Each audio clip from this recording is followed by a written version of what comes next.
उत्तरं यत् समुद्रस्य हिमाद्रे चैव दक्षिणम् वर्षं तद्भारतं नाम द्वारकी यत्र सन्ततिः.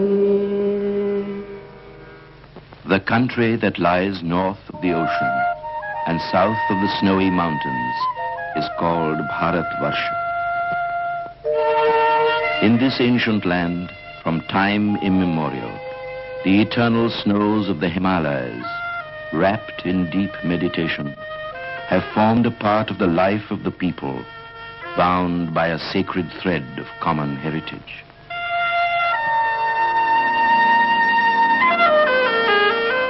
The plains are watered by 1,000 streams that mingle in the music of great rivers, linked up with India's civilization and culture, carrying fertility and wealth, spreading life and strength.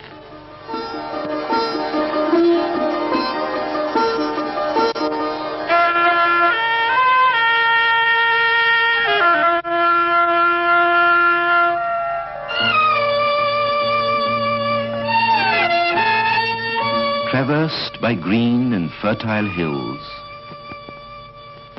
blossoming trees bright with orchard gleams, and fields of waving corn,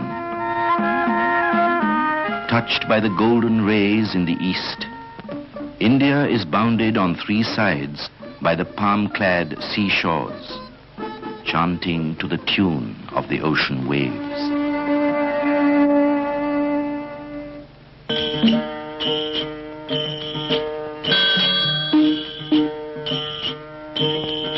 On the west coast, the Sea of Oman splashes against the solid rocks of the city of Porbandar in Saurashtra. The houses are chiefly built of white and soft stone.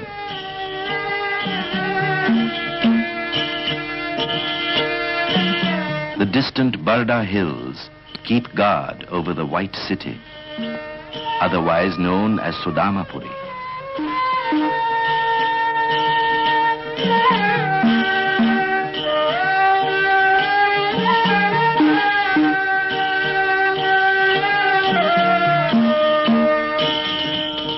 Porbandar has been mainly a commercial town. An enterprising and sturdy people have traded from remote antiquity with lands beyond the seas, Arabia and Africa. The town was the ancestral home of the Gandhis, who belonged to the Vaishnav cult.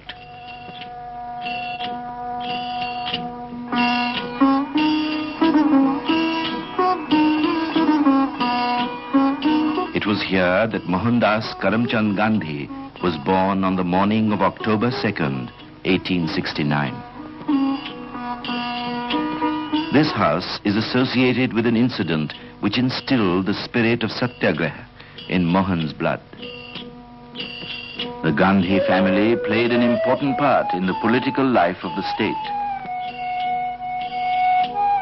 Uttam Chand Gandhi, Mohan's grandfather, was the Diwan of Porbandar. Being a staunch believer in the purity of justice, once he had a tussle with the regent for sheltering an innocent grocer. The soldiers of the state shelled his house.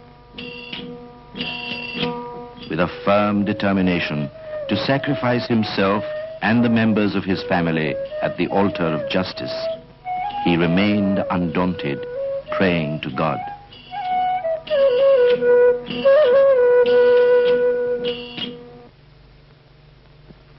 Karamchand Gandhi, Mohan's father, succeeded Uttam Chand as Diwan.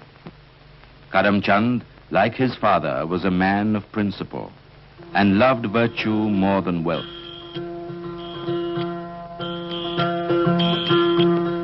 Mohan's mother, Putli Bai, was deeply religious and had a strong personality. She would take the hardest vows without flinching. Her influence, more than any other, molded the character of Mohan.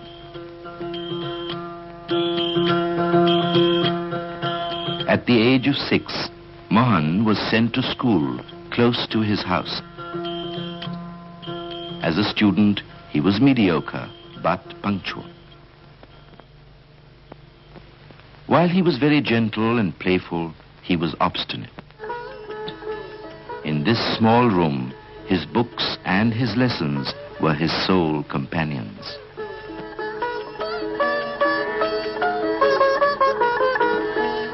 In the Gandhi family, the Tulsi Ramayana was recited regularly. Mohan was taught by Rambha, his nurse, to repeat the name of Ram as a remedy for his fear of ghosts.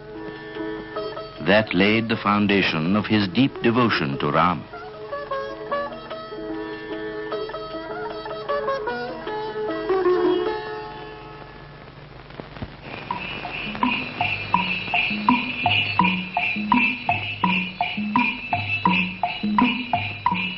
Mohan was only 7 when his father left the service of the Porbandar state and moved with his family to Rajkot.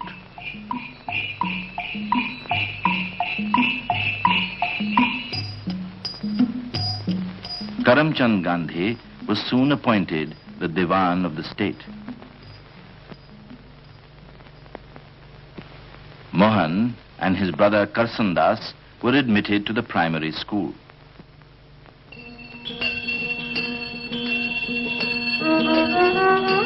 Once an itinerant showman came to their place. One of the pictures he showed was of Shravana carrying his blind parents on a pilgrimage. The picture left on Mohan's mind an indelible impression of a son's devotion to his parents. Just about this time, he happened to see the play Harish Chandra, which inspired him to follow truth and go through all ordeals for its sake.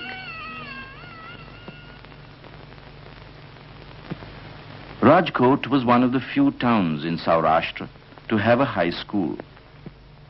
Young Mohan entered the Kathiawar High School when he was 12.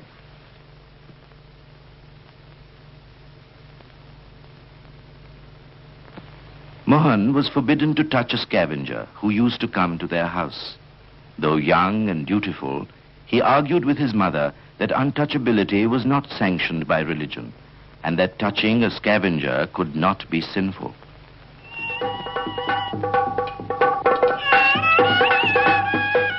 At the early age of 13, Mohan was married to Kasturbai of the same age at Porbandar. Soon he assumed the authority of a husband.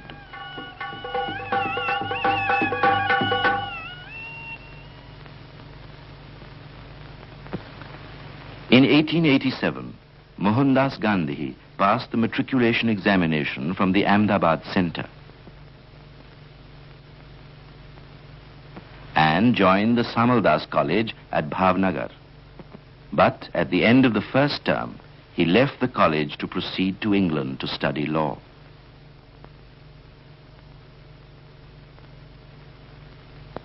Lakshmidas, his brother, arranged for funds to send him abroad.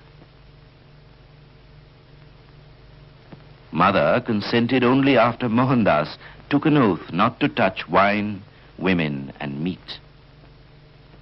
This oath saved him from many pitfalls in London. At the age of 18, he sailed from Bombay on September 4th, 1888, despite stiff resistance from caste elders to his going overseas.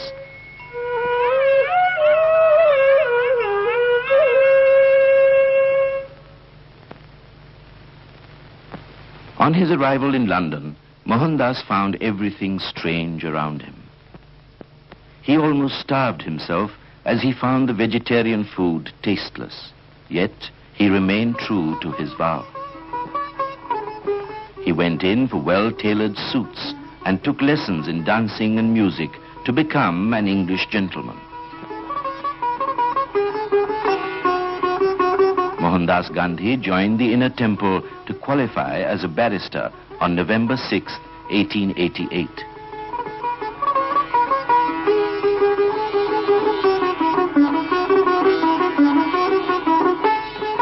In Informing his brother about his admission, he wrote that it filled his heart with joy and that he did not need meat or liquor in spite of bitter cold. The aspirant, after being an English gentleman, chose to convert himself into a serious student and framed his own timetable to the minute. He invested much money in textbooks, studied them with unflagging interest, and he read Roman law in Latin.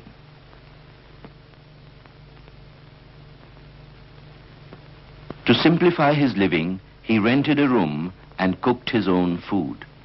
The change harmonized his inner and outer urges.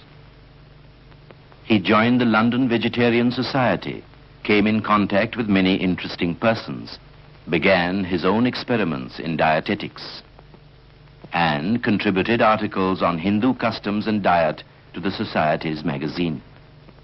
Alcohol he described as an enemy of mankind and a curse of civilization. Towards the end of 1889, Mohandas read the Bhagavad Gita for the first time in Arnold's translation, the Song Celestial, along with the original. The verse in the second chapter, teaching that renunciation is the highest form of religion, impressed him deeply. The Gita gave him the light he needed and opened to him a new way of life.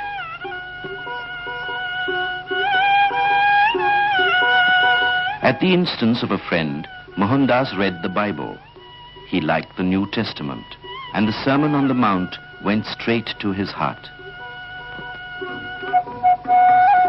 This reading whetted his appetite for studying the lives of great religious teachers, and he acquainted himself with the principal religions of the world. He first met Dadabhai Naoroji, the grand old man of India, during this period. He became a source of inspiration to young Mohandas. M.K. Gandhi passed his examination with credit and was called to the bar on June 10th, 1891. His 3-year stay in England was eventful, as those were the years of great intellectual activity and freedom of thought and speech.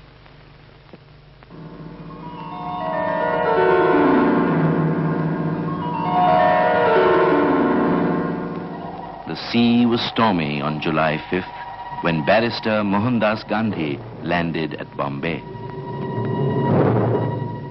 The joy of homecoming was turned into boundless grief for him.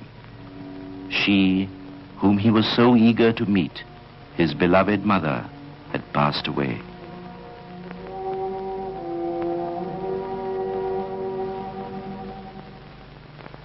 In Bombay, Gandhi came in contact with Raj Chandra, a merchant and a poet absorbed in godly pursuits. He captivated Gandhi and became his guide and spiritual refuge. To establish legal practice, gain experience of courts, and study Indian law, Barrister Gandhi applied for admission as an advocate to the Bombay High Court.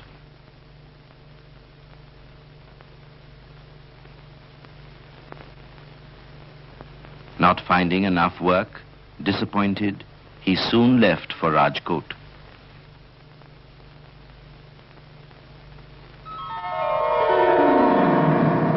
In April 1893, Gandhi set forth for South Africa to appear in a lawsuit on behalf of an Indian firm on a year's contract.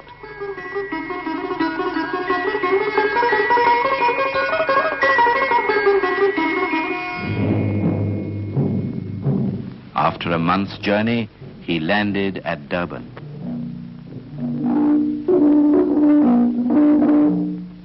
The racial discrimination in the society startled him and cut him to the quick.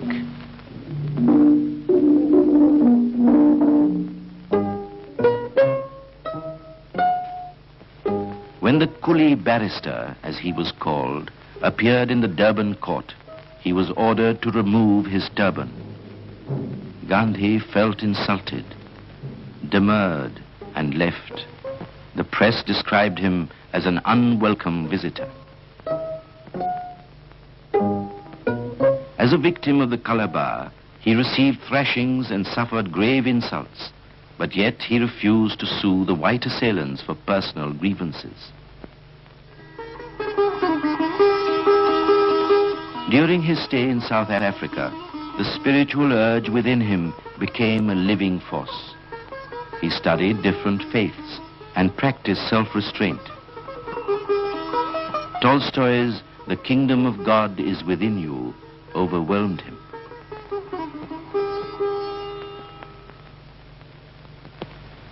After a year's stay, while about to leave for India, at a farewell party, he learned that the South African government was to introduce a bill to disfranchise Indians. He said, "The bill is the first nail into our coffin." He took up the cause of his disinherited countrymen. Thus began the long battle against race prejudice. Gandhi subordinated his legal career to public work and drew up a petition, the first ever sent by Indians to a South African legislature, demanding the retention of the right to franchise. The agitation infused a new life into the community. South Africa became the land of his adoption. Along with his colleagues, Gandhi founded the Natal Indian Congress to remove the hardships of the Indians and to promote harmony between them and the Europeans. Then followed years of hard work and organizing, with all the force and energy at his command. He appealed to the higher sense of his adversaries and brought home to them that their treatment of the Indians was not in conformity with justice and morality. Gandhi's public activities went hand in hand with his spiritual progress. He read widely, about 80 books, which made him realize the infinite possibilities of universal love. He read the sayings of Zarathustra. The beauty of Hindu scriptures began to grow upon him. Irving's Life of Muhammad increased his admiration for the Prophet.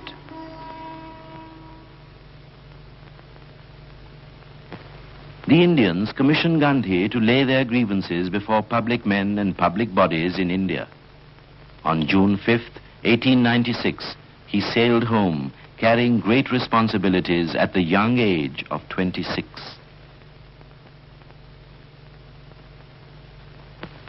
Gandhi visited the principal centers of political life in India.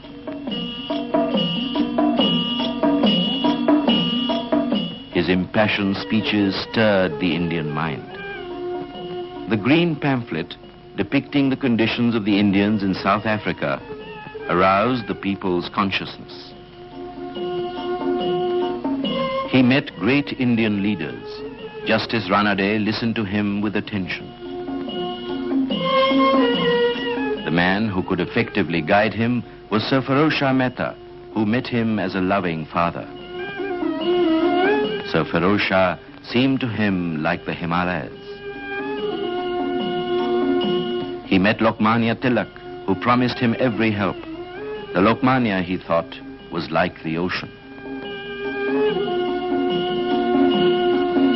Gopal Krishna Gokhale invited him to his bosom like the river Ganga. In response to an urgent cable from Natal, Gandhi left India with Kasturbai on November 28, 1896. On reaching the port of Durban, the ship was put in quarantine because of the white residents' agitation for the repatriation of the Indians. After 23 days of quarantine, when Gandhi landed, some European youngsters pelted him with stones, snatched away his turban, and kicked him. Even then, his heart did not arraign his assailants. Though he declined to prosecute them, the incident fanned the flame of prejudice against the Indians. laws imposing stringent restrictions on Indian trade and immigration were introduced by the South African government. Gandhi sought help from leading men in India and England to create public opinion against the disabilities of the Indians in Natal.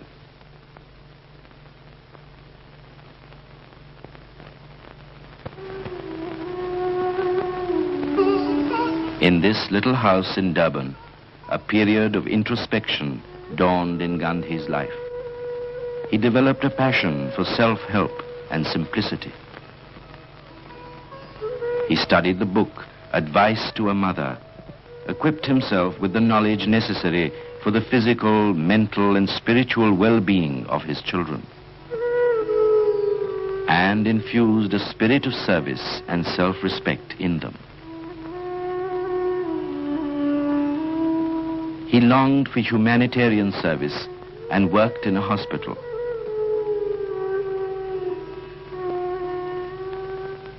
When a leper came to his door, Gandhi offered him shelter, dressed his wounds, and looked after him.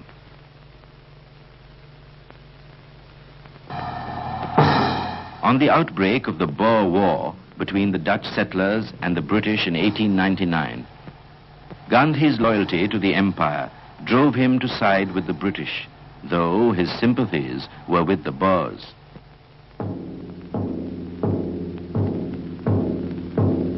He organized an Indian ambulance corps and left for the front.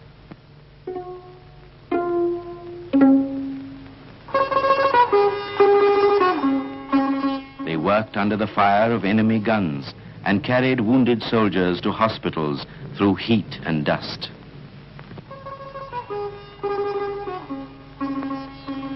The humble work of the sons of the empire was applauded, and they were awarded the War Medal.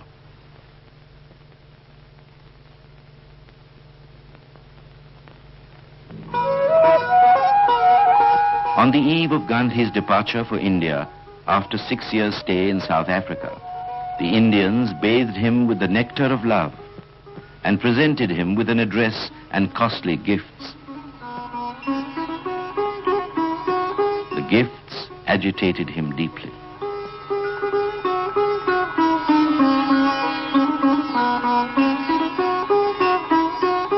Having accepted a life of service and conquered infatuation for jewelry, Gandhi created a trust of the gifts in favor of the community.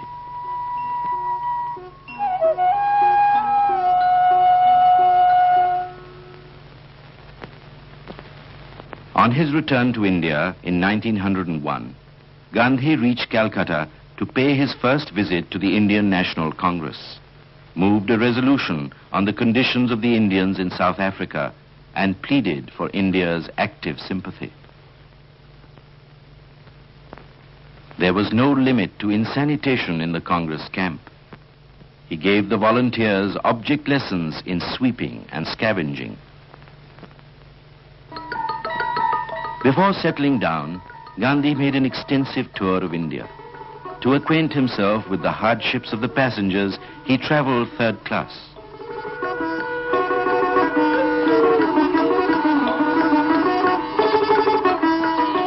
Gandhi informed Gokhale that he had opened an office in Bombay. Just when he seemed to be settling down, he received an unexpected cable from South Africa and returned to Natal at the call of his countrymen. Realizing that he must remain in Transvaal and fight the battle through, he set up his office in Johannesburg. He was enrolled as an attorney of the Supreme Court. The spirit of sacrifice gradually grew stronger and changed his mode of life. The Gita became an infallible guide of conduct. Aparigraha, non-possession, and samabhava, equability, presupposed a change of heart, a change of attitude for Gandhi. In a letter to his brother, he explained how his life was becoming truth intoxicated and declared his intention to renounce his worldly possessions and to utilize his savings for the community. Seeking to purify his physical self, he read treatises on nature cure.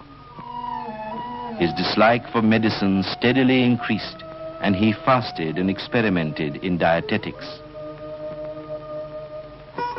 He had great faith in earth treatment and applied the mud poultice to ailing patients. He wrote Guide to Health to help the people to keep the temple of the spirit, the human body, in a fit condition. He believed that perfect health can be attained by living in obedience to the laws of God. Gandhi felt the need of a journal specially devoted to the cause of the Indians. In June 1903, the weekly Indian Opinion was launched in 4 languages. Week after week, Gandhi poured out his soul in its columns.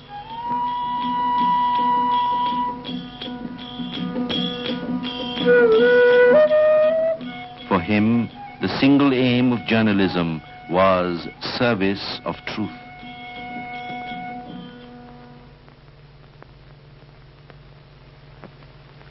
During a journey, he became absorbed in the perusal of Ruskin's Unto This Last, which teaches that men can be happy only if they obey the moral law. He discovered some of his deepest convictions reflected in the book, which brought about an instantaneous and practical transformation in his life. Later, he paraphrased the book, entitling it Sarvodaya, the welfare of all, and maintained that if every Indian stuck to truth, Swaraj will come of its own accord. Convinced that the life of labor is a life worth living, Gandhi bought a fruit orchard at Phoenix.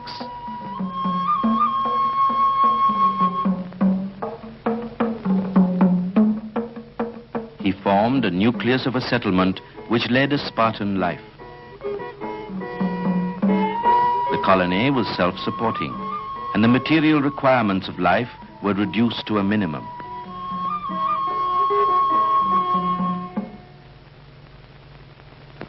Indian Opinion was printed at the farm. Settlers learned all aspects of press work.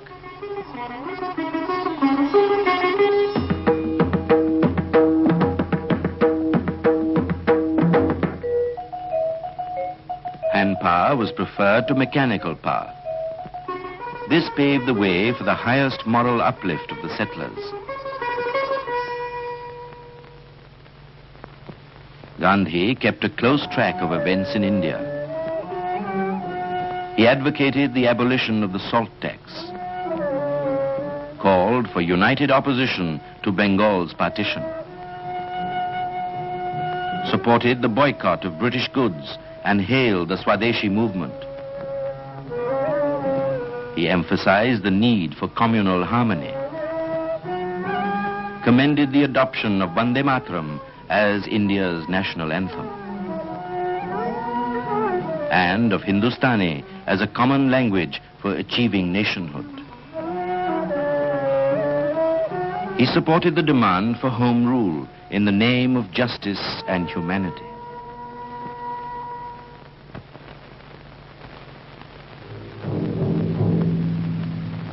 During the Zulu rebellion in 1906, Gandhi was appointed Sergeant Major in the Indian Stretcher Bearer Corps.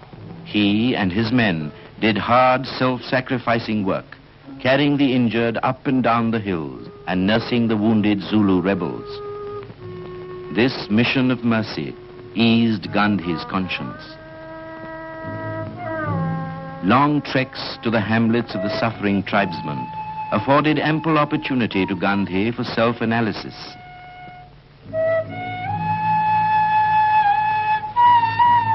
He clearly saw that an aspirant after a life devoted to service must accept poverty as a constant companion and observe celibacy, for one cannot follow both the flesh and the spirit. He he sealed his brahmacharya with a vow for life.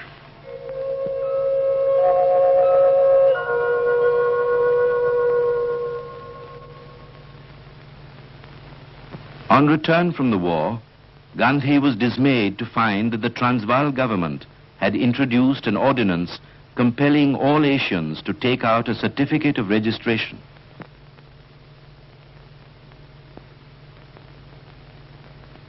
Condemning this black act, Gandhi observed that it was not merely abominable, but a crime against humanity.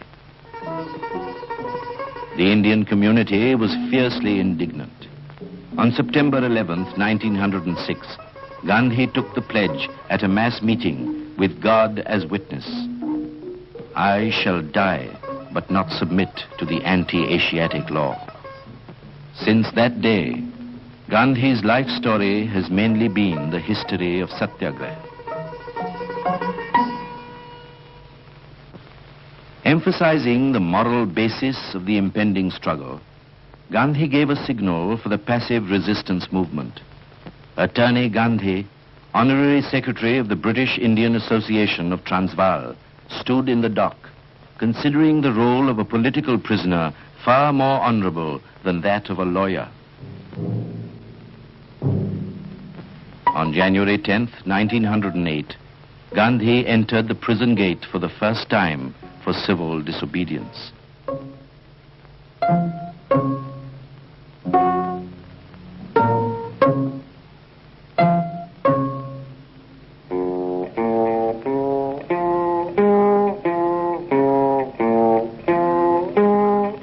He donned a convict's clothes and ate jail rations.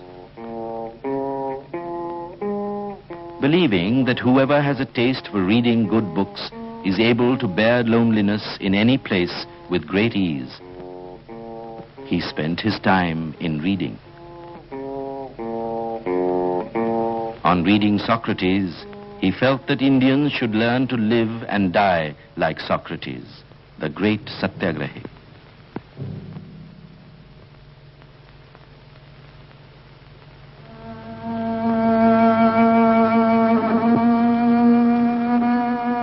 After about a fortnight, the prison gates were opened for Gandhi and his colleagues, consequent upon the Smuts-Gandhi settlement, which proposed the acceptance of voluntary registration by the Indians and the repeal of the Black Act by the government.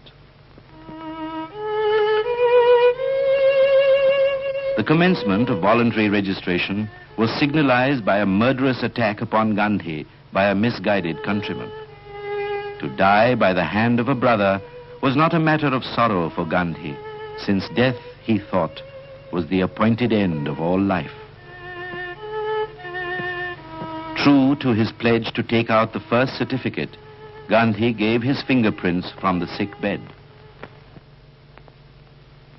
General Smuts played foul and did not repeal the Black Act. The Indian community was thrown into a turmoil. The struggle was resumed with a bonfire of certificates, and the resolve to court wholesale imprisonment was a challenge to the government. The fearless fighters had full faith in the righteousness of their cause and in God. The movement was in full swing. Gandhi was sentenced to 2 months' hard labor. Suffering is our remedy. Victory is certain, was his message for the people.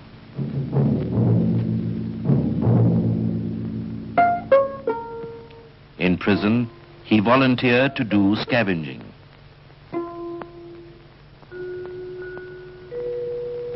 On hearing the news of his wife's illness, Gandhi wrote to her, "I am very much grieved, but I am not in a position to nurse you. I have offered my all to the Satyagraha struggle.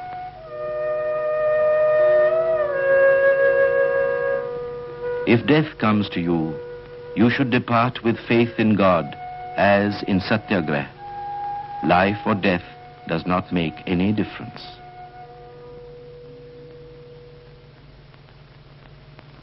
The struggle continued with unabated vigor. the passive resistors showed magnificent courage by seeking imprisonment again and again.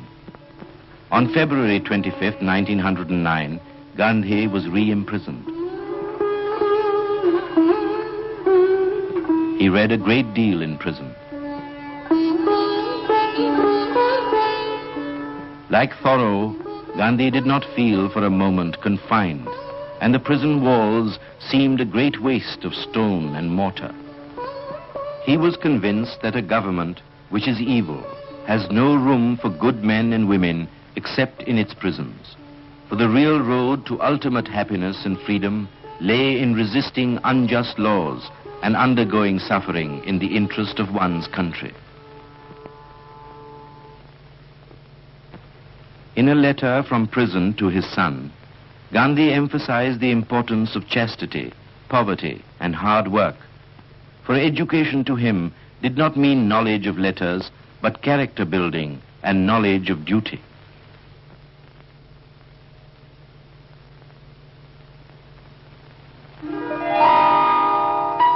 While on deputation in England, Gandhi acquainted Count Leo Tolstoy, who had long been interested in India, with the civil disobedience movement in Transvaal, which, if successful, was likely to serve as an example to the downtrodden millions in India and the world.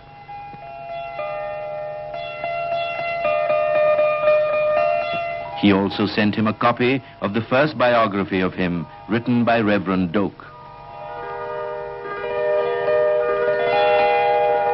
In his reply to Gandhi, Tolstoy expressed the liveliest sympathy for the fight between gentleness and brutality, between humility and love on one side and conceit and violence on the other.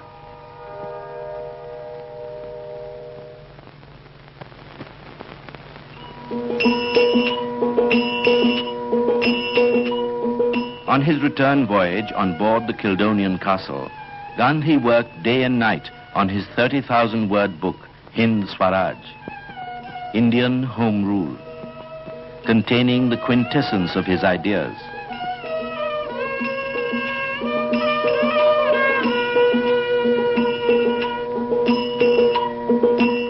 When the right hand was exhausted, he wrote with his left hand.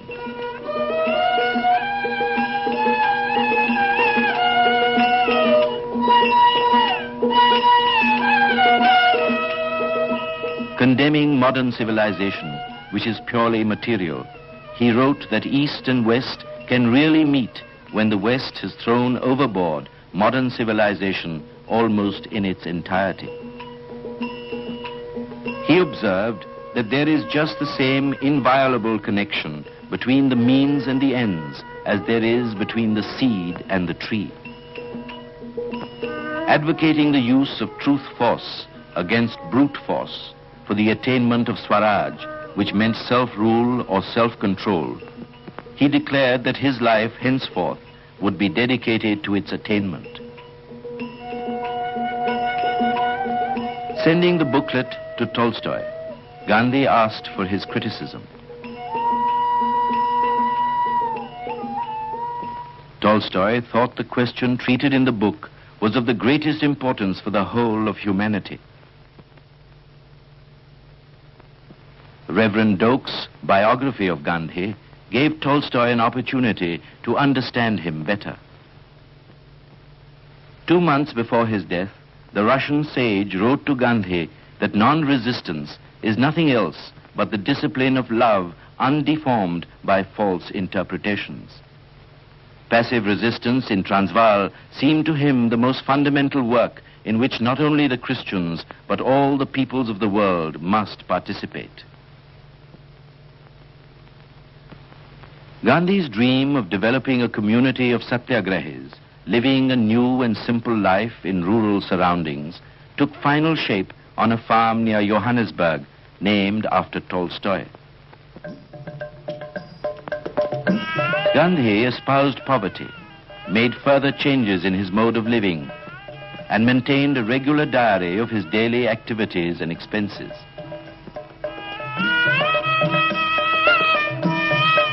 Every little experiment, from dietetics to the discipline of the inmates, to meet their economic, educational, moral, and spiritual problems was conducted on the farm.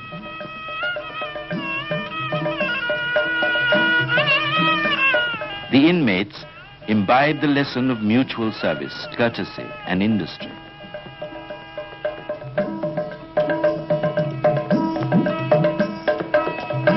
The weak became strong, and labor proved to be a tonic for all. Gandhi's faith and courage were at their highest in Tolstoy Farm, which proved to be a center of spiritual purification and penance for the final campaign. Gopal Krishna Gokhale came to South Africa in October 1912 in response to Gandhi's request. He received a tumultuous welcome.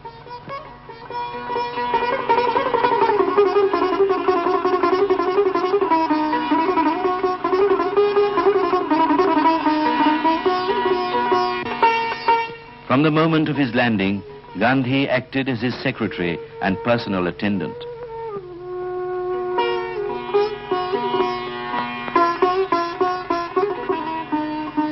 Gokhale came to assess the condition of the Indians and assist Gandhi in ameliorating it.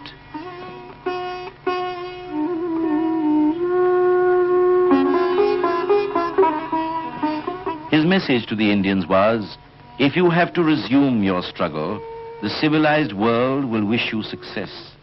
But the issue will largely turn on your readiness to suffer and sacrifice in a just cause. Gandhi seemed to Gokhale to have in him the marvelous spiritual power to turn ordinary men around him into heroes and martyrs.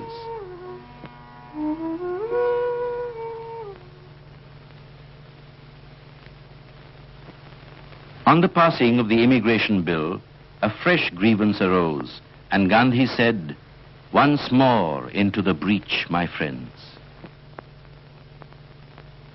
In October 1913, hundreds of Indians, men and women with children in their arms, thronged Newcastle to march to Transvaal as a protest against the £3 tax levied on their freedom.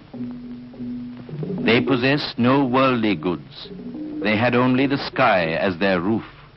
But they had great faith in their leader, who shared their daily hardships, nursed the sick, and fed the hungry. The soldiers of Satyagraha offered prayers and began the epic march in the name of God.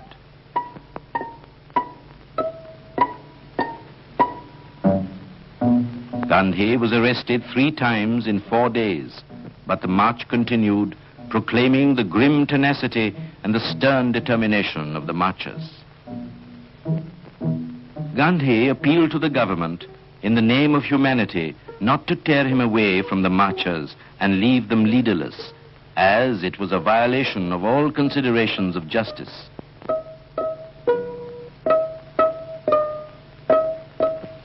Gandhi was sentenced to 12 months' rigorous imprisonment on 4 counts.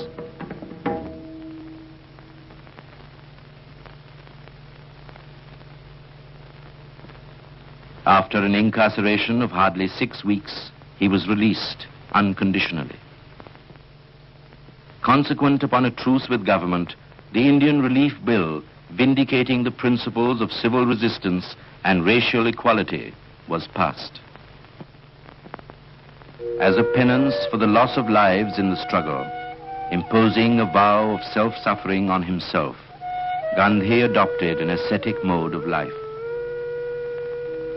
On the triumphant end of the Satyagraha struggle, Gandhi observed, "Satyagraha is a priceless weapon, and those who wield it are strangers to disappointment or defeat." Gandhi felt that his mission in South Africa was over. He had spent 21 years there, sharing to the full the joys and sorrows of human experience, and had realized his vocation in life. He sailed for England on July 18, 1914, along with Kasturbai, on his way back to India. War was declared on August 4th. Gandhi reached London on August 6th. Instead of turning England's need into an opportunity for pressing Indian demands, Gandhi offered his services to the empire and once again organized an ambulance corps.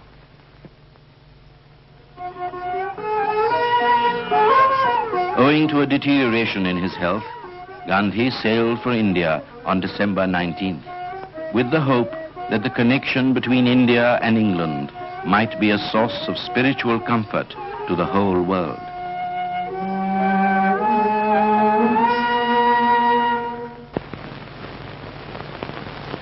Gandhi and Kasturbai were given an imposing reception at the quay when they landed at Bombay on January 9th, 1915.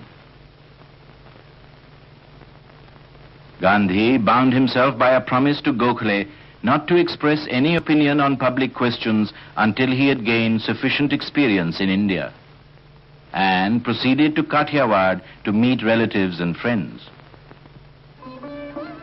He received a warm welcome.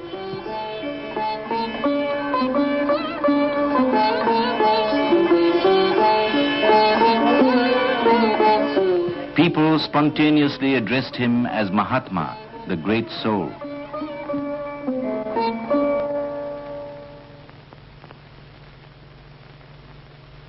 Soon after Gandhi's Phoenix disciples took shelter at Shantiniketan ashram, poet Tagore wrote to Gandhi that they would form a living link in the sadhana of both of their lives.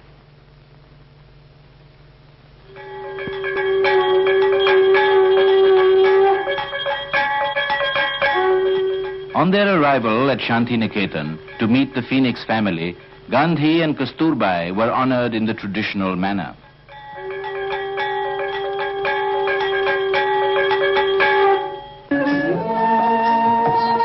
Delighted with the artistic atmosphere of the ashram, Gandhi hoped that through her Oriental culture, India would establish friendly relations with the Eastern and the Western worlds.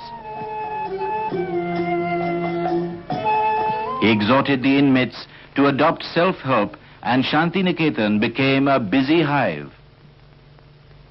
But on February 19th, it was immersed in grief at the news of Gokhale's sudden death. Gandhi bemoaned, "I set out to find a true hero and found only one in India."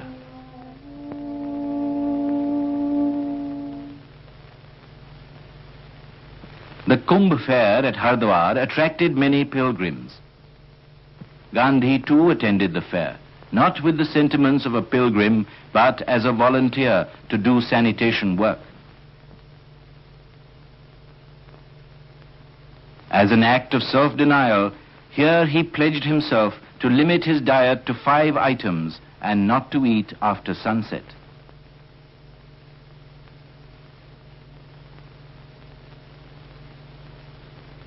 Seeking his own hermitage in an atmosphere of renunciation and service, Gandhi founded the Satyagraha Ashram at Kochrab near Ahmedabad on May 25th. With 25 inmates bound by vows of truth and celibacy, non-violence and non-possession, Swadeshi, Khadi, and the removal of untouchability.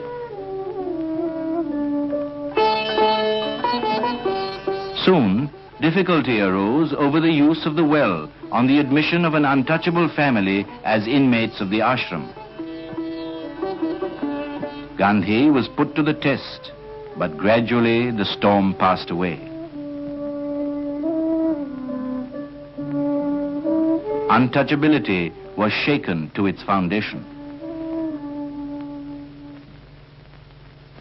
In 1917, Gandhi found a congenial task in the service of the oppressed peasants on the indigo plantation of Champaran in North Bihar.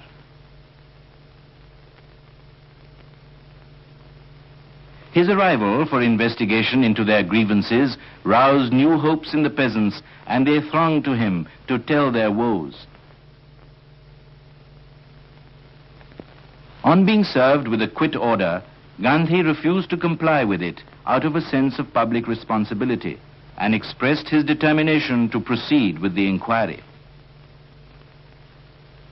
At his trial for disobedience, Gandhi said, "I have entered the country for rendering humanitarian and national service in obedience to the higher law of conscience," and pleaded guilty.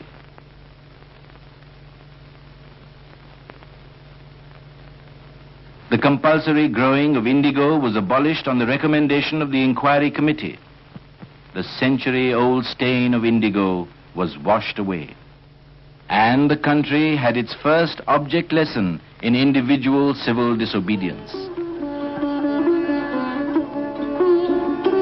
In the middle of 1917, on the outbreak of the plague in Kochra village, Gandhi shifted his ashram to the bank of the river Sabarmati.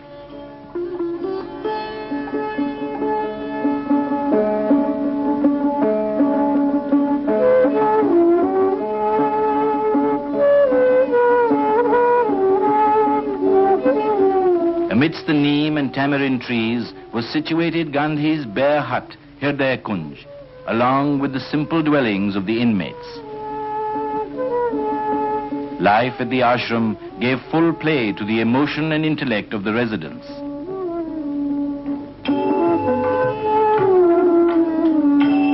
There were gardens to till and cows to tend.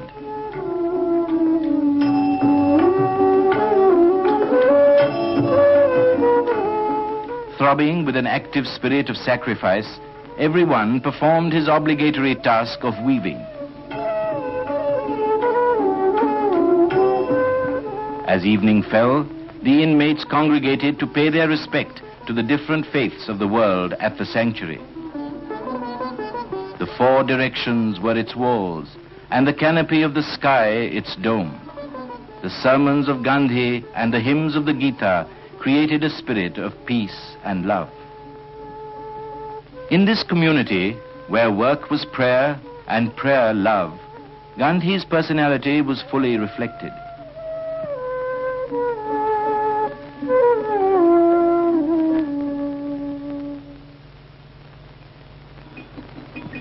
In 1918, unrest prevailed among the textile workers of Ahmedabad, who were underpaid and overworked.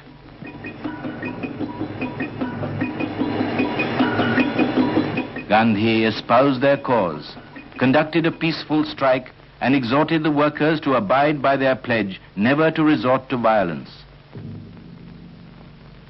The strike situation began to grow critical. 20 days passed by. Hunger had its effect on the strikers, and they began flagging. Gandhi spontaneously announced, "I will not touch any food." 3 days after the fast commenced, the mill owners accepted arbitration, and without any ill will, the righteous struggle achieved its end.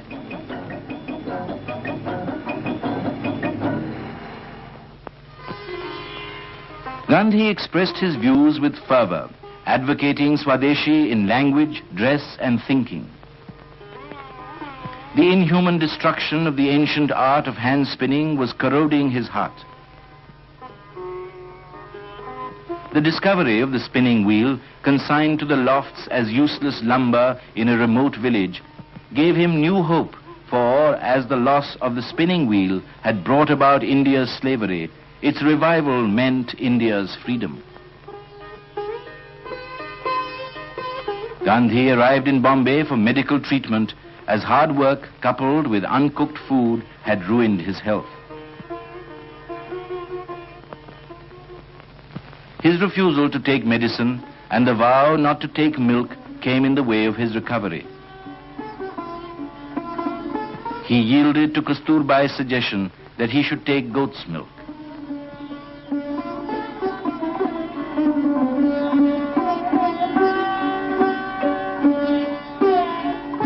During the convalescent period at Mani Bhavan, he learnt and practiced spinning, and the wheel hummed merrily in his room, spinning peace, goodwill, and love in every revolution.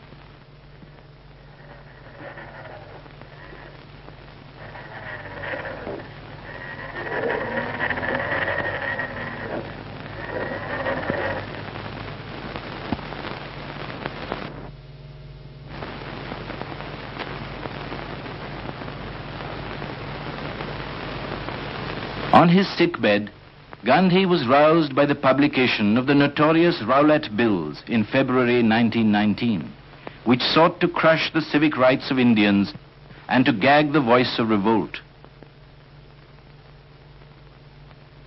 A wave of anger greeted the bills all over India.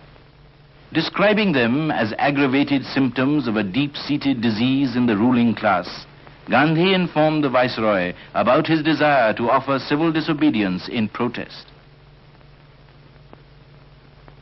In spite of the united opposition of all elected Indian members, on March 18, the Black Bills were pushed through and became law. At Gandhi's call, the country observed April 6th as a day of humiliation and prayer. Vast multitudes united into common action solemnly affirmed their resolve to disobey the bills and refrain from violence to life, person, or property. True to the pledge, prohibited literature consistent with Satyagraha was selected. Gandhi went round the city to sell the prohibited literature, and the movement was inaugurated. At a Satyagraha demonstration, Gandhi emphasized the importance of sacrifice for the eternal ideals of justice and liberty. For no nation had ever risen without being purified through the fire of suffering. To defy the Indian Press Act, Gandhi published the weekly Satyagrahi, in which he expressed his opinions unhampered by any other consideration than that of his own conscience. The country was astir. There was an orgy of arrests and convictions. On Sunday, April 13th, Brigadier General Dyer marched with his armed force through the tortuous, torrid streets and mazy lanes of Amritsar. He entered Jallianwala Bagh in the heart of the city by the narrow entrance with a firm determination to do all men to death. Debouching from the passage, he ordered the troops to fire upon the seething mass of humanity gathered for a peaceful meeting. The Bagh suddenly resounded with bullet fire, carrying death and destruction among the unarmed, unwarned people.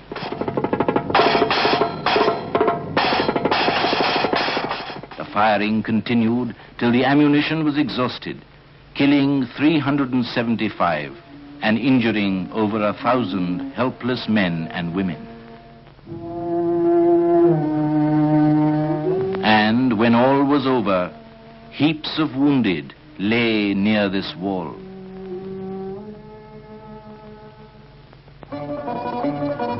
The massacre and the terrible indignity of the martial law, inflicting the humiliating punishment of making people crawl on their bellies, and the public flogging of innocent victims, shocked Gandhi. When the terror-stricken people indulged in violence, it suddenly dawned on him that it was a Himalayan miscalculation on his part to have called upon his countrymen to launch the civil disobedience movement prematurely, and he suspended the Satyagraha on April 18.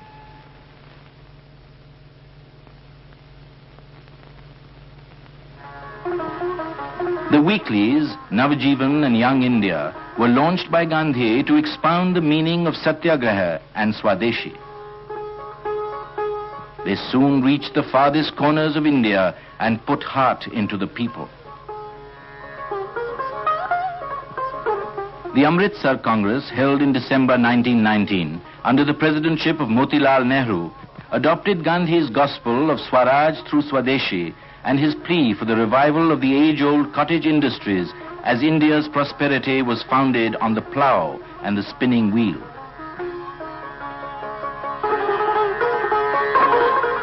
The slogan, Mahatma Gandhi ki Jai, began to dominate the Indian political horizon, and the national movement took a new shape and developed a new orientation.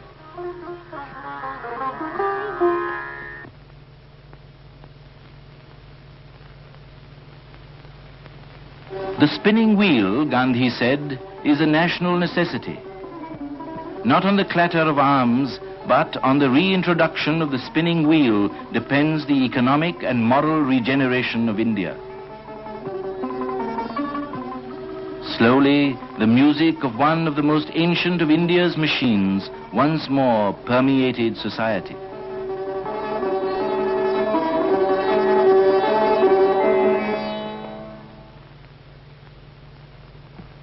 In April 1920, when poet Tagore visited Ahmedabad to attend the Gujarati Literary Conference, Gandhi greeted him with deference and affection and appealed to the people to donate generously for the poet's Vishwa Bharati. Gandhi identified himself with the Muslims when they launched the Khilafat agitation against the unjust peace terms imposed on Turkey by Britain. The Khilafat movement adopted Gandhi's doctrine of non-violent non-cooperation as an infallible remedy. In pursuance of the resolve, Gandhi reiterated that non-cooperation would be inaugurated on the 1st of August.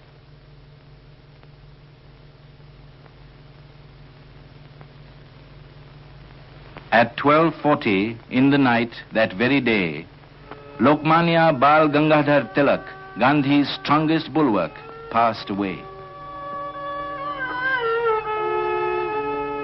Lamenting his death, Gandhi observed, "A giant among men has fallen. He will go down to the generations yet unborn as the maker of modern India." No man had preached the gospel of Swaraj with the consistency and insistence of the Lokmanya.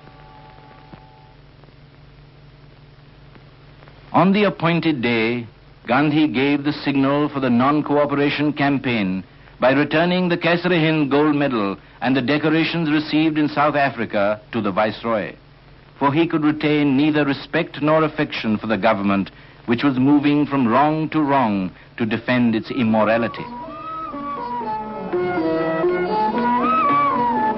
India responded to Gandhi's call.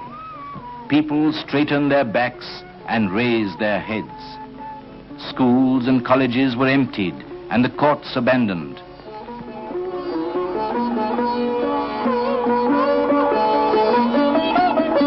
With a view to lay the groundwork of truly Indian education, Gandhi founded the Gujarat Vidyapeeth at Ahmedabad.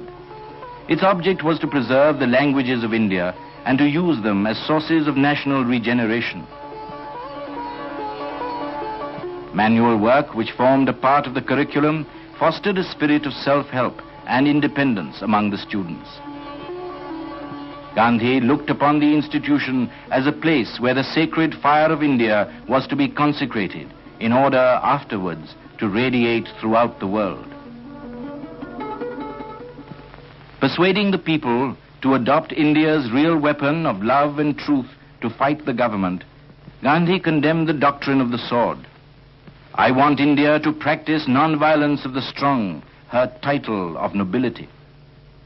If she takes up the doctrine of the sword, she may gain momentary victory, but she will cease to be the pride of my heart."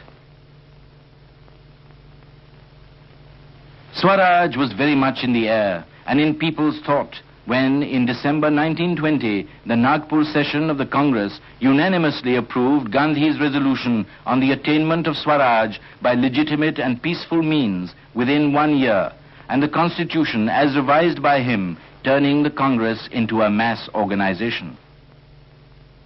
Thus began the Gandhi era in Congress politics.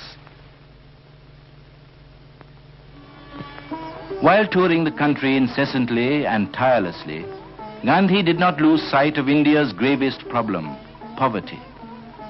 India as a nation, he observed, can live and die only for the spinning wheel. The womanhood and the masses of India have been awakened as never before at the call of the wheel. Its restoration alone will feed the millions of hungry mouths. The wasted hours of the nation should be utilized in converting cotton into cloth in our cottages.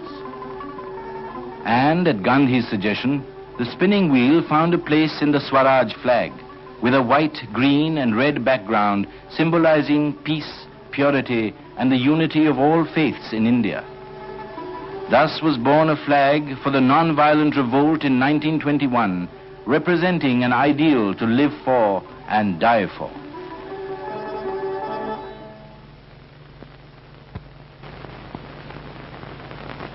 Swaraj and Swadeshi ran parallel on Gandhi's schedule.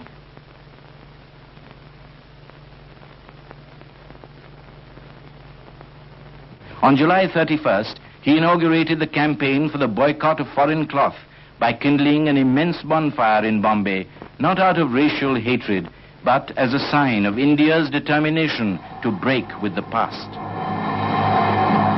To Gandhi, the outward fire was a symbol of the inner fire, which would burn up all weaknesses of the head and the heart.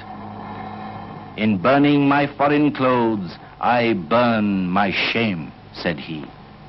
It would be wrong to give this material to the poor, for the poor too have a sense of honor.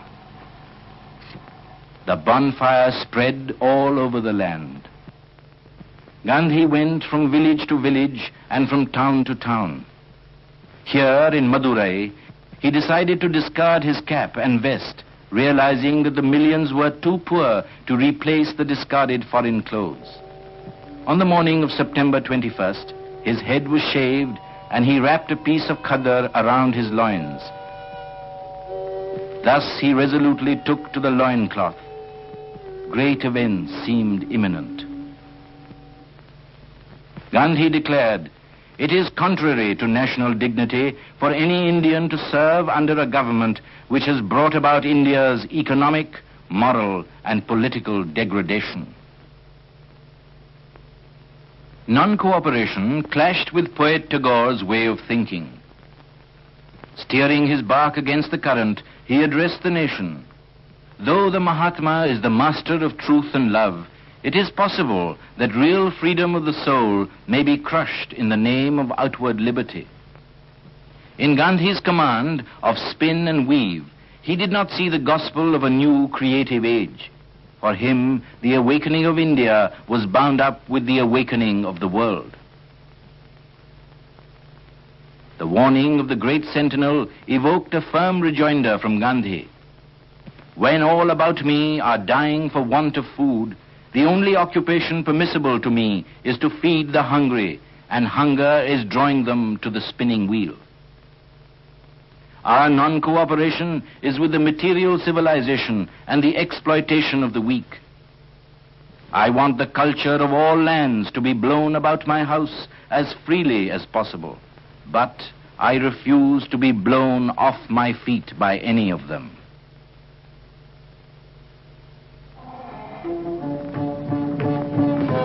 The revolution seemed to be smoldering everywhere, ready to burst into flames when the Indian National Congress met at Ahmedabad in December 1921. The Congress again proclaimed its faith in civil disobedience as a weapon equally effective and more human than armed rebellion, and delegated its powers to Gandhi as its sole executive authority. Gandhi informed the Viceroy that Bardoli Taluka in Gujarat was to be the first unit of non-violent mass revolt. But on February 5th, 1922, on the outbreak of violence at Chauri Chaura in the district of Gorakhpur, taking the sins of the people upon himself, Gandhi made a confession. God spoke clearly through Chauri Chaura. Mob violence, even in answer to grave provocation, is a bad augury. He suspended the intended mass civil disobedience in Bardoli and imposed on himself a 5-day fast as a penance.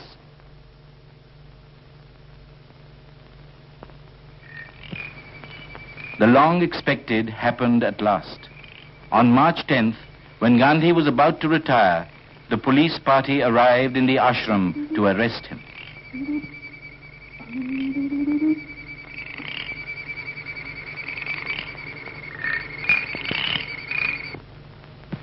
Feeling happy and gratified at his arrest, he equipped himself with his barest necessities. The ashram inmates joined in his last prayer and bowed to him. Blessing them, Gandhi took their leave.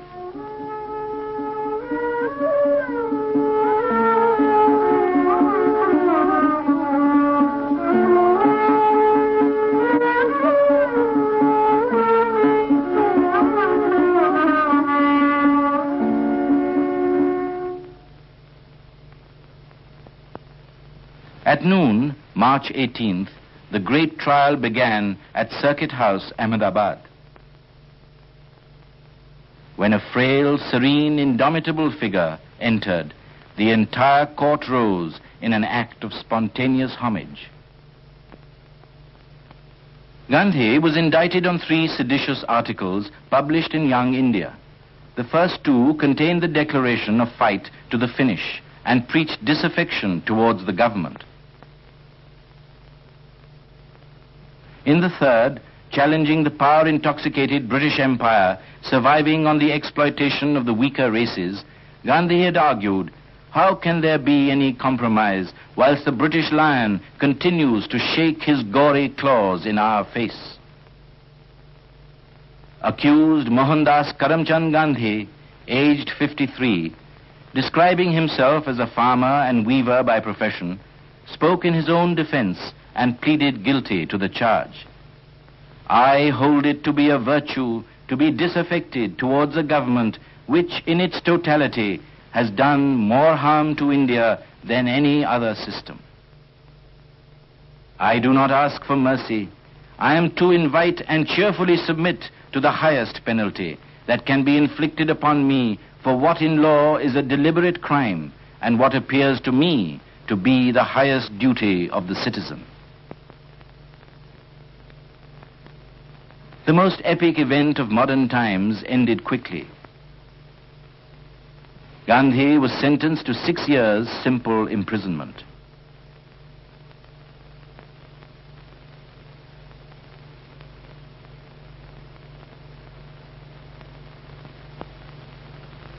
The embodied symbol of the Indian nation disappeared as the gates closed behind him.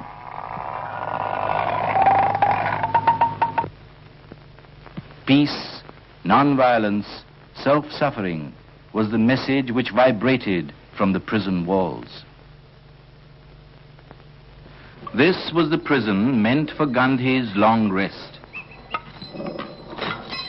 Gandhi saw that the prison system was almost devoid of humanity.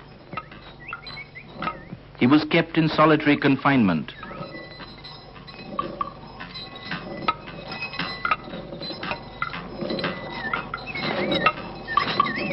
The jail manual was applied to him rigorously. He was subjected to search daily before lockup.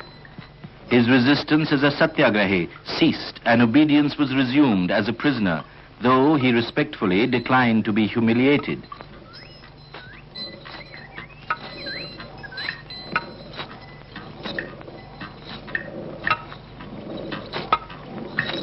Gandhi mapped out a program of studies to finish which 6 years were not enough.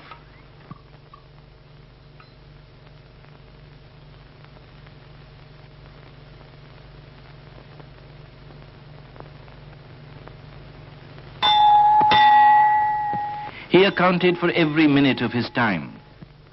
His day dawned with a prayer. At 6, he began his work. Spinning, which became an inner need with him, occupied him for 3 hours. While turning the spinning wheel, his attention was fixed on a single point.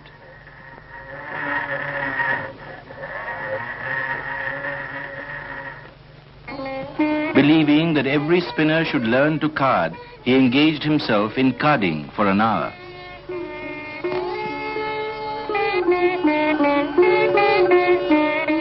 Six hours he devoted to literary efforts, sitting down to his books with the delight of a young man.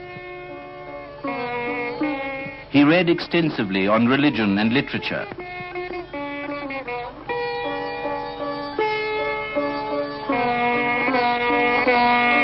He studied over again the Hindu scriptures and works on Islam, Christianity, and Buddhism. He also read on social and natural sciences.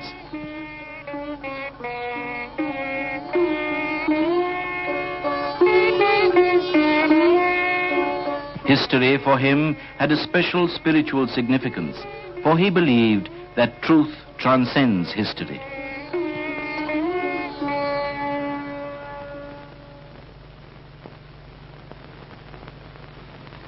In prison, Gandhi was as happy as a bird.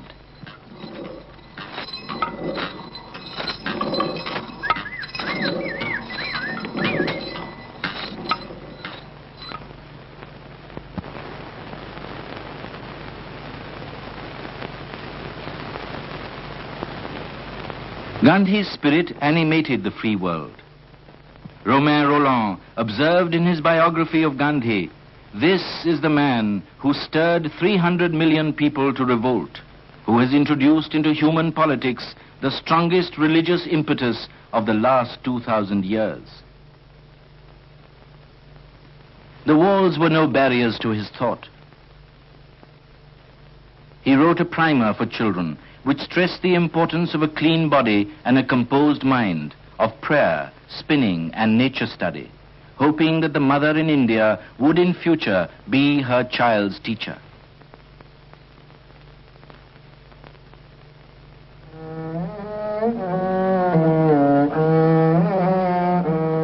"22 months of the prison life had an adverse effect on Gandhi's health.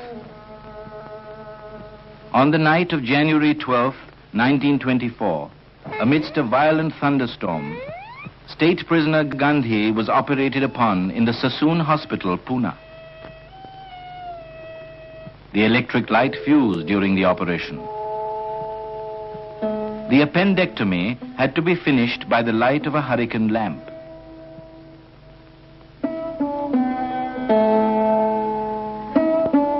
Gandhi thanked his surgeon, Colonel Maddock, profusely, and they became warm friends. The prisoner under guard began picking up unexpectedly fast.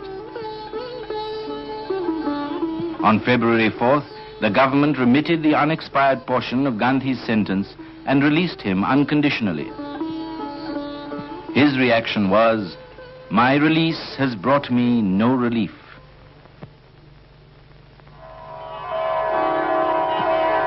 Early in March, Gandhi came to Pamban at Juhu by the seaside near Bombay to recuperate.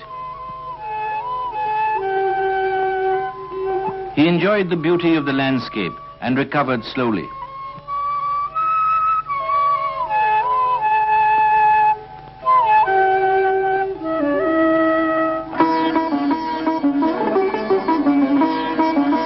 While convalescing, Gandhi resumed editorial charge of his weeklies after 2 years. "I had hoped for release by an act of a Swaraj parliament," he wrote, "but that was not to be. We have yet to attain freedom. I have no new program. My faith in the old is just as bright as ever." It soon became obvious to Gandhi that the only question before the country was that of Hindu-Muslim unity, which was both necessary and natural. The triumph of communalism over national interest weighed heavily on his body and mind.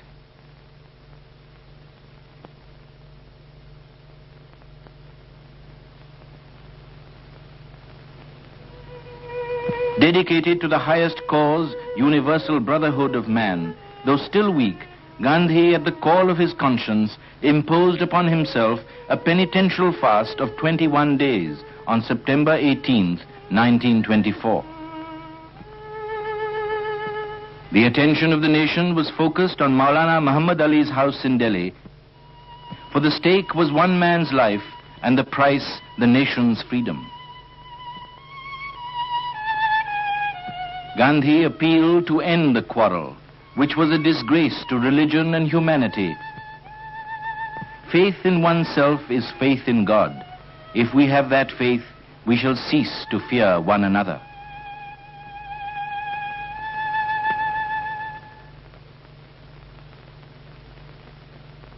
The 39th session of the Indian National Congress was held at Belgaum on December 26, 1924, with Gandhi as the president. He induced the Congress to accept the spinning franchise, making labor in the form of a contribution of self-spun yarn as an alternative to 4-anna membership. His concluding remarks were, "Satyagraha is search for truth. Like Swaraj, it is our birthright." Throughout 1925, Gandhi traveled ceaselessly to be morally prepared for future political opportunities. Fiery and passionate words flowed from him. "Our ability to reach unity in diversity will be beauty and the test of our civilization. My Swaraj takes note of the weakest of the weak. It will come not by the acquisition of authority by a few, but by the acquisition by all of the capacity to resist authority when it is abused. Gandhi regarded untouchability as a fiendish sin. Anything that is prejudicial to the welfare of the nation is untouchable, but no human being can be so.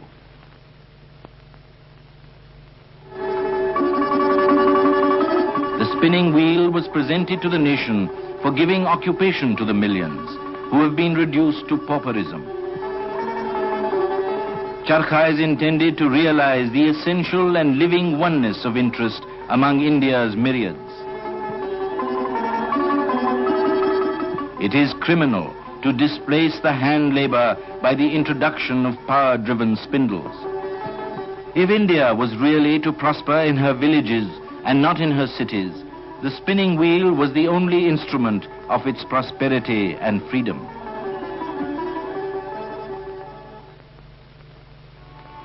At the news of the sudden death of Deshbandhu Chittaranjan Das, Gandhi almost broke down.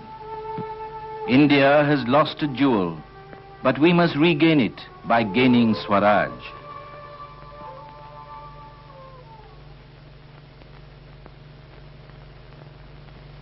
On the expiry of his presidential term, Gandhi took a vow of a year's political silence and immobility, for he believed that silence was the language of cosmic adoration. The year of silence gave Gandhi's body time to rest.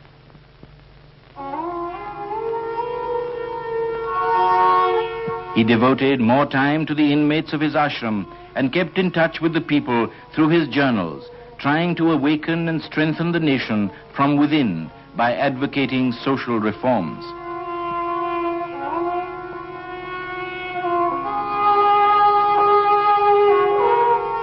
Justifying his crucial decision to kill an ailing calf in the ashram, he argued, "I felt that humanity demands that agony should be ended by ending life itself."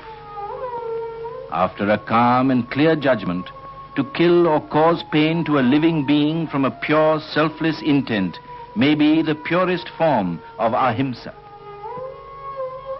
To cause pain or wish ill to take life of any living being out of anger or selfish intent is himsa.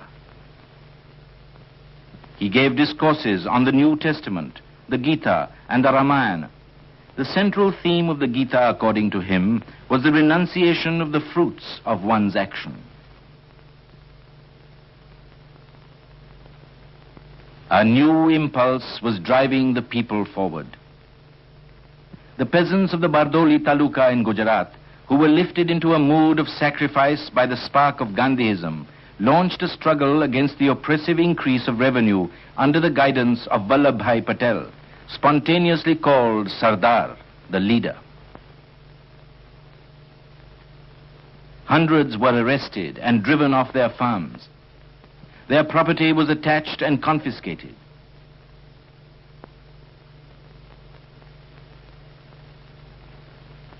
Gandhi gave consolation.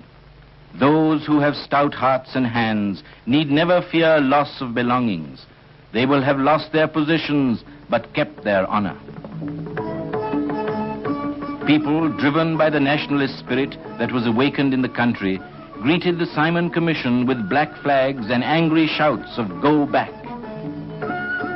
The Commission was touring India in connection with constitutional reforms. The repressive measures of the government failed to frighten the people. In an anti-Simon demonstration in Punjab, the veteran leader Lala Lajpat Rai was struck on the chest. He died soon afterwards. Gandhi's tribute was, "Men like Lalaji cannot die so long as the sun shines in the Indian sky."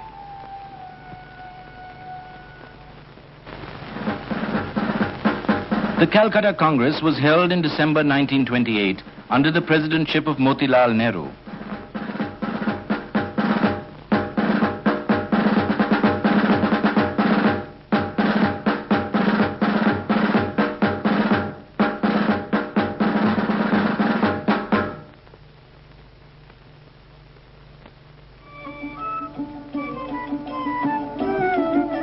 A revolutionary spirit was aroused in the youth of the country. A controversy raged around dominion status and independence.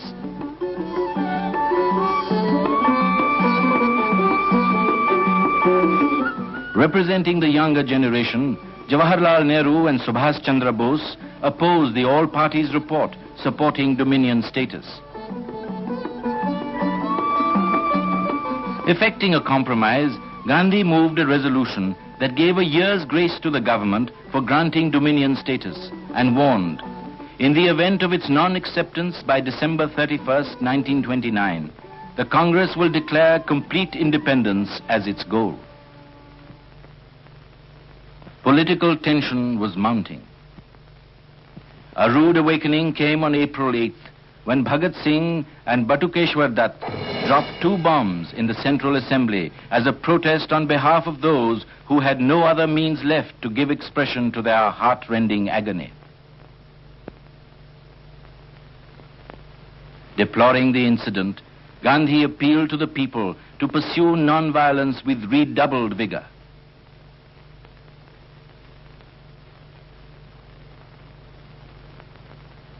Gandhi's epoch-making autobiography, His Experiments with Truth till 1920, appeared in 2 volumes. My life from this point onwards, argued he, has been so public that there is hardly anything that the people do not know about it.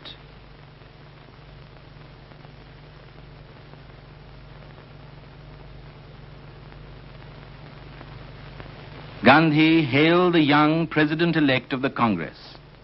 Jawaharlal is pure as the crystal. He is truthful beyond suspicion. He has, by his bravery, determination, application, integrity, and grit, captivated the imagination of the youth of the land. The nation is safe in his hands. The year of grace was coming to an end.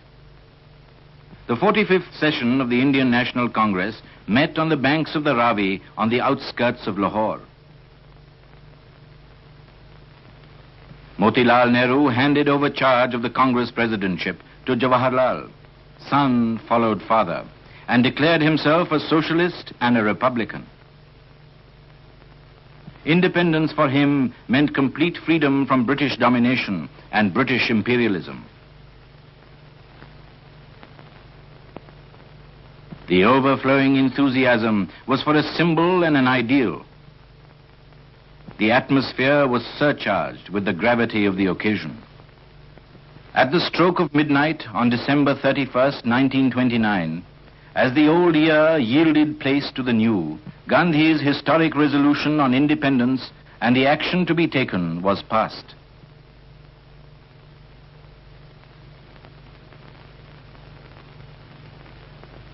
The flag of Indian independence was unfurled amidst deafening shouts of Inqilab Zindabad, long live revolution. India's cry for independence resounded all over the world. To give a start to the campaign, January 26, 1930 was observed as Independence Day. The vast multitudes all over the country solemnly pledged, "We believe that it is the inalienable right of the Indian people, as of any other people, to have freedom. We hold it to be a crime against man and God to submit any longer to a rule that has caused disaster to our country."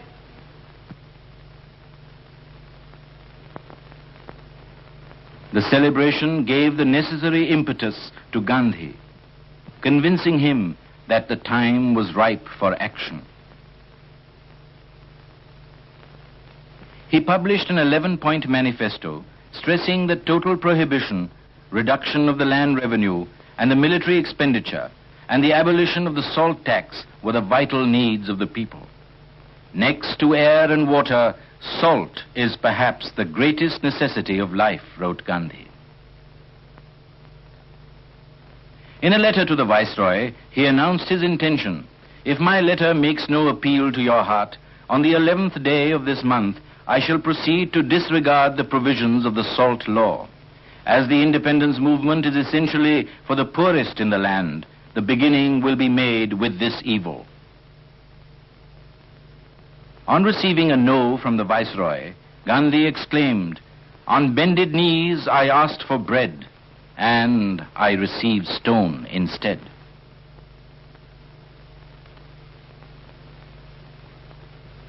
Gandhi resolved that he would himself perform the first act of civil disobedience by taking salt illegally from the sea with select ashram inmates for whom non-violence was an article of faith. India was preparing to vindicate its right to freedom. On March 9th, 1930, crowds and crowds of men, women, and children forded the river Sabarmati.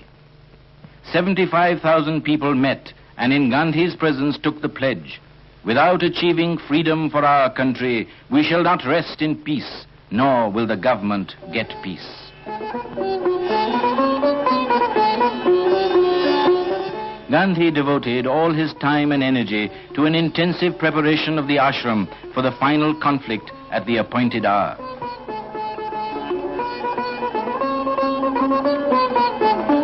Everyone was on the tiptoe of expectation.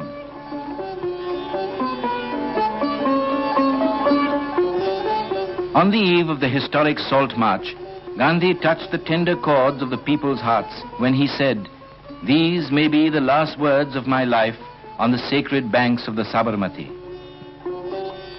We have resolved to utilize all our resources in the pursuit of an exclusively non-violent struggle. Women can stand shoulder to shoulder with men in this movement." Hoping that the stream of civil resistors would flow unbroken, he gave instruction, "After I have broken the law wherever possible, civil disobedience of salt laws should be started by manufacturing, purchasing, and selling contraband salt. May God keep off all obstacles from the path in the struggle that begins tomorrow."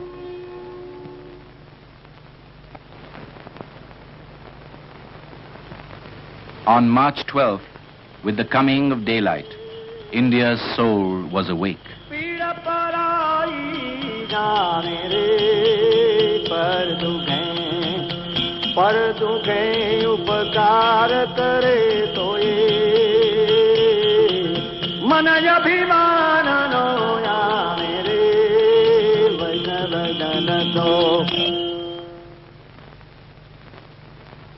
More and more eager and throbbing crowds collected. Prayers having been sung, the pilgrim was ready to make the great beginning of the great movement. The long-awaited hour arrived, and he was there.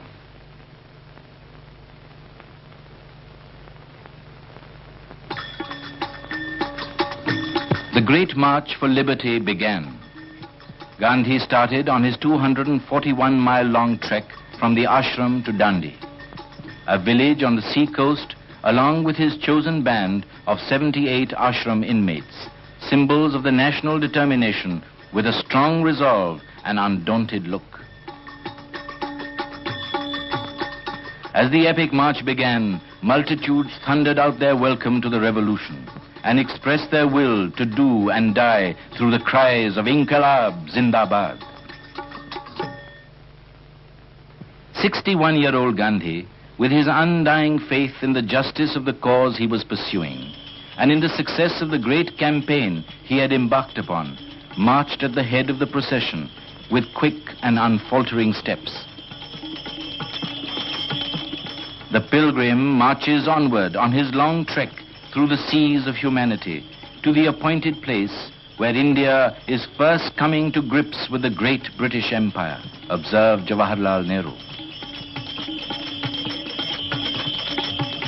Staff in hand, he goes along the dusty roads of Gujarat, clear-eyed and firm of step, with his faithful band trudging along behind him.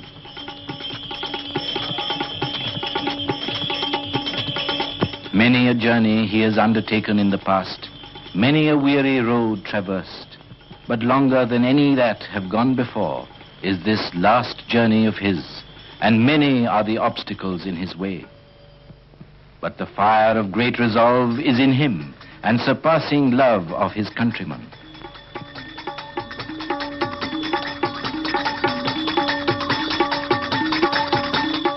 None that passes him can escape the spell, and men of common clay feel the spark of life. It is a long journey, for the goal is the independence of India and the ending of the exploitation of her millions.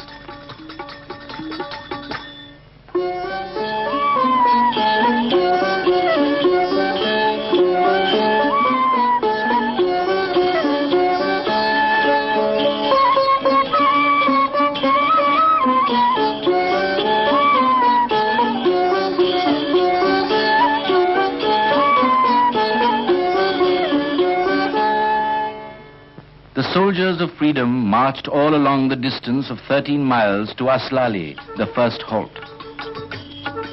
The villagers gave a ceremonial reception to the satyagrahis on the outskirts of the village.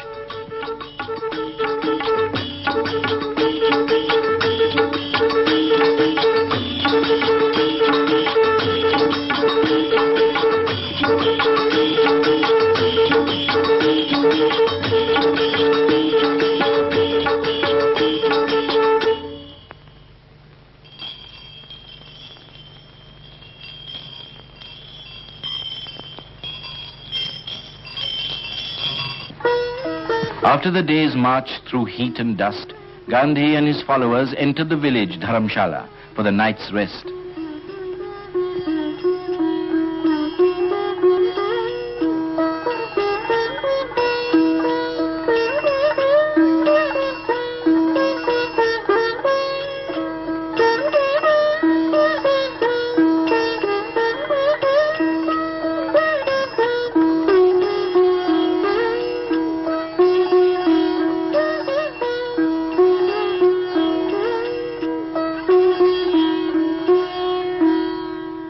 In the evening, the prayer meeting was held in the village.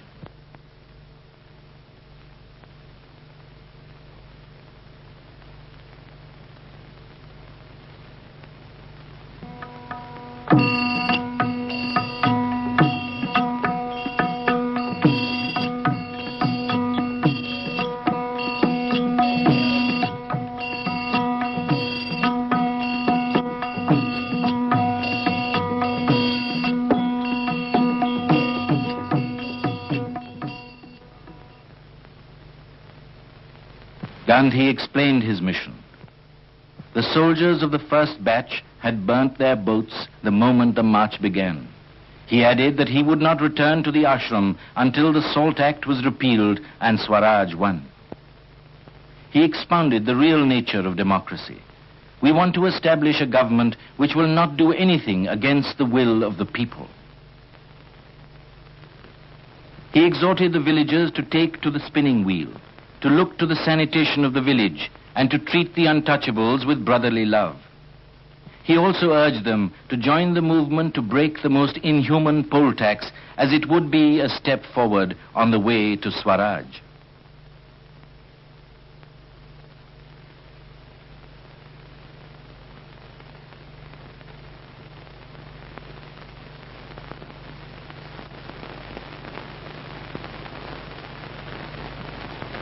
Next morning, the people of Aslali saw Gandhi stride away with his pilgrim band to the next stage in the journey to the sea.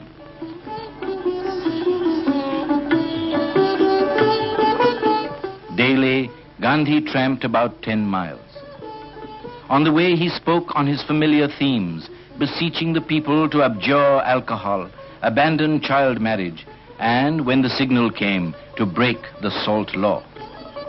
As the procession marched through village after village, the people followed the fortunes of this marching column from day to day, and the temperature of the country went up. The army was marching in a disciplined manner. The agile general in front was indeed a source of inspiration to all. The march continued, and the message of sedition came in clearer and firmer tones. In 10 days, the marchers covered 115 miles, half the distance between Sabarmati and Dandi. The pitch of the people's emotion was rising, and so was the readiness for sacrifice. On the 15th day, the band reached Broch and crossed the river Narmada.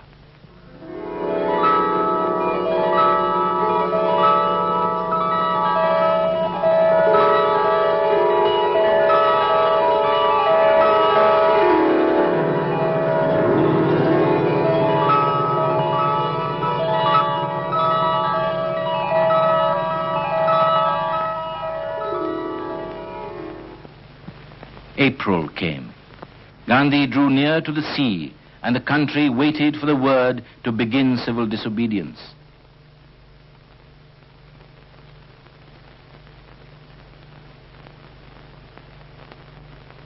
Gandhi conducted his daily prayer meetings and spoke at all the halting places. Seeking the people's cooperation for the righteous struggle, he observed, Satyagraha cannot succeed without a spirit of purity and self-sacrifice. The rebel preached the duty of disloyalty. Loyalty to a state so corrupt is a sin, disloyalty a virtue. In the area traversed, several village headmen threw up their government jobs. Gandhi admonished his hosts for being lavish and extravagant in welcoming the marchers. In your hospitality towards servants like us, you will have to be miserly rather than lavish. He was confident of enlisting the cooperation of the people. It was his feeling that women would contribute more to the struggle for Swaraj than men. Gandhi voiced his firm determination to win Swaraj. Either I shall return with what I want, or my dead body will float in the ocean.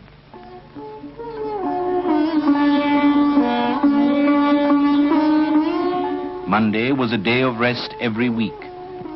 Gandhi insisted on the ashram routine being followed by every one of the pilgrims, especially in three essentials: prayer, spinning, and writing the daily diary. That rigorous self-discipline will generate in us, said he, a force which will enable us to retain what we have won.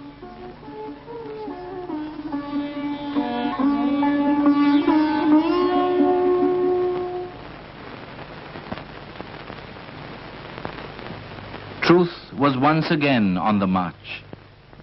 Never was the wave of patriotism so powerful in the hearts of Indians as it was on this great occasion. The eyes of the world were focused on Gandhi and on Dandi, a small village on the seashore in Gujarat, which was preparing to receive streams of men and women.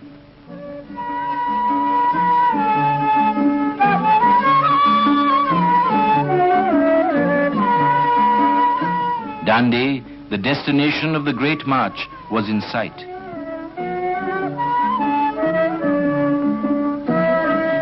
After a 241-mile-long trek, lasting for 24 days, the pilgrims reached the promised land on the morning of April 5th. Sarojini Naidu received Gandhi and his followers on the outskirts of the village. On reaching Dandi, Gandhi felt greatly relieved.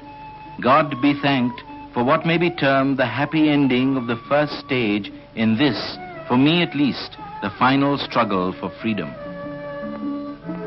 Gandhi arrived at his seaside resort for rest.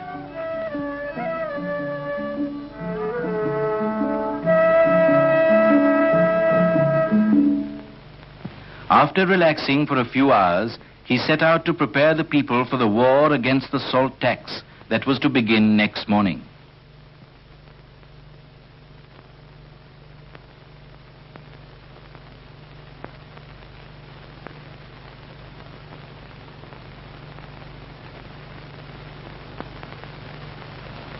Addressing the eager crowds gathered under the banyan tree, Gandhi reaffirmed his decision to break the salt law. God willing, I expect with my companions to commence actual civil disobedience tomorrow morning. 6th April has been to us, since its culmination in the Jallianwala massacre, a day for penance and purification. I am positive that the greater the purification, the speedier will be the glorious end for which the millions of Indians, consciously or unconsciously, are striving. He issued a warning. Those who fear the government will leave. Only those who are prepared for jail going and for receiving bullets should accompany me tomorrow morning. May God always be with us.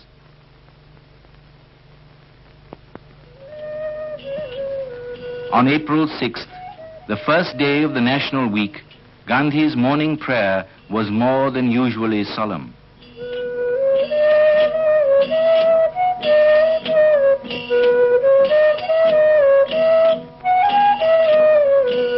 He gave final instructions for the struggle and nominated Abbas Tayyabji and after him Sarojini Naidu as his successors.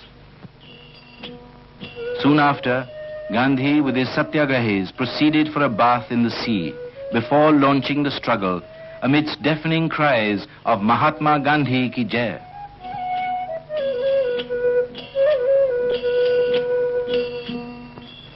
The leaders and his followers bathed in the sea.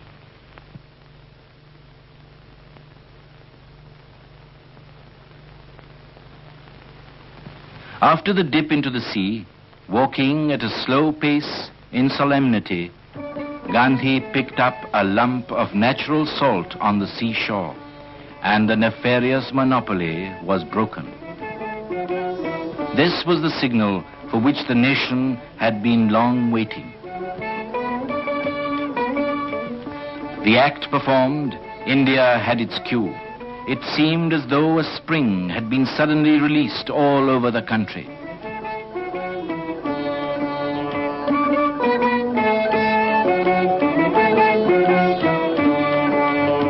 The agitation and disobedience spread to the far-flung regions. India was seething in revolt.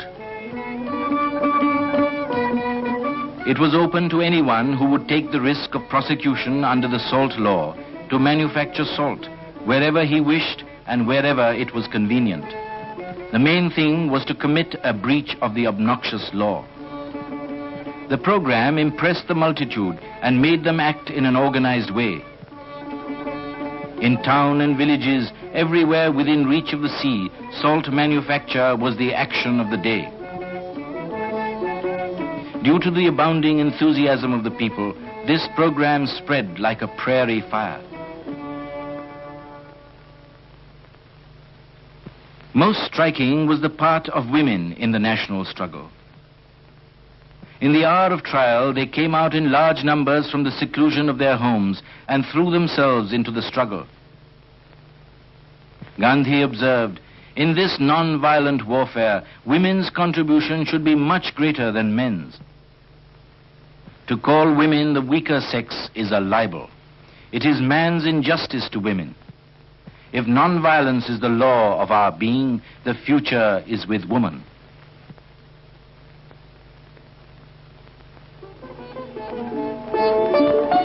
Many curious expedients were adopted to produce salt.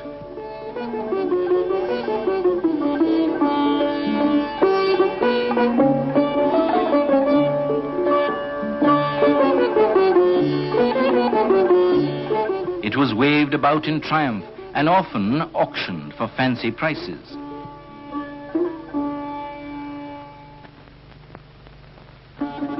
Nowhere had a law been more peacefully and yet more defiantly disobeyed.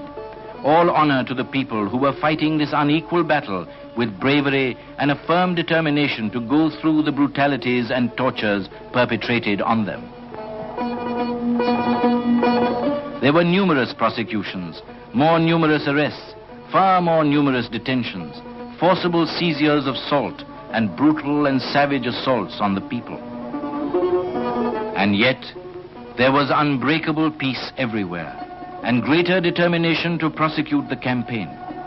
The war against the salt tax continued.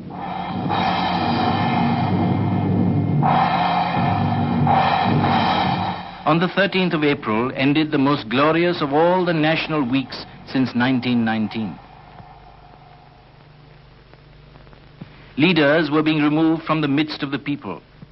on the arrest of Jawaharlal Nehru, the Congress president, Gandhi observed, "It is an affront offered to the whole nation." The arch offender was kept free, and his activities continued unabated. Day after day, he went to the surrounding villages and delivered the message of disobedience. This Indian empire was conceived in immorality. Let us therefore pray and work for the destruction of this demonstrably immoral system with the national creed of non-violence. Sisters should picket liquor shops, opium dens, and foreign cloth shops. For who can make a more effective appeal to the heart than women? Foreign cloth undermines the economic foundations of the nation and throws millions out of employment. So, young and old in every home should play the takli and spin. Testing time seems to be coming faster than I had expected. We must accustom ourselves to standing unmoved in the face of cavalry or baton charges or bullets.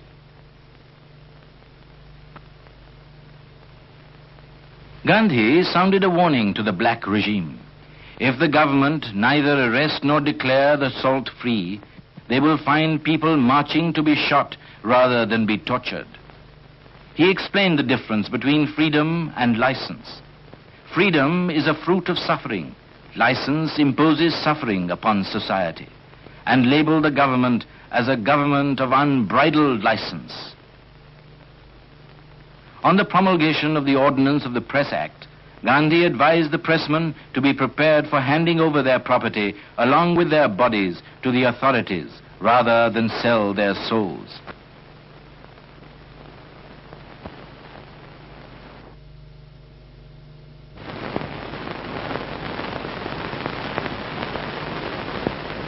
In a mango grove at Karadi, a village near Dandi, Gandhi set up his camp. He sensed that the time had come for greater acts of rebellion. In a draft letter to the Viceroy, he announced his intention to raid the Dharasana salt depot. It would be cowardly on my part not to invite you to disclose to the full the leonine paws of authority and to give the victims an opportunity for greater and greater suffering. Success is the certain result of suffering of the extremist character, voluntarily undergone.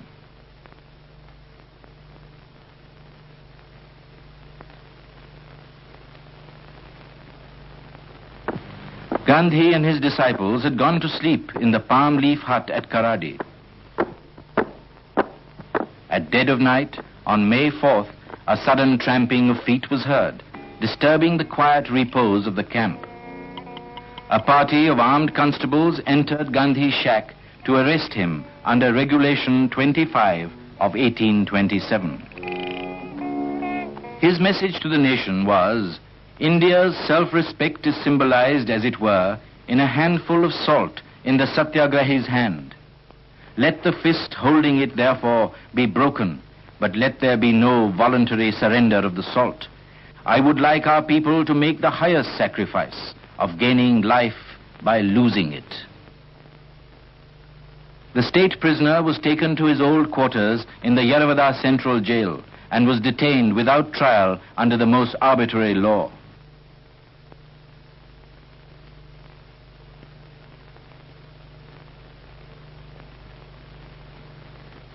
Men, women, and children of all communities and classes in India joined together and proclaimed their determination to win liberty or to die.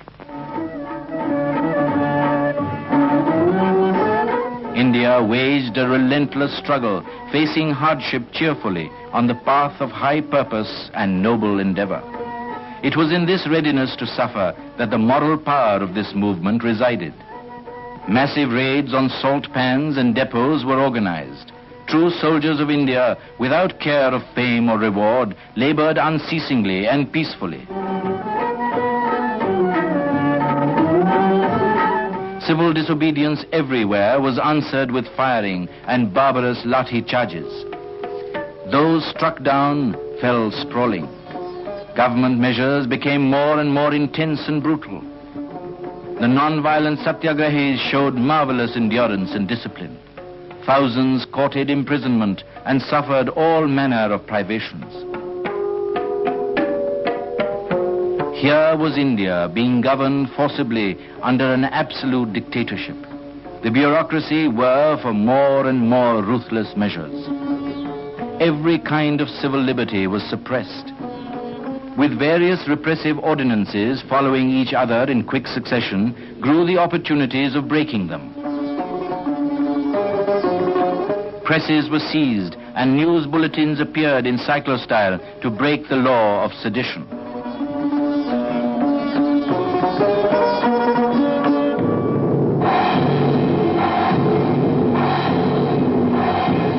The boycott of foreign cloth and picketing of liquor shops was intensified.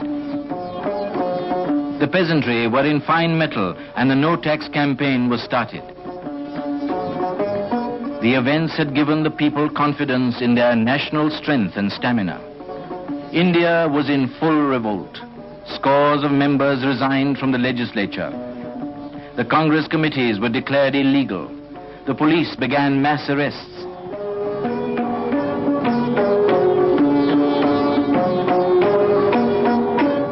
The leadership of the campaign passed from one person to another in quick succession.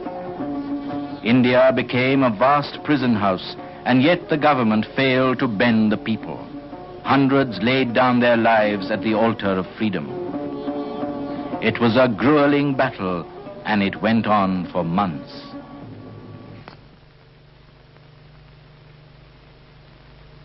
With the Viceroy's consent, Tej Bahadur Sapru and M.R. Jayakar went to Gandhi in the Yaravada prison for peace parleys. On Gandhi saying that the Congress President Jawaharlal Nehru's must be the final voice, the Nehrus, Motilal and Jawaharlal were brought to Yaravada from the Naini prison to confer with him. After discussion with the negotiators, the Congress leaders declared that an unbridgeable gulf separated them from the British position. They maintained that the wonderful mass response to the movement was its own justification and laid down the minimum conditions for its withdrawal. The document stressed the right of India to secede from the empire.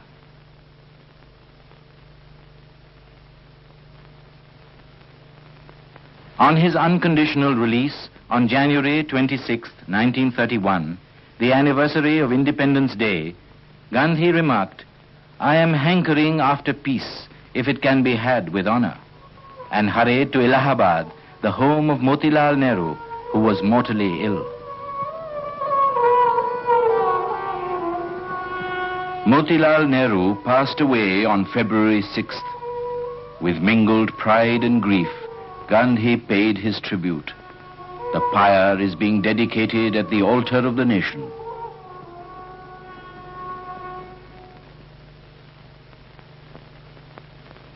A crucial meeting of the Congress Working Committee held at Anand Bhavan, Allahabad, expressed its abiding faith in civil disobedience and passed Gandhi's resolution laying down conditions for a truce, demanding general political amnesty and immediate cessation of repression.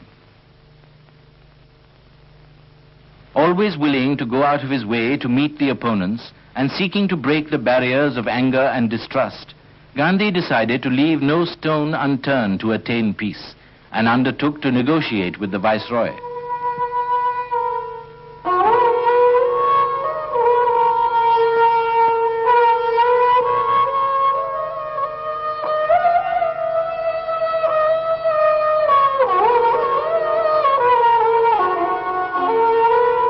He came to Delhi for an interview with Lord Irwin and stayed at Dr. Ansari's house.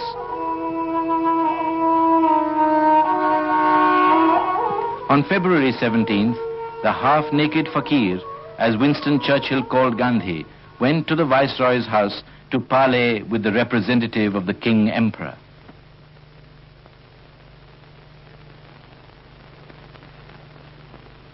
As the talks progressed, Gandhi soon summoned the members of the Congress Working Committee for consultation.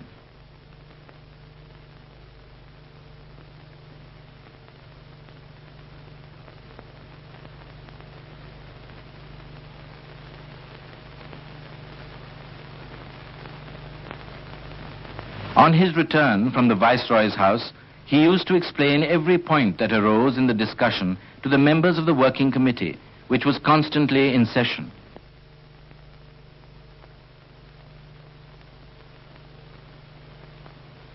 Gandhi was fully occupied. He met many people and talked on different matters.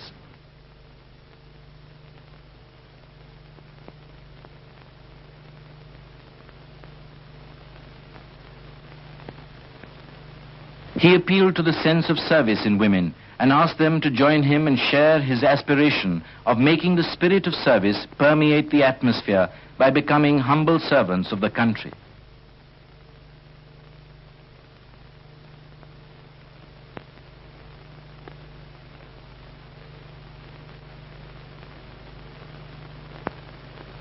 While the Gandhi-Irwin talks were suspended for a few days, Gandhi addressed a huge gathering in the Queen's Garden.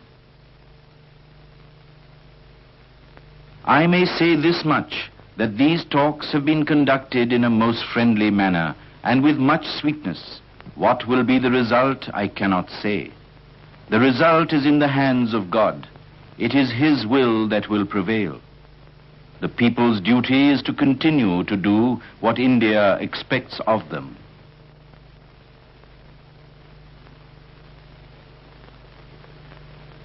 After 8 meetings, spread over 3 weeks, the Gandhi-Irwin Pact was signed on March 5, 1931. The settlement was provisional and conditional. The vital question of the objective of independence remained. It is not wise to say which is the victorious party, remarked Gandhi. The prison gates opened. Thousands of civil disobedience prisoners were discharged and welcomed by the people.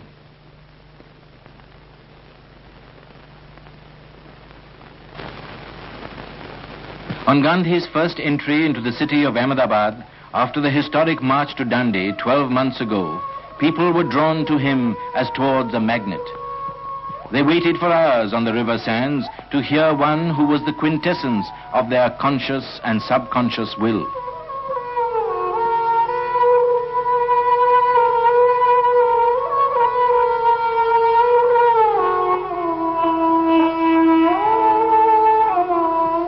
Replying to the citizens' address, Gandhi justified the provisional settlement and asked the people to respect it in letter and spirit. For though it did not give Swaraj, it opened the second door to it. He advised the people to achieve communal unity, eradicate the drink evil, banish foreign cloth, and produce khaddar, which would not only help them in increasing their power, but also in securing complete independence. For the children, his message was, the history of the world speaks loudly about the actions of children. So I expect much from you in the struggle ahead.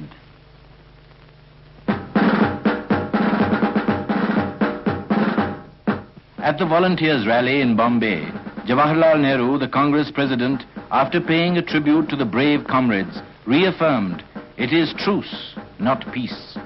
The Congress stands by the independence resolution. Jawaharlal Nehru characterized Gandhi as the father and apostle of the Indian Revolution. The Congress president said, by the sheer force of his personality and intense patriotism, he has always commanded our obedience.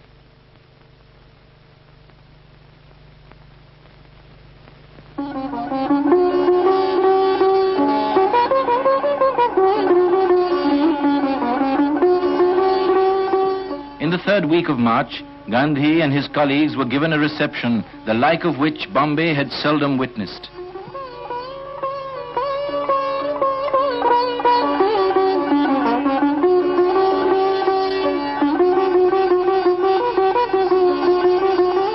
Jawaharlal Nehru exhorted the citizens to keep up the spirit of the independence pledge and assured them, our ideal is unchanged. Gandhi stressed the importance of compromise. A new age has now begun.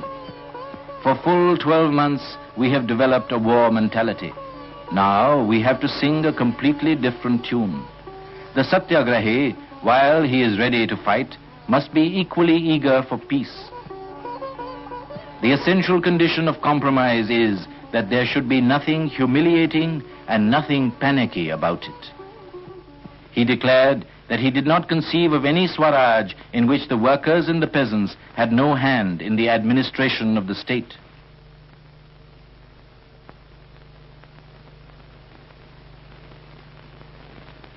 Congratulating the workers at a Khadi center, Gandhi stressed the importance of constructive work as a preparation for Swaraj. Gandhi held the Congress volunteers and their work in esteem and asked them to be prepared both for peace and war, and said that he would not accept any scheme of Swaraj which did not contain the substance of independence. Let us carry on the process of self-purification with greater faith, so that we may grow in strength day by day.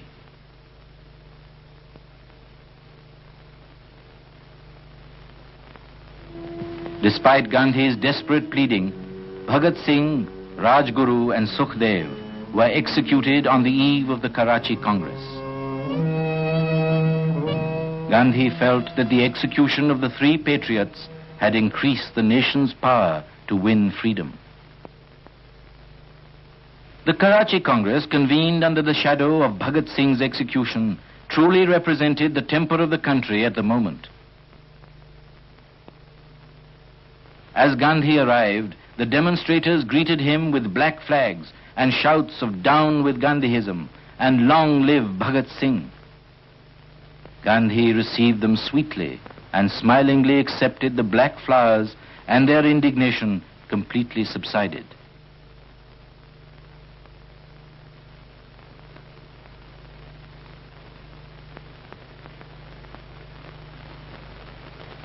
The Congress had a strong contingent of Khudai-Khidmatgars, servants of God. They had played a conspicuous part in the civil disobedience movement in the frontier province under the leadership of Abdul Ghaffar Khan, called Frontier Gandhi.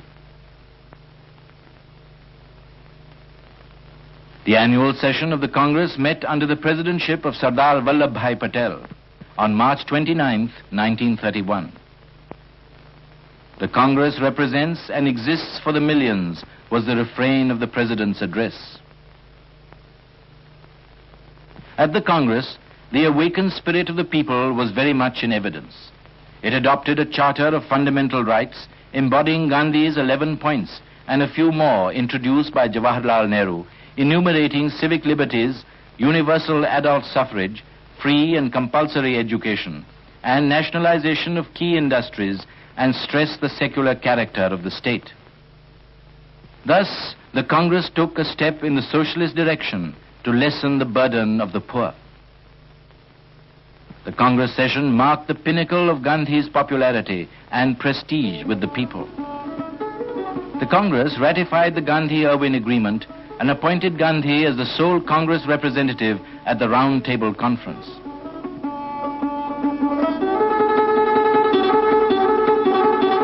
Gandhi said that his death could not kill Gandhiism, which was the cult of non-violence and love, and appealed to young men to come out and embrace his creed.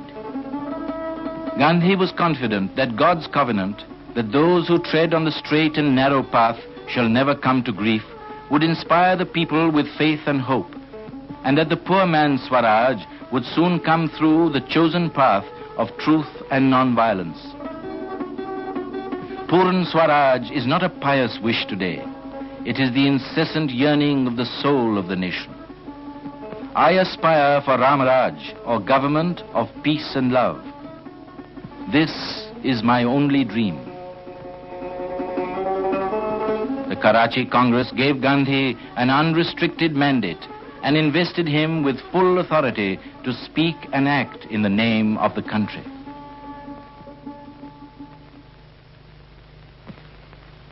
Gandhi had awakened the nation from the slumber of centuries and endowed it with the courage and determination to be free.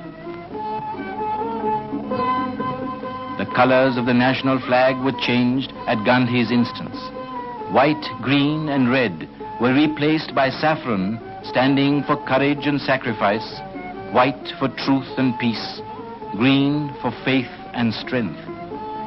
The spinning wheel represented the hope of the masses.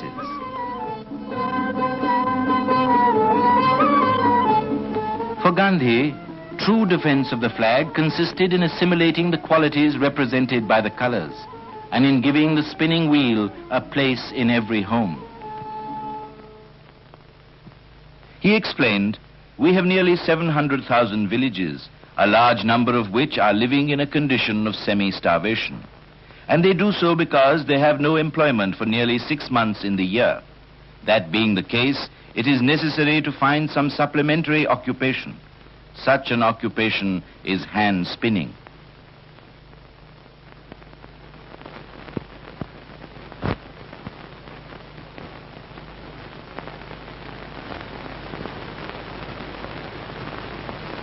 In an interview, commenting on the efficacy of Satyagraha, Gandhi said, "The Satyagraha movement is nothing but a movement for promoting goodwill amongst those against whom we seem to be fighting. Therefore, I have no misgiving as to the ultimate result." In reply to a question regarding his dress in England, Gandhi observed, "I shall certainly not be found in European dress, and if the weather permitted, I should present myself exactly as I am today." When asked whether he would stick to his dress if invited by the King of England, he replied, "In any other dress I should be most discourteous to him, because I should be artificial." The political atmosphere deteriorated. The sense of conflict grew. Gandhi toured Gujarat to give comfort and courage to peasants in the villages ravaged by revenue officials. The Delhi Treaty was being broken in all its clauses. Peasants were subjected to coercive processes. Gandhi appealed to them to fulfill their part of the settlement, irrespective of the government doing it or not. The government stiffened its back and tightened its hold. A long and unsatisfactory correspondence followed between Gandhi and the Viceroy. The continuing harassment in the country was an indication to Gandhi that he must not sail to attend the Round Table Conference. In the final effort to reach a satisfactory arrangement with the government, Gandhi reached Simla once again on August 25th.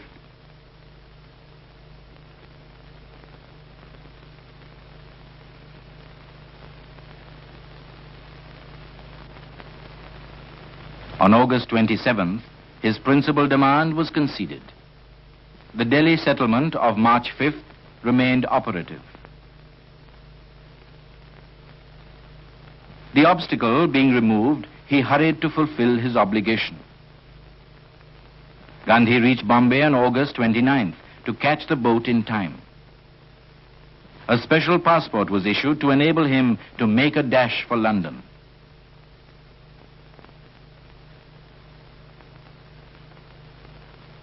Despite rain, men, women and children, eager to catch a farewell glimpse of Gandhi, thronged to listen to his parting message.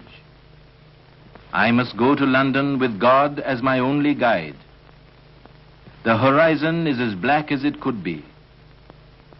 There is every chance of my returning empty-handed. I shall endeavor to represent every interest that does not conflict with the interest of the dumb millions." SS Rajputana was ready to sail. The wharf was alive with people.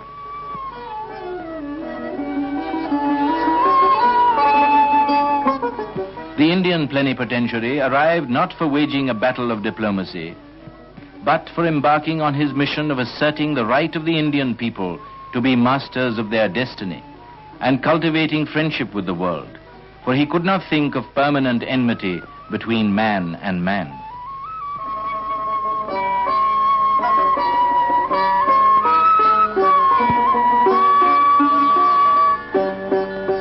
Accompanying Gandhi were two fellow delegates, Sarojini Naidu and Madan Mohan Malaviya.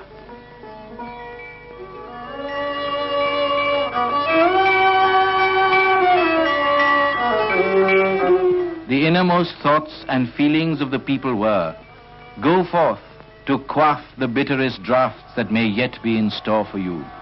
Let not the thought of our misery and misfortunes make you pause. You have taught us to suffer cheerfully. You have stiffened our tender hearts into steel. What if you return empty-handed? Go and proclaim to mankind your message of love and brotherhood. At noon on August 29th, the Rajputana steamed out. Jawaharlal Nehru watched the ship that carried the sole representative of 1/5 of the human race to the Arabian Sea and the far west.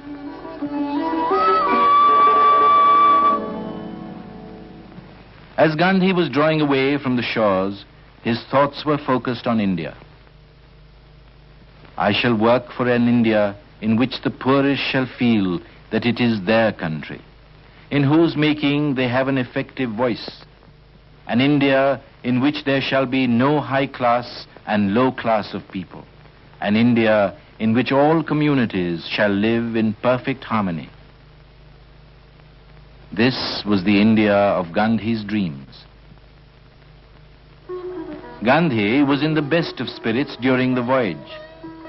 Riding the pitching seas like a veteran mariner, he selected for himself a corner on the second-class deck where he spent most of the day and the whole of the night under the canopy of the starlit sky.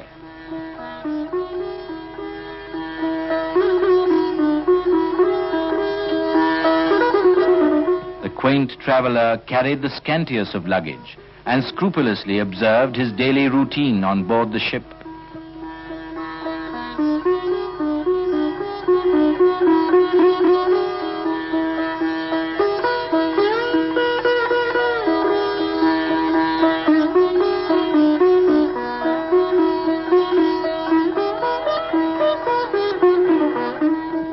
To Gandhi, spinning was a sacrament. He felt that every time he drew a thread on the wheel, he was coming nearer to the poorest of the poor and through them to God. He said, "It is a symbol not of commercial war, but of commercial peace. For every revolution of the wheel spins peace, goodwill, and love.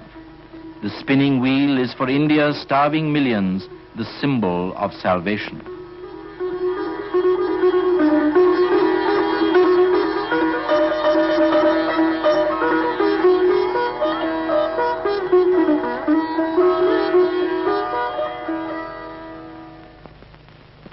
In a jubilant and almost boisterous mood, he played fairy godfather to a child. He never felt so happy as in the company of the little bird, and the child was happy and hilarious in his company. "Children are my life," said he.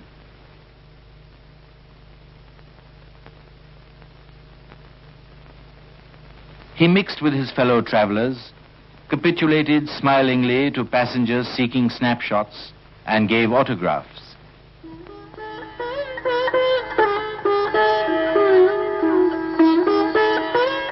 The voyage provided him with much needed rest. He heeded only to the promptings of goddess sleep and slumbered deeply.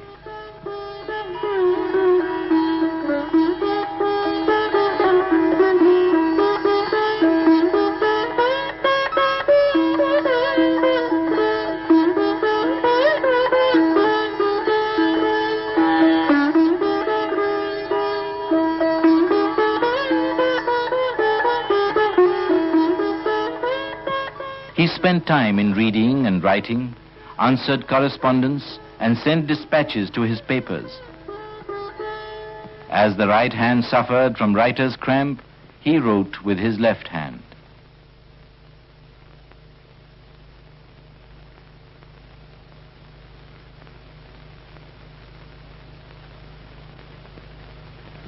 Gandhi gave his testimony on prayer. "Prayer has been the saving of my life. As food is indispensable for the body, so is prayer indispensable for the soul. I am indifferent as to the form." His host, the captain, treated him with every mark of respect and invited him to go round the ship. I am your prisoner for a fortnight, said Gandhi.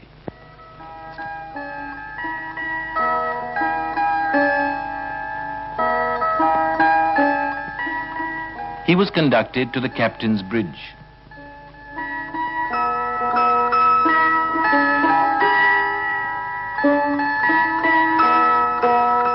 He tried out the various nautical instruments and exhibited keen interest in each device.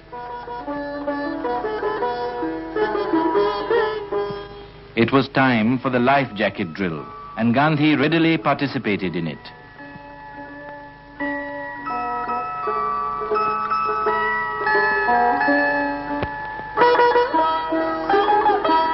Throughout the voyage, Gandhi endeared himself to the fellow passengers by his unfailing courtesy and gentleness.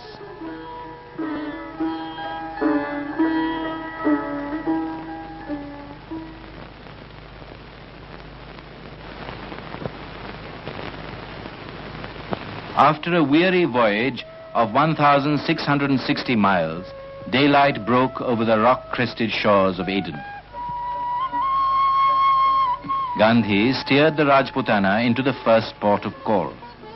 I hope I do not capsize the boat, he remarked, as he turned the wheel.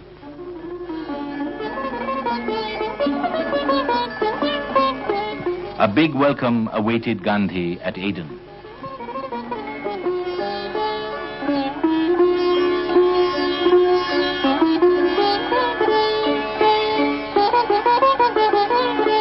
He arrived at the citizens' meeting to receive an address of welcome and a purse.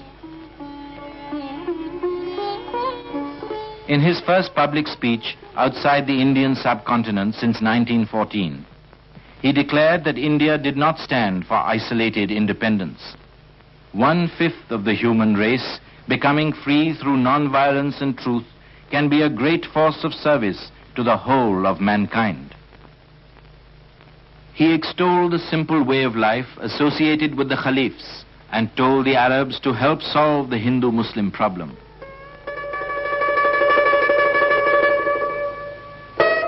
As the ship was gliding through the Suez, messages of welcome from the Egyptians poured in.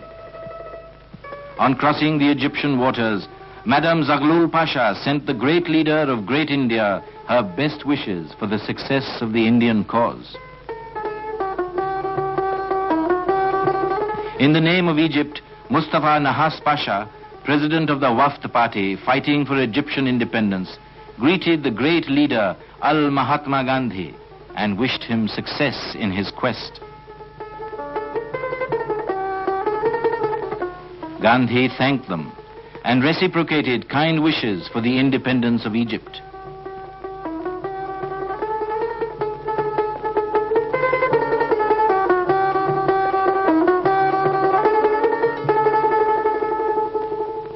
At Port Said, Gandhi told the journalists on board the ship that he would heartily welcome the union of the East and the West, provided it was not based on brute force.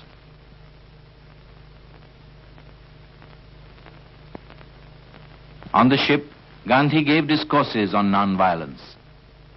His contention was that as life persisted in the midst of destruction, there must be a higher law, the law of love, which worked like the law of gravitation.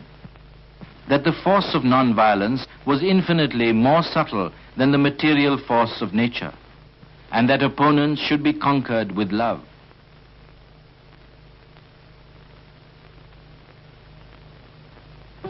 Gandhi had in his loyal secretary Mahadev Desai an assistant who not merely relieved him of much of his routine work, but put his keen intellect and tireless capacity for work at his disposal. Mahadev's devotion to Gandhi was complete, and Gandhi's affection for him deep and unbounded.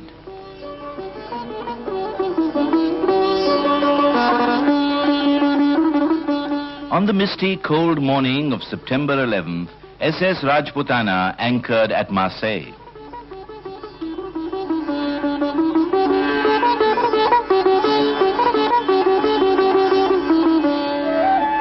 Madeleine Roland greeted Gandhi on behalf of her ailing brother, Romain Roland, with a message, "The better Europe is with you." The world press was represented to cover Gandhi's arrival.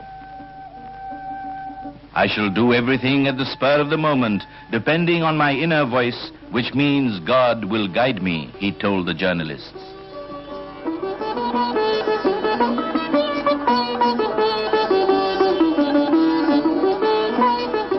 When the spiritual ambassador of India alighted on the soil of war-weary Europe, he was hailed with shouts of "Vive le Gandhi!"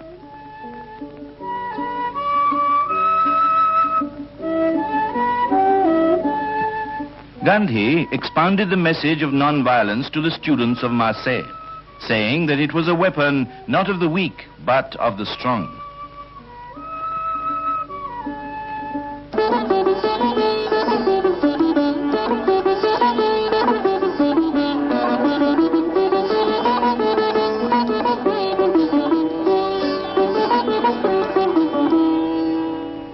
On the train to Port Boulogne, a correspondent asked, How long you intend to be in London, Miss Gandhi? I know your trick. Why don't you want to say just a few words? Would you say a few words for France, Mr. Gandhi? You don't know. Only for France. I can call the French. Finish now. That's lovely. Huh? Goodbye. At Port Boulogne, Gandhi was given a friendly ovation. The party boarded the Channel boat to Folkestone.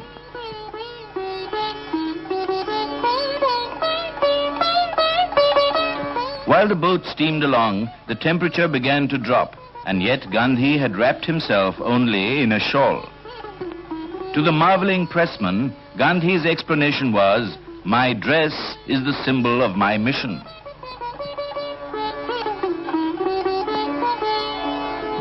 At Folkestone on September 12th, Britons gathered to greet the guest of the nation. Gandhi landed on British soil with thoughts of the hard task ahead. "I am here to vindicate the honor of India and to uphold truth as I see it, for I believe it is the keystone of life."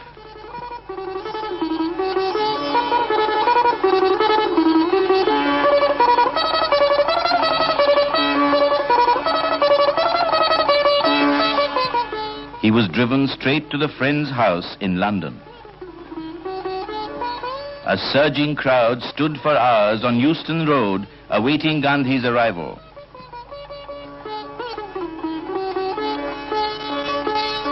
All facets of public life were represented at the Quaker Center to welcome him as an instrument of the synthesis of politics and religion. Explaining his mission, Gandhi said he had come absolutely in a spirit of cooperation and to strive for an agreed solution between India and Britain.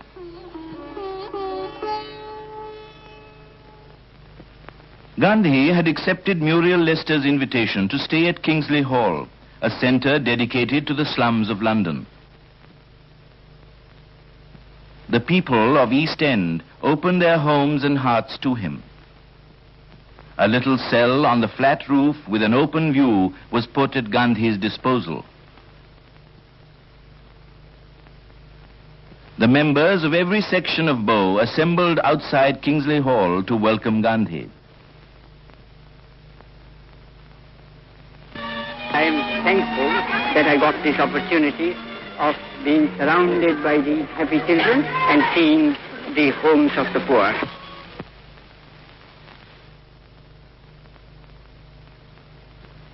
He was soon at home among the workers. He felt happy because he got here a taste of the life he was pledged to live. Then began the inrush of visitors of every shade of opinion. The Pearly King, accompanied by his son and daughter, came to pay respects to the distinguished visitor in his domain. Gandhi greeted the costermonger royalties who offered him their best oranges. Take the orange, yes. Thank you, thank you. Thank you. Why take only one? I take two. Kill.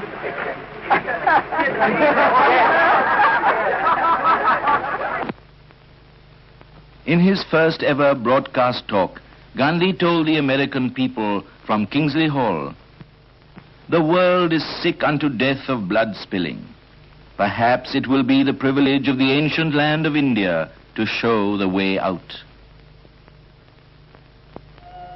At the Federal Structure Committee of the Round Table Conference held at St. James's Palace, the voice of resurgent India spoke through Gandhi.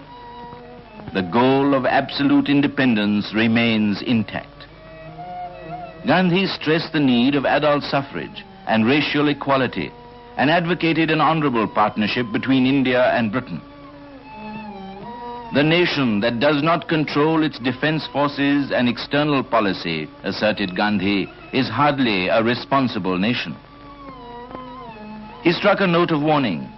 A nation of 350 million people needs simply a will of its own to say no, and that nation is today learning to say no.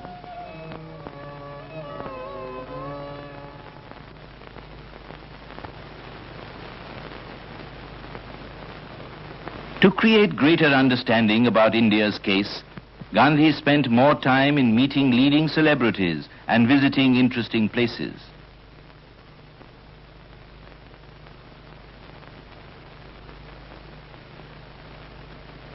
He met Charles Chaplin, of whom, curiously enough, he had not heard. They talked about the toilers, the underfed, and the use and misuse of machines. Gandhi's visit to Lancashire afforded him an opportunity to come into friendly contact with the mill owners and workers.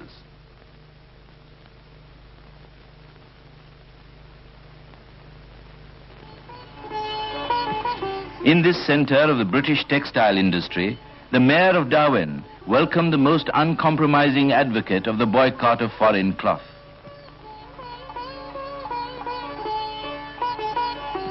Asking the workers not to attribute their miseries to India, Gandhi poured out his heart to them.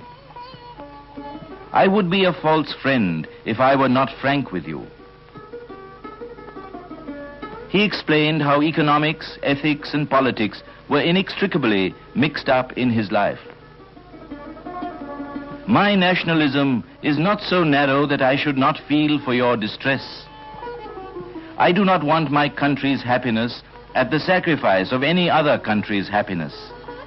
You have 3 million unemployed, but we have nearly 300 million unemployed and underemployed for half the year. Your average unemployment dole is 70 shillings. Our average income is 7 shillings and 6 pence a month. If India could revive the living corpses by putting life and food into them in the shape of work, it will help the world." He pointedly asked the operatives, "Do you want Lancashire's prosperity to be built upon the ruin of the Indian artisan?"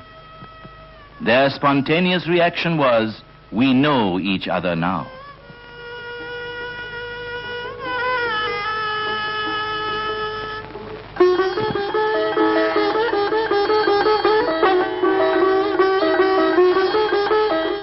He would just like to say a few words. You are going to tell the other children that I love you all as my own children. That's all I want to say.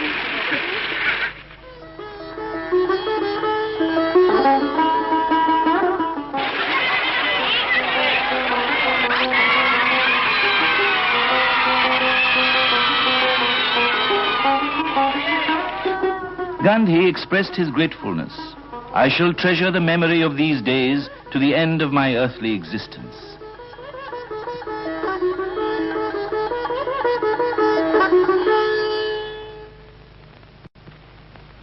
In a recorded talk, Gandhi sought to prove the existence of the benevolent power God.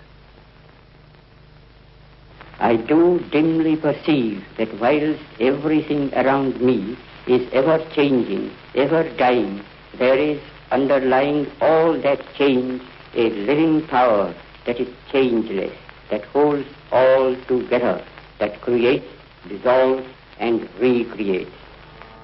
That informing power of spirit is God. For I can see that in the midst of death, life persists. In the midst of untruth, truth persists. In the midst of darkness, light persists.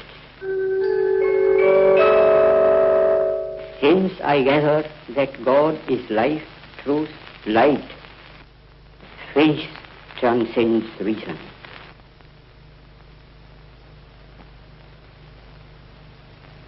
Being His Majesty's guest, Gandhi felt morally bound to accept the invitation to attend his reception. He went to Buckingham Palace in his usual dress.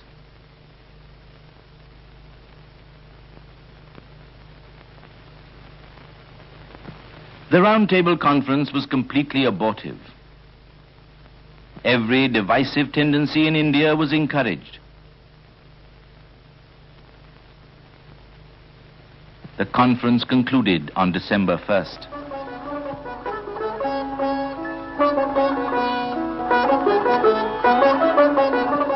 Gandhi's 12-week stay at East London, which afforded him an opportunity to see the best side of human nature and lent support to his belief that at the bottom there was neither East nor West, came to an end.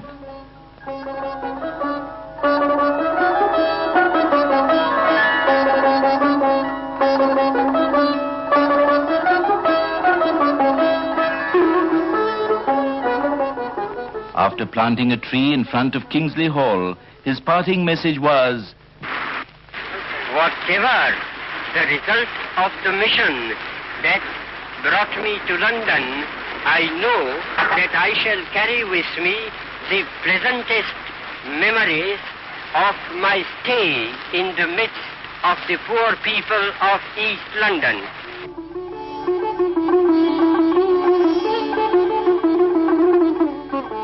On December 5th, 1931, Gandhi left Britain without any disappointment. I carry with me the pleasantest recollections of many happy friendships formed. The call from India was peremptory. Gandhi boarded the Channel boat to the French coast on the way home, leaving behind seeds of goodwill and mutual understanding.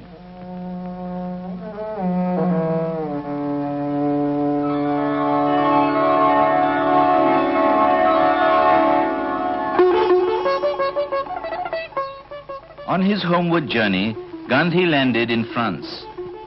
The crowds overwhelmed him with their welcome.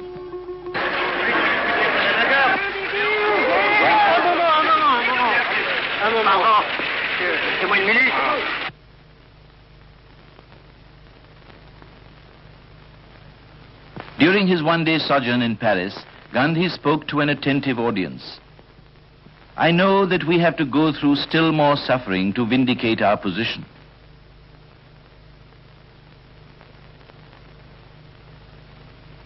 Next day, he departed for Switzerland.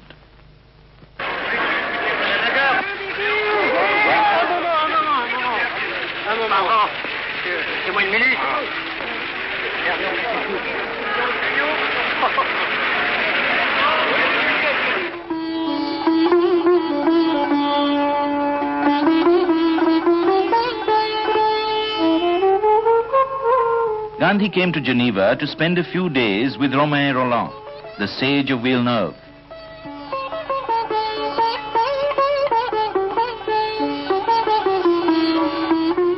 The two kindred souls, tormented by the spirit of darkness engulfing the world, met at Villa Olga on the bank of Lake Léman. Rolland described the blighting effects of exploitation and the perils of war.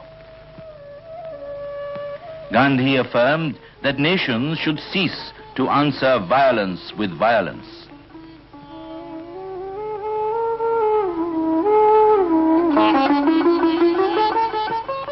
Gandhi's routine of taking early morning walks continued despite the severe December cold.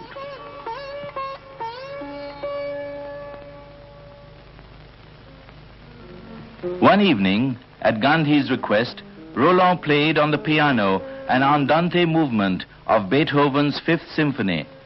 representing the triumph of the heroic will over the deepest gloom.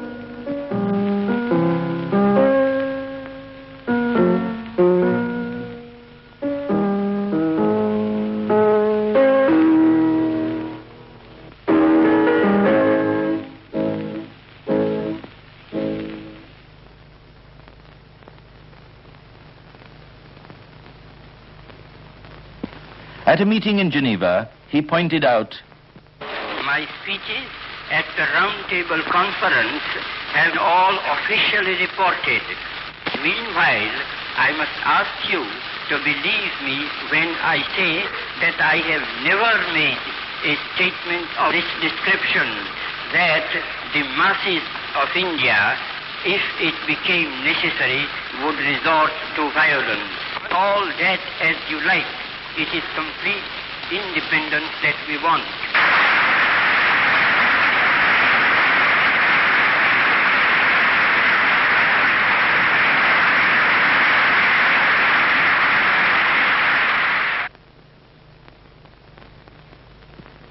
God, Gandhi said at Lausanne, is an eternal principle. That is why I say the truth is God, and the way to him is through love.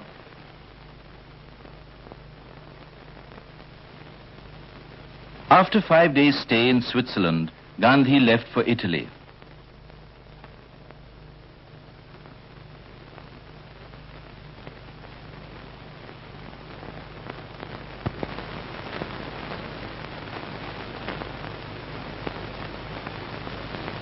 At Rome, Gandhi was cheered by enormous crowds. He was received by General Maurice, a friend of Romain Rolland.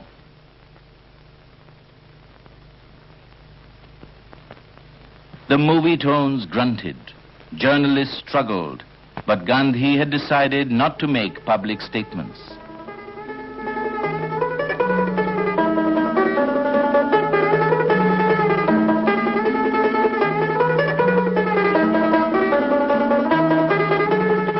During his 3 days' stay in Rome, he had a packed schedule.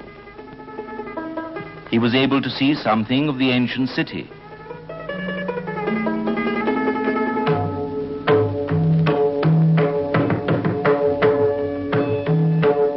He made a hurried round of the Roman ruins.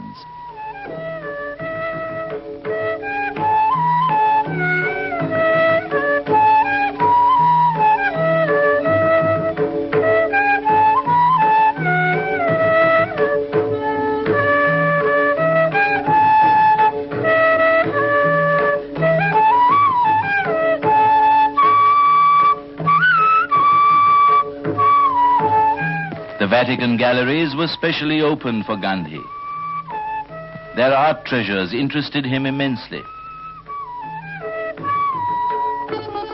Gandhi's eyes fell on a striking statue of Christ.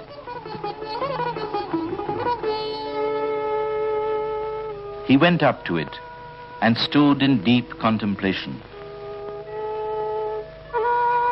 Gandhi saw here that nations, like individuals, could only be made through the agony of the cross, and that joy came not out of infliction of pain on others, but out of pain voluntarily borne by oneself.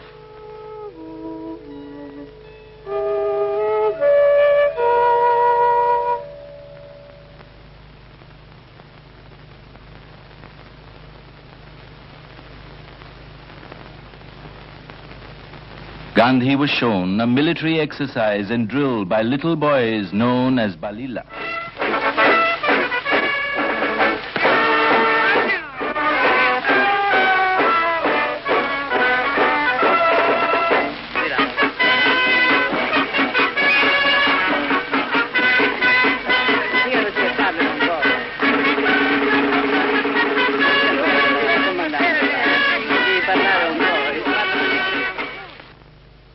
It has given me very great pleasure to see all these young children hale and hearty.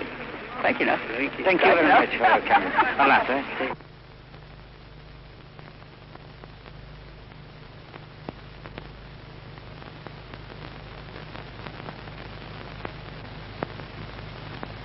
On December 14th, Gandhi boarded SS Pilsner at Brindisi en route to India. After his experience in England, it was clear to him that the true battleground was not London, it was India.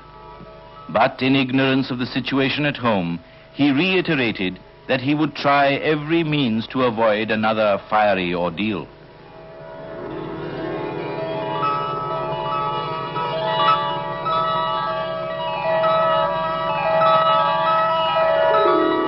On December 28th, 2 days after the arrest of Jawaharlal Nehru, Gandhi reached the shores of India.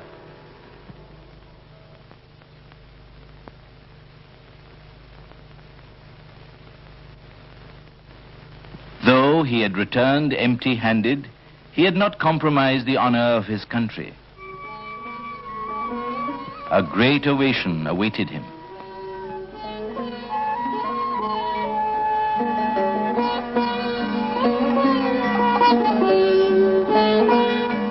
Gandhi was unprepared on landing to find intensified repression and special ordinances in operation. The truce had been done to death. The die seemed to be cast.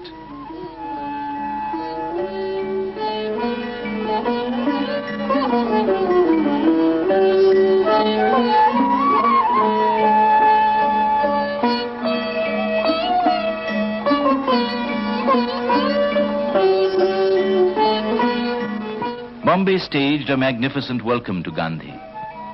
Thousands turned out en masse to greet him. The streets were lined with greatly excited crowds.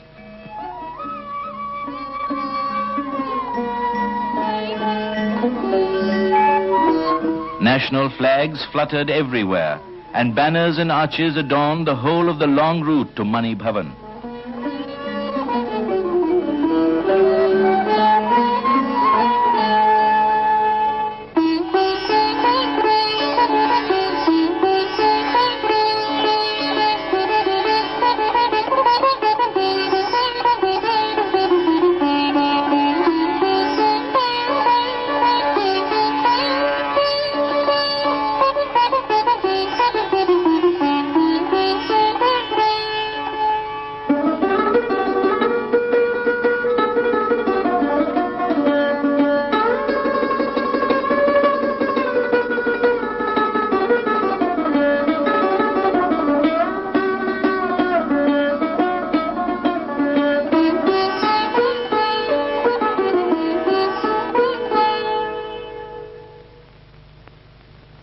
Gandhi encamped on the terrace of Mani Bhavan and acquainted himself with the situation.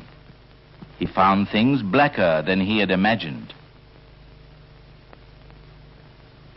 That evening, people flocked to Azad Maidan to listen to Gandhi. A vast concourse of humanity stretched far beyond the Maidan.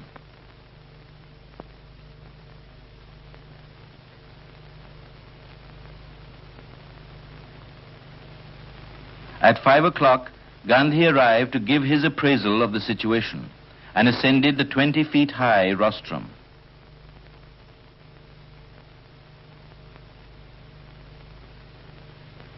In reply to the demonstration of tumultuous welcome, Gandhi condemned the attempt of government to unman a whole race. He emphasized his eagerness to cooperate with the government, though he was ready for a struggle if necessary. If a fight is inevitable, he asserted, I would expect every son of the soil to contribute his might. I would not flinch from sacrificing even 1 million lives for India's liberty. He exhorted the people to get rid of the fear of death and adhere to non-violence. He made an impassioned plea for raising the level of the untouchables, realizing that without it, freedom would be futile.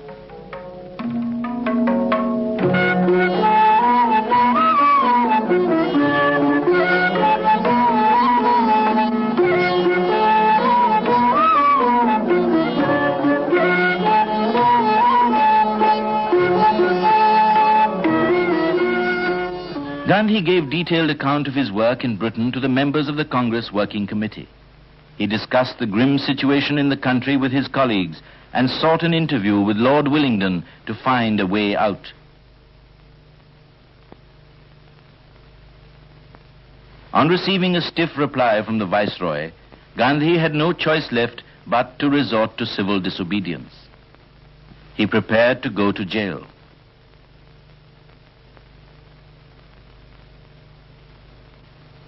His message to the nation was to wake up from its sleep and respond to the challenge of the government without hatred or malice, for our quarrel is not with men, but with measures.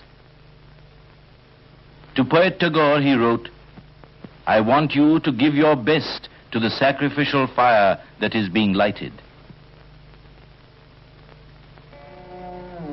The government instantly struck back, and when the whole nation was asleep, Gandhi was put under arrest at 3 a.m. on Monday, January 4th, his weekly day of silence in the tent on the terrace of Mani Bhavan.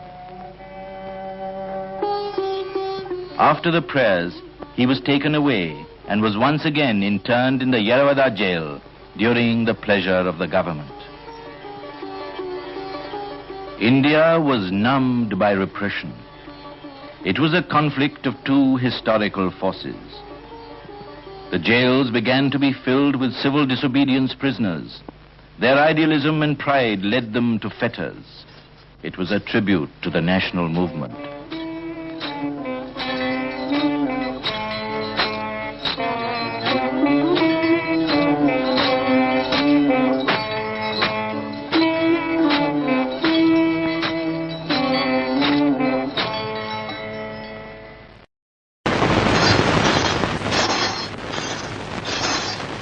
Week after week, news of black repression all over the country trickled into Gandhi, cribbed in the prison yard. But, as conveyed in his letter to the Secretary of State for India, what filled his mind above all was the contemplated separate electorate for the depressed classes under the new constitution.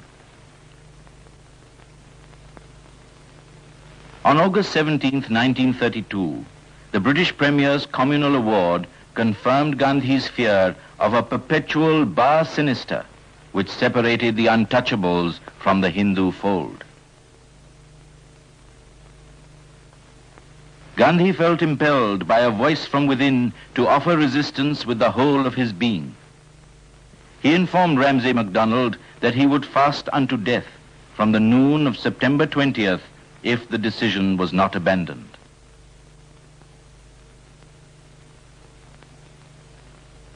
In the early morning of September 20th, Gandhi wrote to Tagore, "I enter the fiery gate at noon.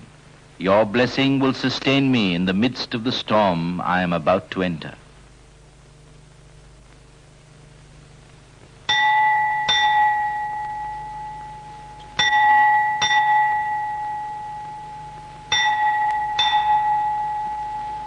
In a yard of the gaunt grey prison at Yeravada, the fateful hour approached.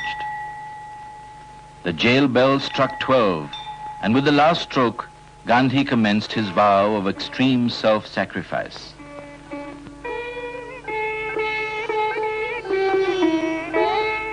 In a press interview, he explained, "I have undertaken fast at God's call for the eradication of untouchability, root and branch.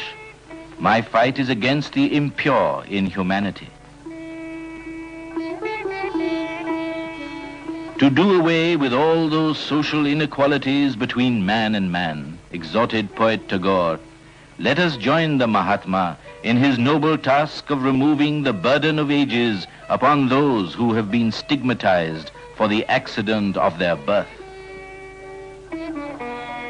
There were spontaneous demonstrations of love and grief.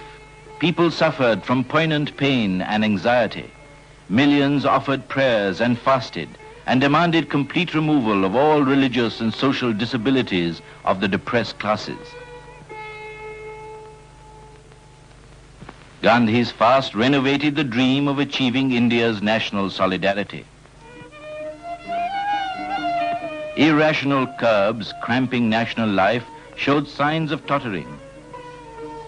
Temples after temples were opened to the untouchables. They could now draw water from public wells. What social reformers could not do for decades was thus achieved in a few days.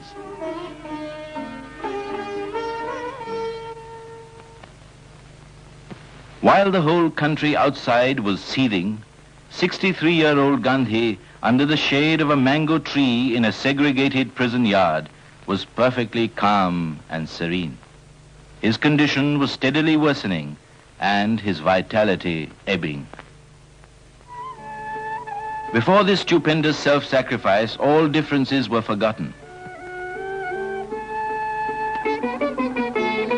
On the 5th day of the fast, the caste Hindus and the depressed class leaders, in consultation with Gandhi, signed the pact accepting joint electorates. The Yaravada Pact nullified the British Premier's decision. Gandhi broke his fast of 6 days and 5 hours.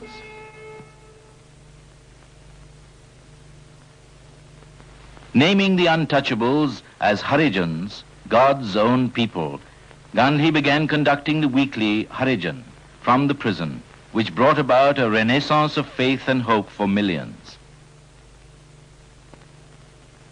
Pleading for temple entry, he argued, it is the one spiritual act that would assure the untouchables that they are not outcasts before God. In response to a peremptory call from within, Gandhi decided to undertake 21 days purificatory fast from May 8th for gaining greater watchfulness in connection with the Harijan cause.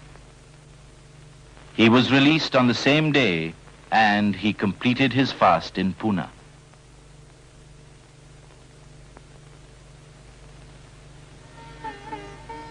On July 31st, Gandhi disbanded the 18-year-old Sabarmati Ashram as a gesture of sympathy with those who had lost property in the freedom struggle.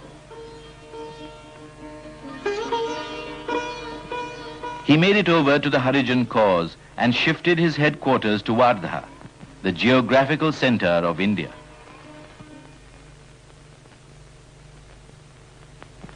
On November 7th, 1933, Gandhi started from Wardha on an all-India tour for the uplift of the downtrodden Harijans and to restore equality between man and man. His plea was, the inner oneness pervades all life. God is one, and all life is from him and in him. Untouchability is the very negation of this magnificent truth.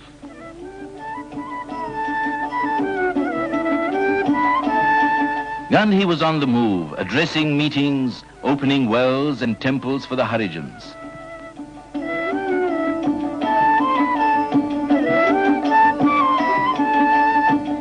He auctioned articles presented to him and collected funds for their cause. People loosened their fists, coins and jewelry poured in.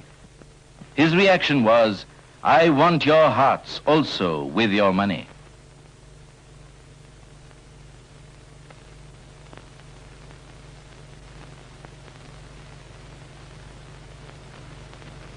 Gandhi had one mission before him, the eradication of untouchability. If we believe that we are all children of one and the same God, asked he, how can there be untouchability amongst us, his children?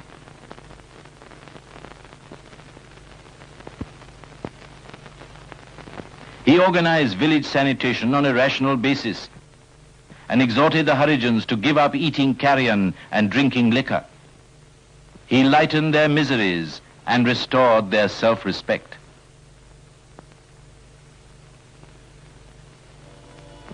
While Gandhi was touring South India, a great earthquake shook North Bihar on January 15th, 1934.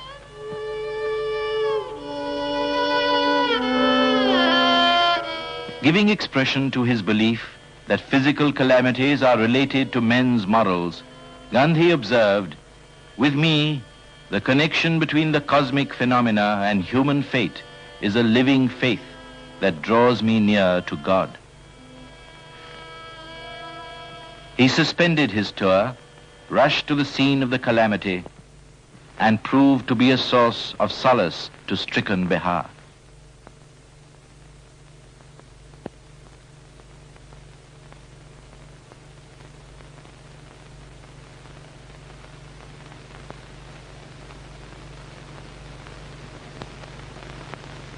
Gandhi renounced the use of conveyance for the Harijan tour in Orissa, for cultivating more intimate contact with the villagers who he wanted should awake, arise, and realize the sin they had inherited and harbored. Gandhi's whirlwind Harijan tour of the country ended at Banaras on July 29, 1934.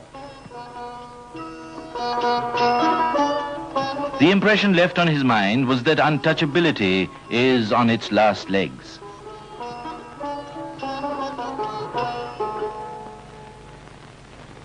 The outstanding event of the 49th session of the Congress, held under the presidentship of Rajendra Prasad at Abdul Ghaffar Nagar, Bombay, was Gandhi's retirement from the Congress for having failed to persuade it to change its creed from peaceful and legitimate to truthful and non-violent methods. On October 28, 1934, the Congress reiterated its confidence in Gandhi's leadership while reluctantly accepting his decision.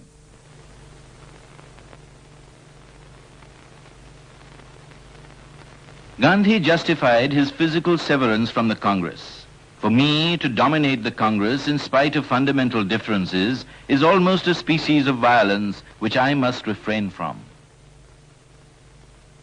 No leader can give a good account of himself if his lead is not faithfully, ungrudgingly, and intelligently followed. Henceforward, my interest in the Congress will be confined to watching from a distance, enforcement of principles for which it stands. I would love to serve the Congress in my own humble manner, whether I am in or outside it.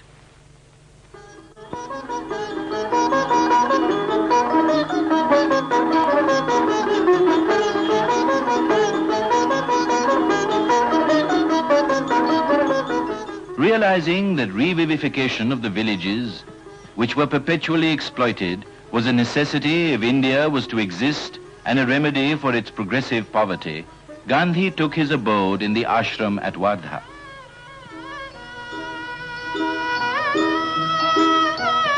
For him, Khadi was the sun of the village solar system and the various village industries its planets. We should, he argued, identify ourselves with the poor villagers, live as they live, help them to produce what we need, and make full use of the local raw material, local talent, and local tools.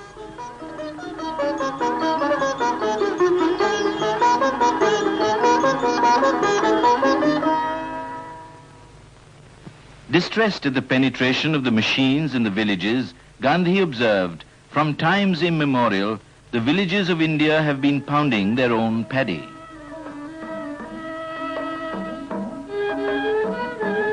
Unpolished rice and hand-ground whole wheat flour, apart from being nutritious, also provide employment in the rural areas.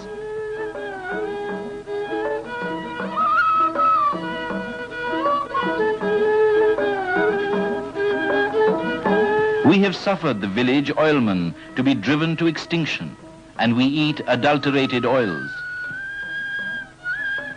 Gandhi persuaded the villagers to take to more rational ways of diet. In all our dietetics, he argued, we mistake the shadow for the substance, preferring bone-white sugar to rich brown jaggery.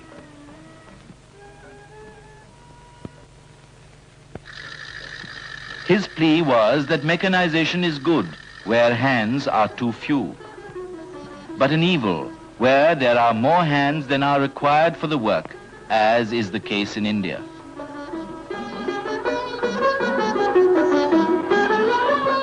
The remedy suggested by him was the protection of the village industries, the village crafts, and the workers behind them from the crushing competition of power-driven machinery. Gandhi believed that if the village perishes, India will perish. Persuading the villagers not to turn open, healthy spaces into breeding grounds for disease, Gandhi suggested burying of the night soil as the most economic method of its disposal. When mixed with refuse, it can be turned into golden manure.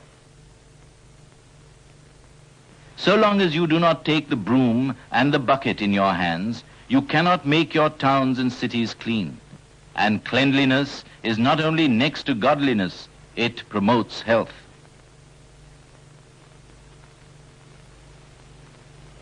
Gandhi believed in the infinite capacity of the soul for self-control.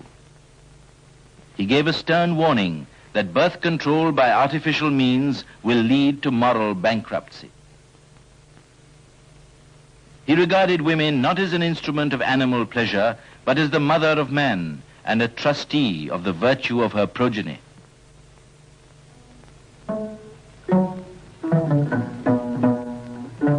Non-violence, which was at the root of all his activities, was not confined only to India. Mussolini's attack on Abyssinia disturbed Gandhi. He appealed against the wave of darkness that was about to sweep the whole world. If the recognized leaders of mankind, who have control over the energies of destruction, were wholly to renounce their use with full knowledge of the implications, permanent peace can be obtained. Non-violence, to be a creed, has to be all-pervasive. It is my unshakable belief that India's destiny is to deliver the message of non-violence to mankind. Being convinced that the real India dwelt in her villages, Gandhi tramped to Segaon, later called Sevagram, a decadent village 5 miles from Wardha, on June 16, 1936, to attain self-realization through the service of the village folk in steadfast faith. He reached his destination, lived in a one-room mud hut, and was soon at work.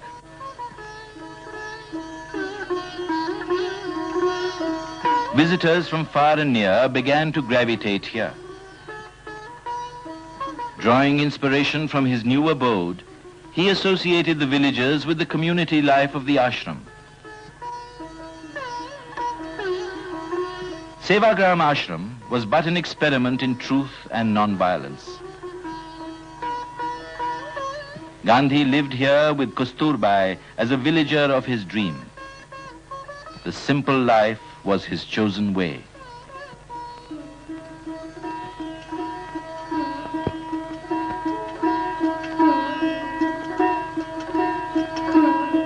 Here Gandhi lived and worked, beginning his day before dawn, never missing his prayers.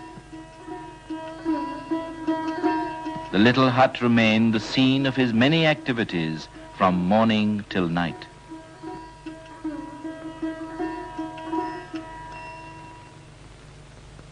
He spun for hours and carded his cotton.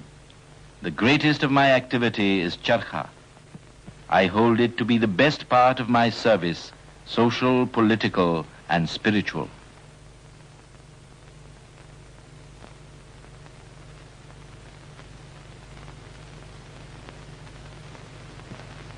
Sometimes he was engrossed in examining the details of the latest model of the spinning wheel and making suggestions to the designer.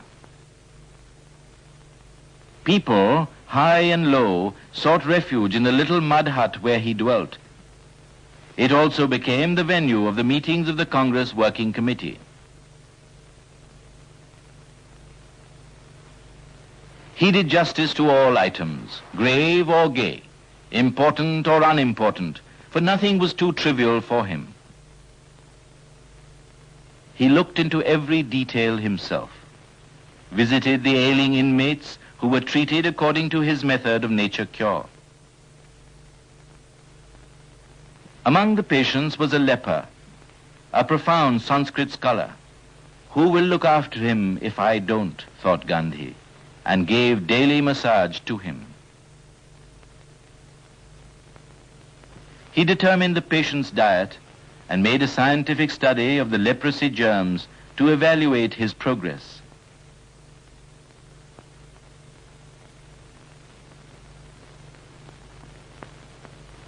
He never failed to greet the newborn calves in the ashram. Lying with a mud poultice on his abdomen was a part of his permanent treatment for blood pressure prescribed by himself. He knew the wonderful properties of Mother Earth. That is why, instead of treading upon it, I have it on my head and on my abdomen, he said.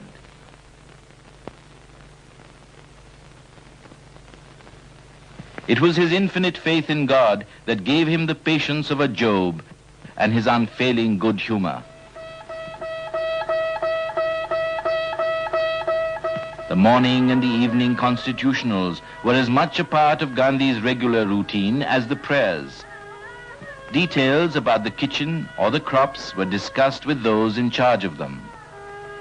Often, interviews of a serious nature were given, and press statements dictated during the walks. In accordance with his desire to be in tune with the infinite, he slept under the open sky.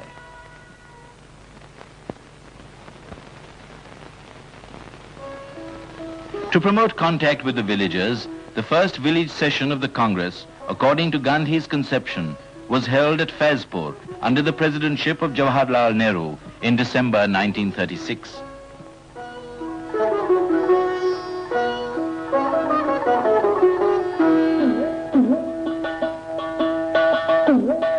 Vast, unsophisticated crowds thronged Tilak Nagar, the bamboo village. All arrangements were befitting the village life. President Nehru dwelt upon the growing menace of fascism in Europe. He hoped the logic of events would lead to socialism for India's economic ills.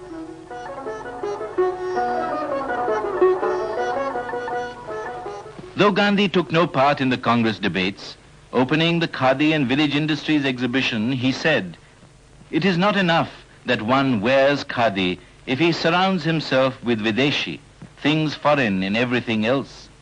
Khadi means the truest Swadeshi spirit.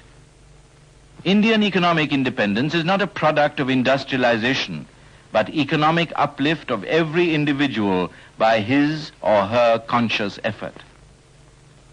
Real socialism has been handed down to us by our ancestors who taught all land belongs to God. Like the earth, we of it also belong to God, and hence we must feel like one and not create boundary walls."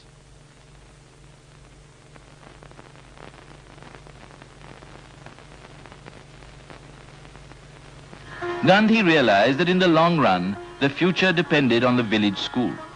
He expounded the theory of education through vocation, which could promote the real disciplined development of the mind by drawing out the best in the child and yet keeping him rooted in the soil with a glorious vision of the future.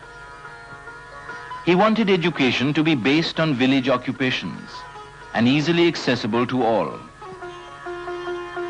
Though education was to be based on a craft, Gandhi insisted that the child's intellect and heart were to be trained as much as his hands.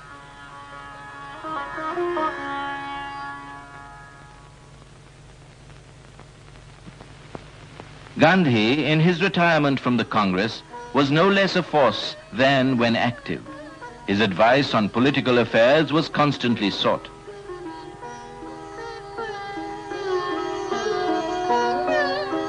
In February 1937, on the Congress securing signal success at the polls, Gandhi advised the Congress majorities in 7 provinces to form cabinets to hasten the march towards independence. Office acceptance created a new ferment that began to leaven the dough of national life. Gandhi wrote, "The offices have to be held lightly, not tightly." He insisted that ministers dare not live in a style and in a manner out of all correspondence with their electors, and exhorted them to eradicate red tape and to conduct themselves with ability, integrity, and impartiality. For Gandhi, office acceptance had a special meaning for progressive amelioration of the toiling millions. He stressed the need of immediate enforcement of prohibition, removal of untouchability, free and compulsory primary education, conversion of jails into reformatories, and tax-free salt for the poor.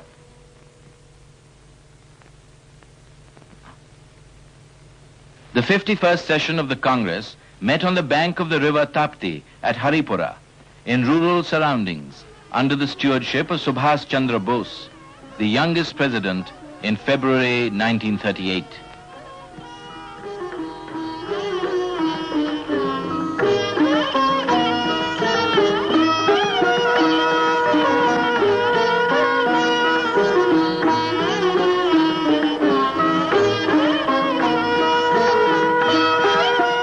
At the Khadi and Village Industries exhibition, Gandhi observed, "Khadi has been conceived as the foundation and the image of ahimsa. A real Khadi wearer will not utter untruth, will harbor no violence, no deceit, no impurity. Do what you do for the sake of India. If you wear Khadi for my sake, you will burn Khadi on the day you burn my dead body. But if you have fully understood the message of Khadi, it will long outlive me."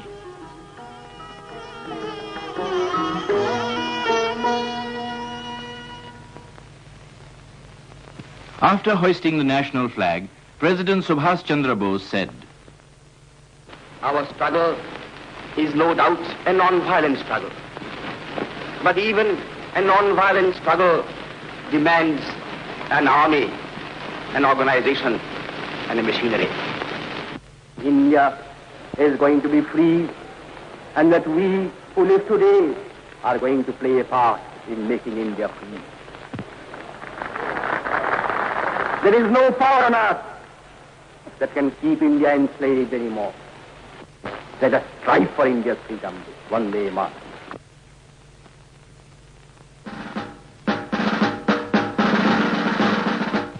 President Bose and the members of the working committee arrived at the open session of the Haripura Congress.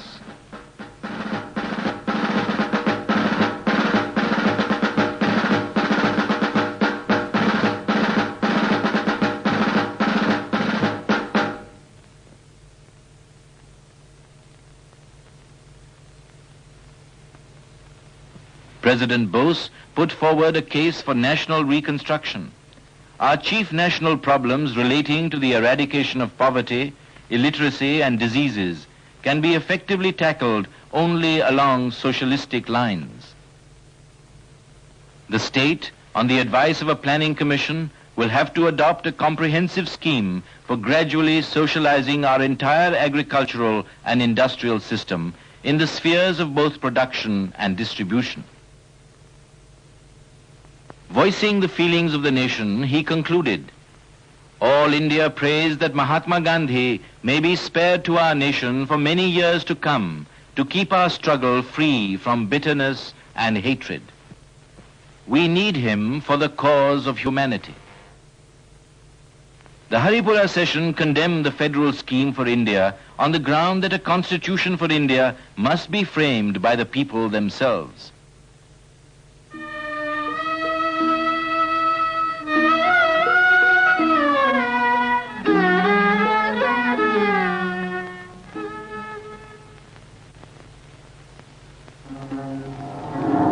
In September 1938 came the moral catastrophe of Munich.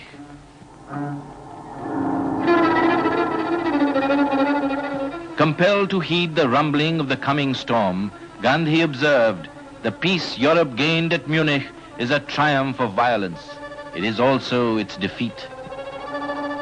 The science of non-violence can alone lead to pure democracy." The plight of the Czechs moved Gandhi to the point of physical and mental distress.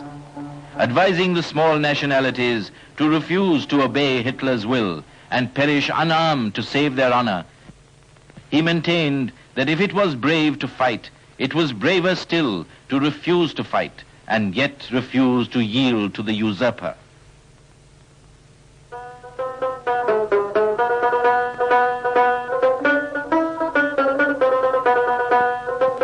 Soon after the Munich crisis, Gandhi traversed the whole of the northwest frontier province with Abdul Ghaffar Khan. The Pathans, old and young, received Gandhi with joy.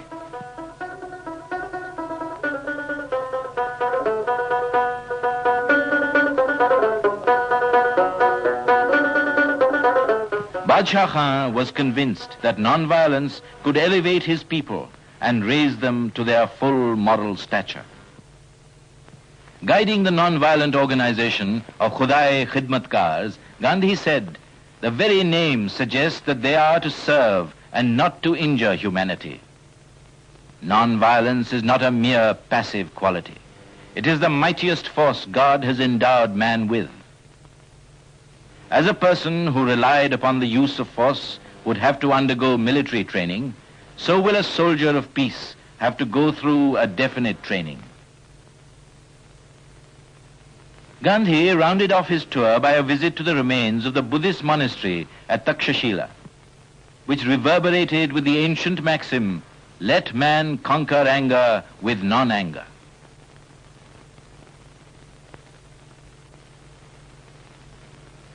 Gandhi took leave of the pageant of India's glorious past that lay spread out before him.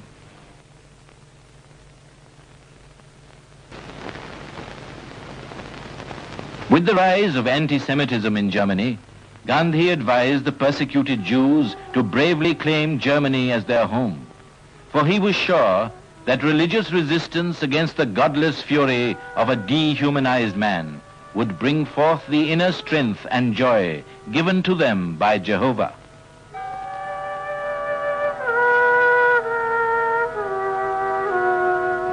Anticipating the devastating consequences of war, Gandhi wrote to Herr Hitler, the one person who could prevent a war that would reduce humanity to a savage state. "Must you pay this price for an object, however worthy it may appear to you? Will you listen to the appeal of one who has deliberately shunned the method of war?" he asked.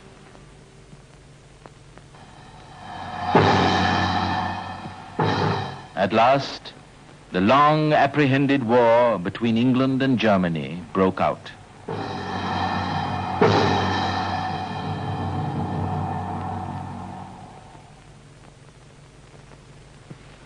Flouting Indian opinion, the British government declared India a belligerent country and promulgated ordinances which affected the Indian people vitally. After his talks with the Viceroy at Simla, Gandhi made it clear that his sympathies were with the Allies from the purely humanitarian standpoint. He appealed to British statesmen to open a new chapter for all those who were held under imperial bondage.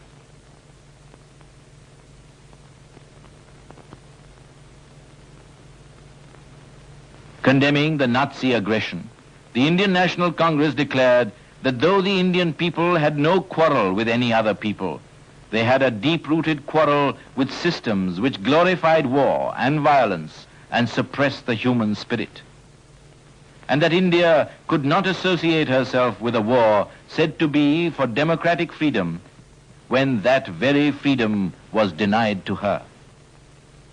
It invited the British government to declare its war aims in unequivocal terms and added, "A free and democratic India will gladly associate herself with other free nations for the advancement of humanity."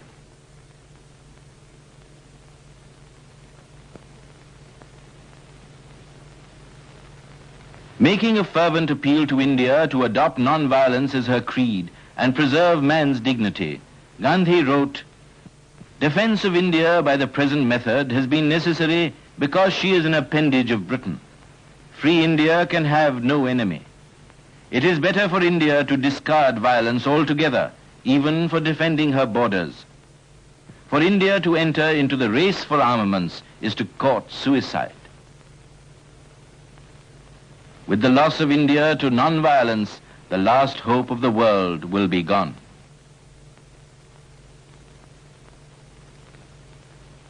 With the British government's rejection of nationalist opinion, Gandhi was convinced that its old policy of divide and rule was to continue. His reaction was, our independence is not to depend upon anyone's mercy. It will come when the people are ready for it. The Congress declared that Indian freedom could not exist within the orbit of imperialism and asked its ministries to resign in protest.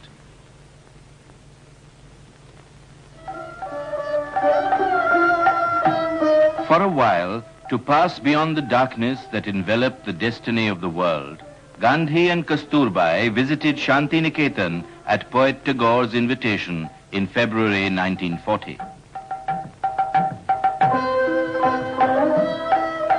The two apostles of India's regeneration met.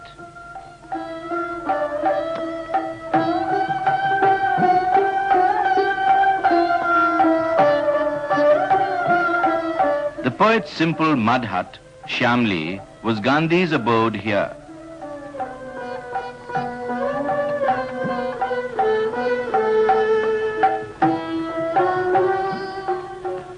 Notwithstanding his ill health, Tagore came to the mango grove to express his love and reverence for Gandhi.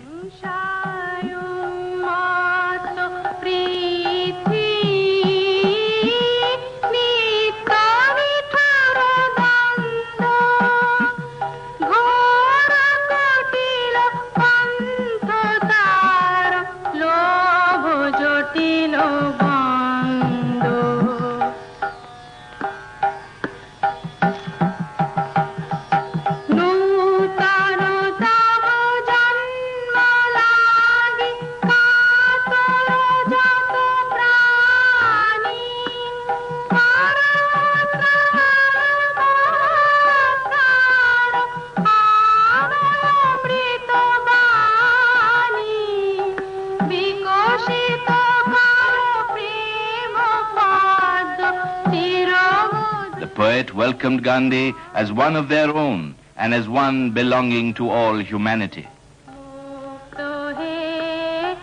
In a spirit of deep respect, Gandhi replied, Shanti Niketan will never cease to grow so long as Gurudev's spirit broods over it.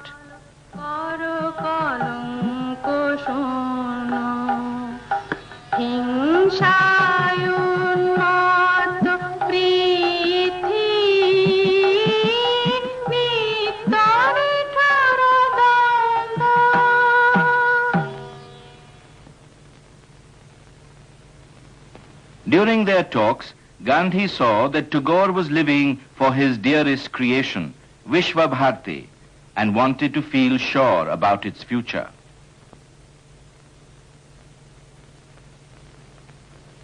As they parted, Tagore handed over to Gandhi his impassioned appeal. Vishwa Bharati is like a vessel which is carrying the cargo of my life's best treasure. Accept this institution under your protection.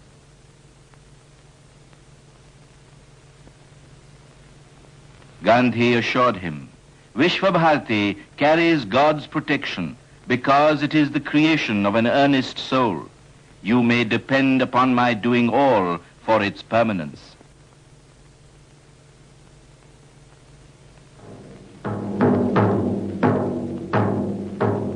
Events were moving with their own momentum. Since India was to continue under the imperial domain, positive action became inevitable. The Congress, at its annual session held at Ramgarh in March 1940, under the presidentship of Maulana Abul Kalam Azad, placed full responsibility for conducting the civil disobedience campaign on Gandhi.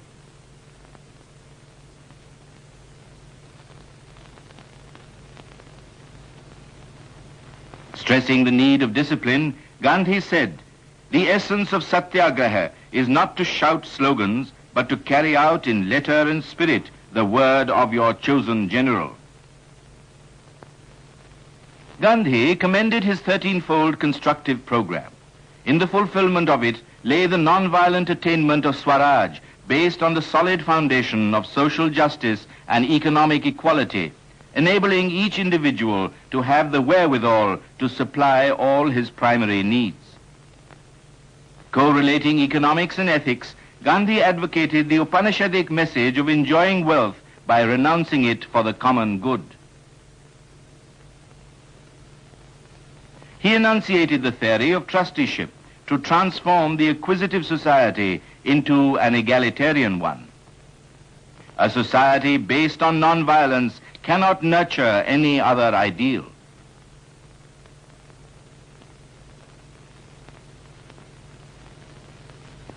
Reluctant to carry the policy of non-embarrassment to the point of self-extinction, Gandhi decided to launch individual satyagraha as a moral protest against war. He chose to keep himself out and selected Vinoba Bhave as the first satyagrahi to preach publicly non-cooperation in the war effort.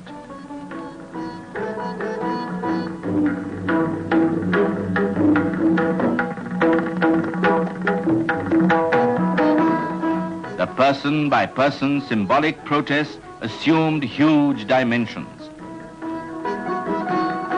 Thousands answered the call, proclaimed their faith, and courted imprisonment.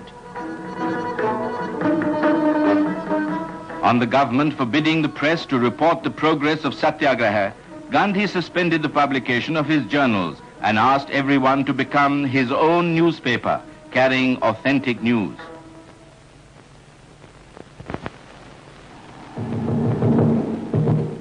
The theater of the war came nearer India.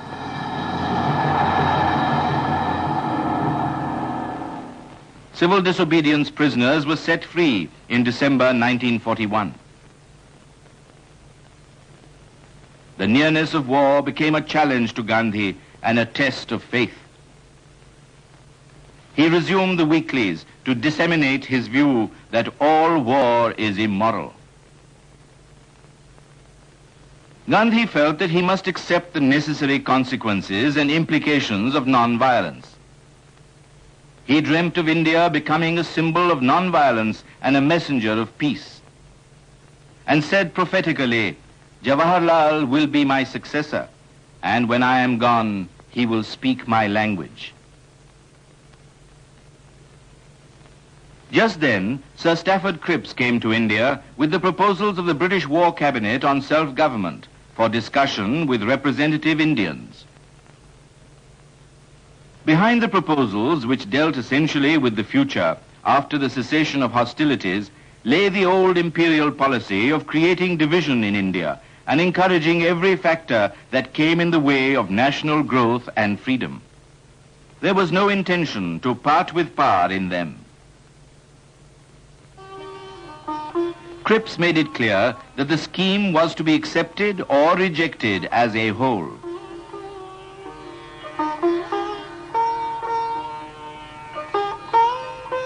He began a series of negotiations with the leaders of all political parties.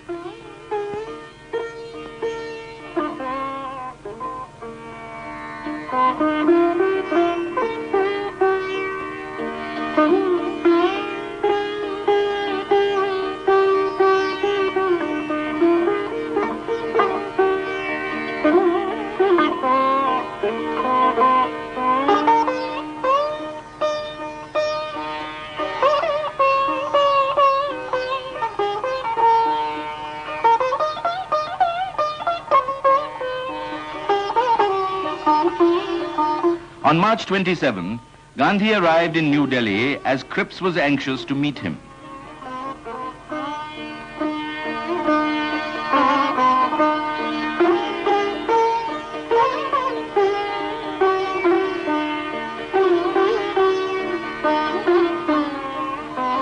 Strongly disapproving the indefinite and innumerable partitions involved in the proposals, Gandhi asked, "Why did you come if this is what you have to offer?"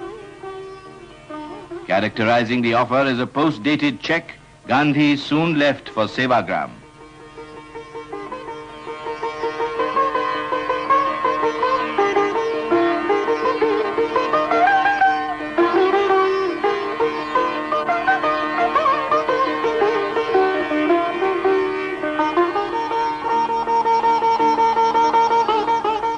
The proposals were rejected by every single party and group in India.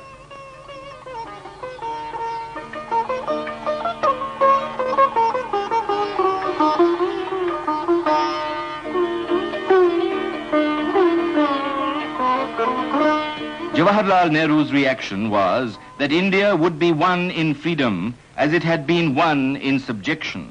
He said, "The clock of destiny is ticking away, and war and danger hover over the world. We shall have to face their consequences also, and we can only face them by forgetting our petty troubles and conflicts and pulling all together so that we might, by our united strength, make India independent." The Cripps mission failed. The prospect of freedom receded into some dim and distant future. Inaction at the critical stage became intolerable for Gandhi, who was convinced that India's real safety lay in orderly and timely British withdrawal. Expressing the prevailing mood of the people, Gandhi urged passionately, "Leave India to God, and if that be too much, leave her to anarchy."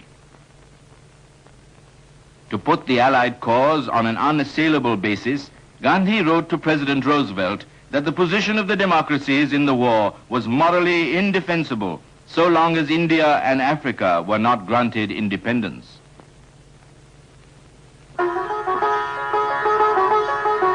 India stood in peril of invasion. The Quit India campaign began to take shape in Gandhi's mind. Accepting Gandhi's view that India's bondage enfeebled her for her own defense, the Congress Working Committee proclaimed to the country that British rule in India must end. Only the glow of freedom would enable the people's united will to resist aggression. If the appeal fails, the resolution emphasized, Congress will utilize all its non-violent strength for India's liberty under the inevitable leadership of Mahatma Gandhi. The leaders assembled in Bombay on the eve of the All India Congress Committee meeting, which had been summoned to endorse the Quit India resolution.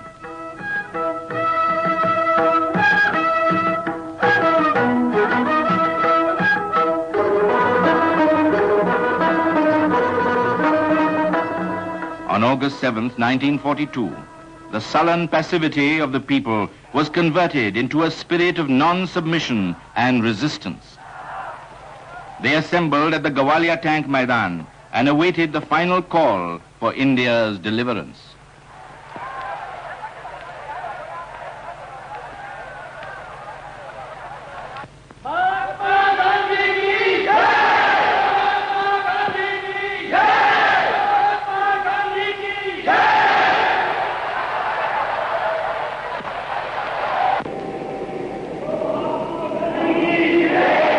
The deeply felt sentiment of the Indian people firmly convinced Gandhi that suppression will never put out the light of revolt once it has been lighted. He came there to guide at the crucial hour with ill will towards none. Opening the proceedings of the historic session, President Azad explained that the Quit India proposal meant withdraw as masters and pointed out power, when it comes, will belong to the whole people of India.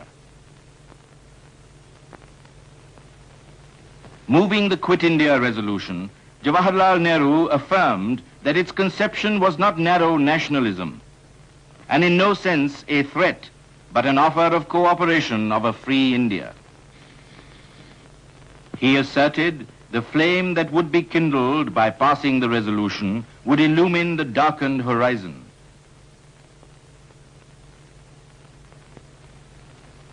Seconding the resolution, Sardar Patel declared, to rouse the people to a supreme effort, it must dawn on them that this is a people's war. Amid deafening applause, the Quit India resolution representing the voice of the oppressed people was carried with overwhelming majority, only 13 voting against. Outlining his plan of action, Gandhi spoke for 2 hours. The contemplated struggle has its roots in non-violence. I must act when the earth is being scorched by the flames of violence and crying for deliverance. How is this vast mass of humanity to be aflame in the cause of world deliverance unless it has touched and felt freedom?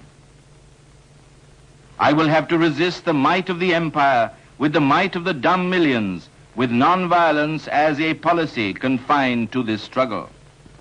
He declared that he would try for an honorable settlement before commencing the actual struggle. Concluding, Gandhi said, "Here is a dictum for the non-violent soldier of freedom.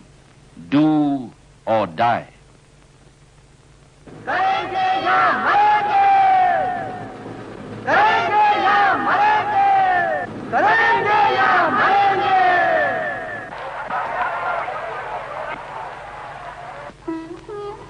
A few hours later, in the early morning of August 9th, Gandhi was removed from the scene of action and immured along with his party behind the barbed wire isolation of the Aga Khan Palace detention camp at Pune. Members of the working committee were picked off and detained in the fort of Chand Bibi at Ahmednagar. The government got ready their prisons, police and ordinances.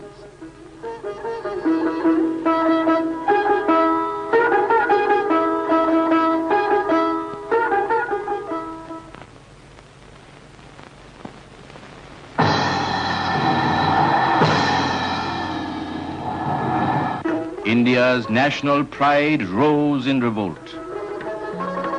Patriotic urge to action moved the people. It was a spontaneous mass upheaval. The temper of the people rose, and so did the temper of the alien government.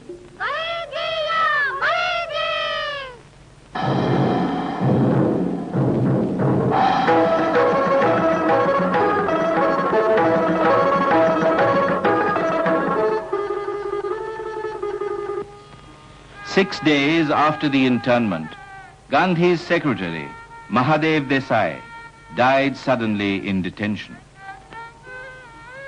He served his master to the last.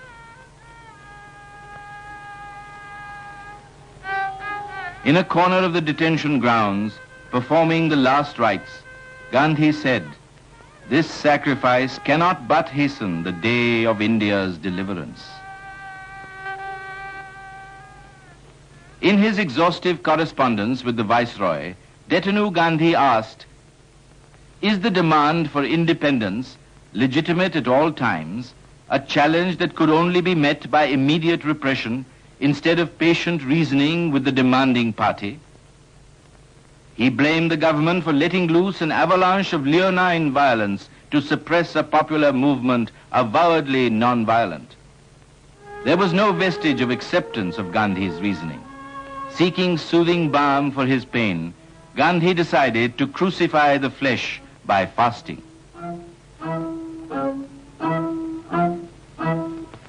"74-year-old Gandhi launched on a 21-day fast on February 10th, 1943, in the shadow of the detention camp. Outside the gates stood his sorrow-laden sister, praying in anguish.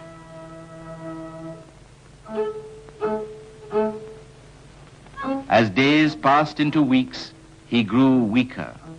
His strength had almost ebbed out, but he was able to pull through the great ordeal.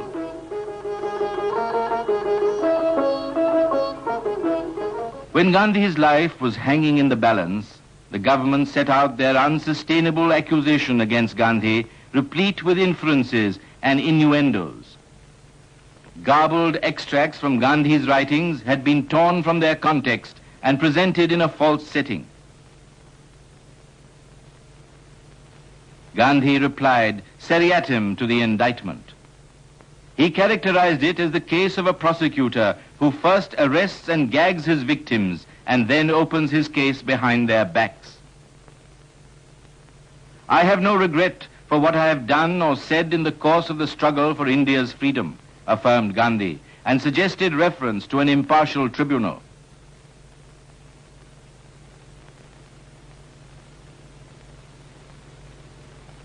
In detention, Gandhi spent some time teaching his 74-year-old wife. but it did not last long. Kasturbai's health deteriorated fast. She died as a prisoner on February 22nd, 1944.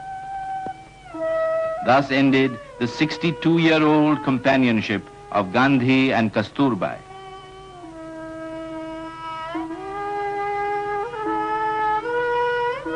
Gandhi's constant companion in all his life struggle was cremated under his very eyes.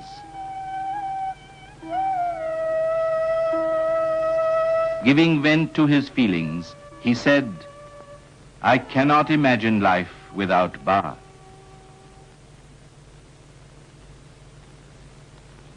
A famine of vast dimension overtook the people. Starvation stalked the land.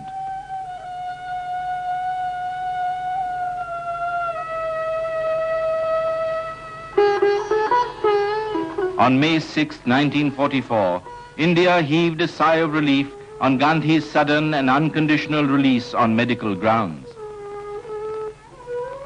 Before leaving the detention camp, he offered floral tributes to his two departed comrades, Mahadev and Kasturbai, at the consecrated ground.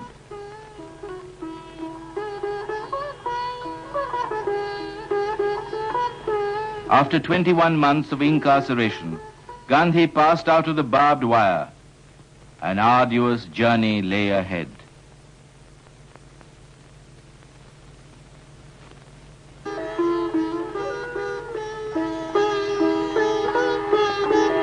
On May 11th, Gandhi once again arrived at Juhu to sojourn at Gandhi Gram and entered on a fortnight's silence to ensure uninterrupted rest.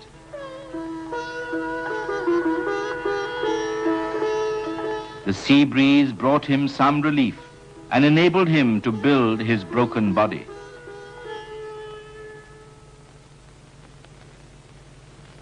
Every evening, people of all shades crowded on the beach to attend Gandhi's congregational prayer, which he considered to be the greatest binding force maintaining the oneness of the human family. Gandhi's faith in the efficacy of prayer was immovable.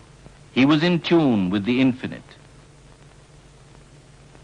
أعوذ بالله من الشيطان الرجيم بسم الله الرحمن الرحيم हरिः ओम्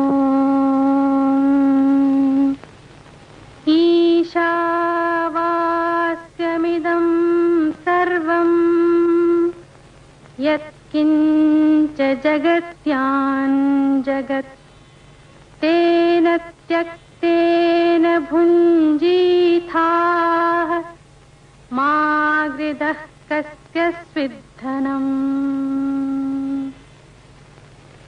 रघुपति राघव राजा राम पतित पावन सीताराम ईश्वर अल्लाह तेरे नाम सबको सन्मति दे भगवान रघुपति राघव राजा राम पतित पावन सीताराम रघुपति राघव राजा राम पतित पावन सीताराम रघुपति राघव राजा राम पतित पावन सीताराम रघुपति राघव राजा राम पतित पावन सीताराम रघुपति राघव राजा राम पतित पावन Sitaram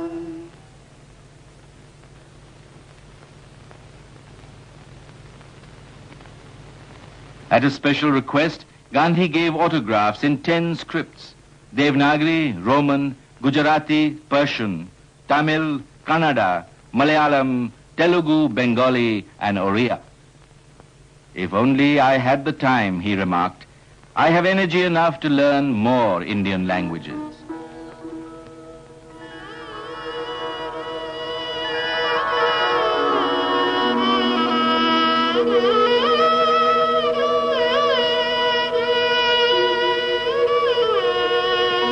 Partially recuperated from his illness, Gandhi reached Sevagram.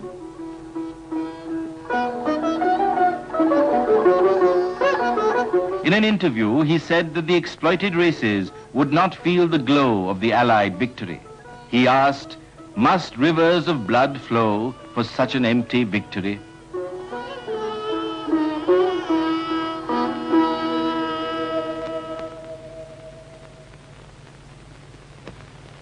Gandhi came to Bombay for a frank and friendly talk with Muhammad Ali Jinnah on the question of communal unity. He went to Jinnah's house on September 9, 1944, as a seeker of light for establishing living peace.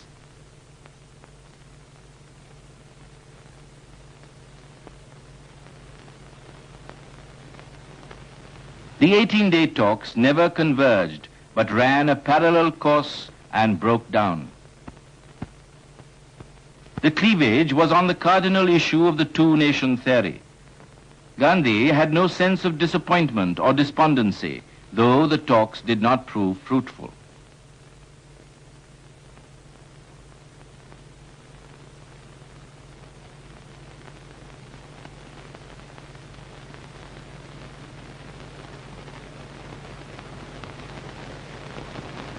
At a prayer meeting, he explained, "The result confirms my view that the presence of the third power hinders the solution."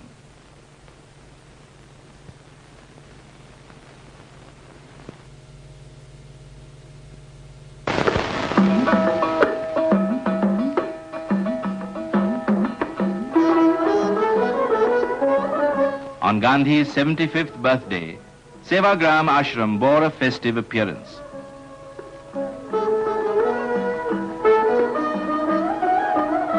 Greetings poured in on October 2nd from all over the world. Albert Einstein asserted, "Generations to come, it may be, will scarce believe that such a one as this ever in flesh and blood walked upon this earth."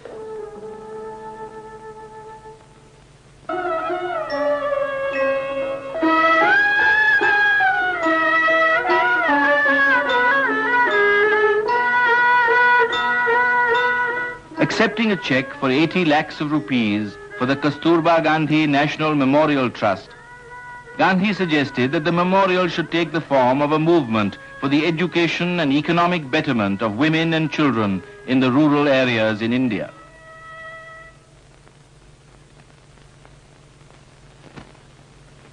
The war was drawing to a close. The members of the Congress Working Committee were released. They journeyed to Simla at Lord Wavell's invitation to attend a conference of India's outstanding politicians and party leaders for considering constitutional changes in India. Though Gandhi was not a delegate, he came to Simla as an observer in response to the Viceroy's persistent request.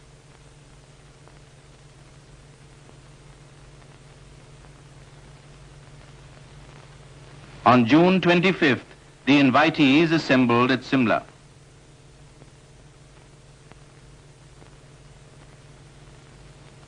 Vindicating its claim to be a truly national organization, the Congress did not subscribe to communal parity. On this rock, the conference foundered on July 14th.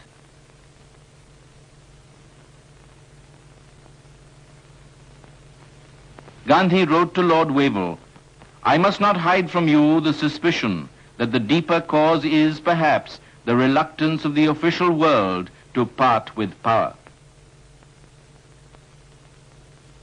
Gandhi recorded his conviction on the draft United Nations Charter. The exploitation and domination of one nation over another can have no place in a world striving to put an end to all war. The peace must be just and neither punitive nor vindictive.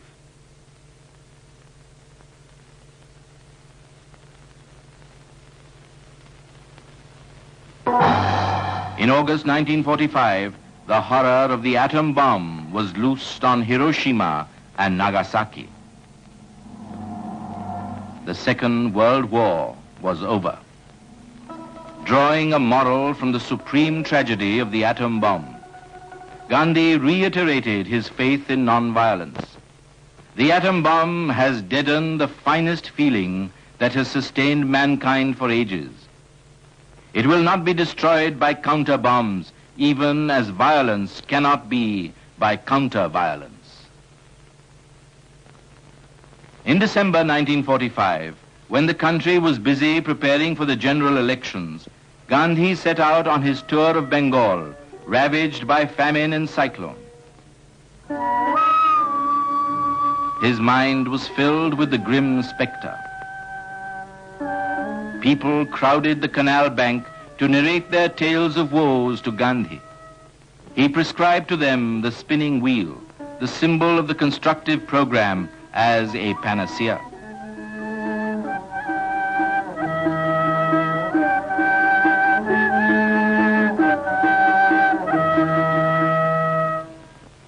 Gandhi arrived at Madras in January 1946 to attend the Silver Jubilee celebrations of the Dakshin Bharat Hindi Prachar Sabha.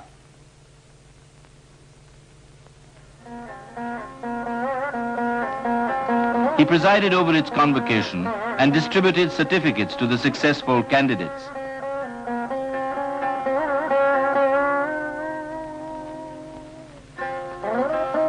He observed, "It is your dharma to learn Hindustani for the sake of India's Swaraj and for the good and welfare of the people of India."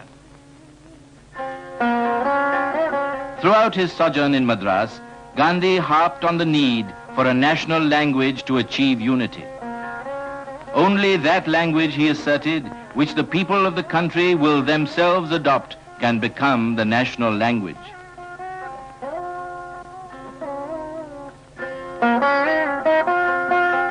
In between the heavy round of engagements, Gandhi laid the foundation stone of the Harijan Industrial School in true Mason style and visited the constructive program exhibition. He reiterated that Swaraj could be achieved if people accepted the constructive program.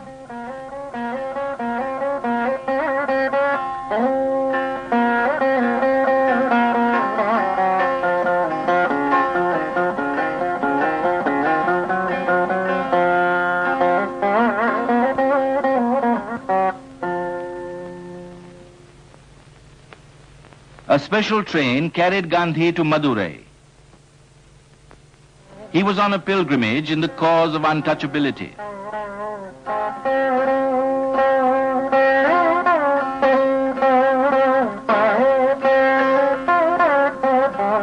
On the way, he addressed the people from the coach and asked for their prayers and blessings for his mission.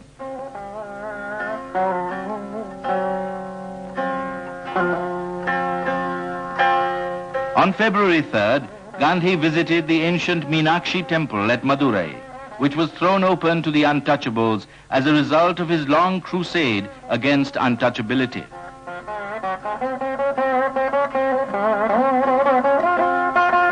He was glad that the desire which he had entertained for years was fulfilled at last.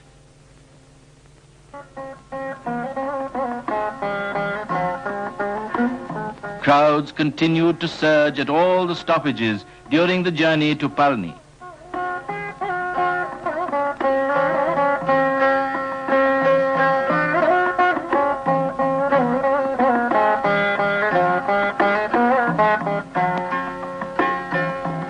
Unstintedly, they poured their coppers into Gandhi's beggar's bowl in the service of the Harijans.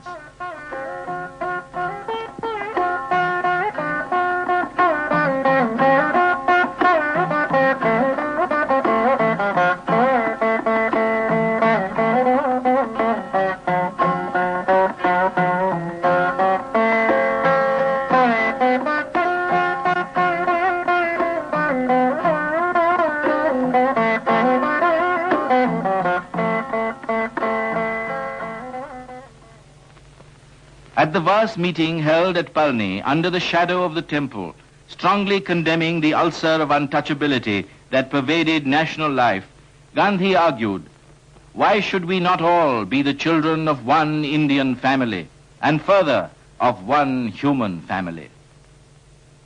When untouchability is rooted out, no one will consider himself superior to any other."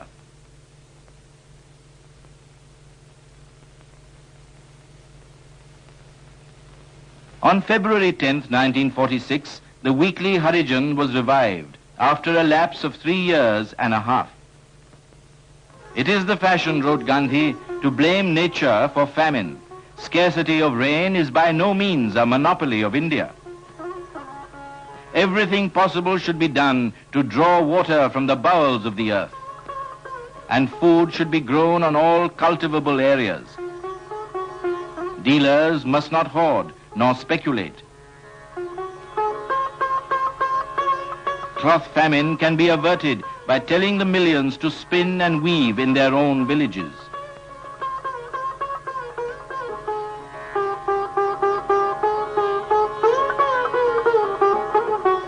Gandhi subscribed to the view that all ailments are due to the violation of nature's laws, and that return to nature is the road to health. He opened the Nature Cure Clinic at Uroli Kanchan, a village near Pune, and examined the patients.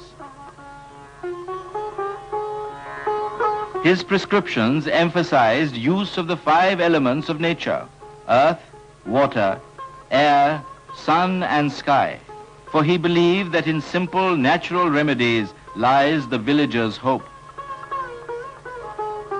Gandhi's outlook on nature cure was essentially spiritual.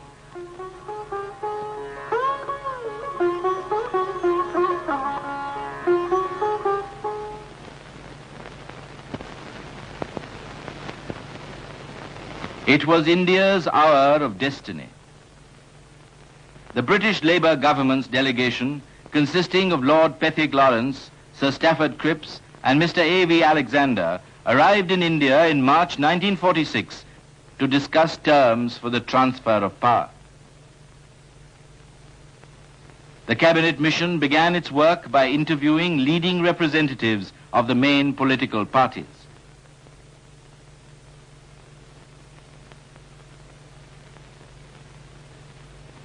Interviews followed interviews to arrive at the greatest common measure of agreement among the different parties. Gandhi came to Delhi to meet the British delegation at the request of Lord Pethick Lawrence and lived at the sweeper's slum.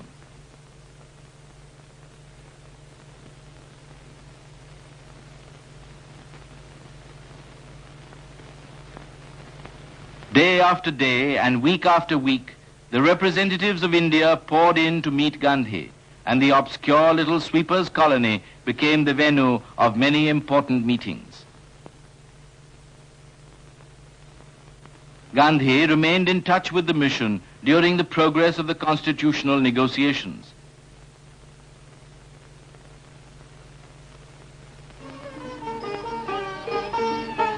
He declared that he was opposed to the two-nation theory and made it clear that he was speaking entirely for himself. In a discourse, Gandhi said, "There is little doubt that India is about to reach her cherished goal of political independence. Let the entrance be prayerful."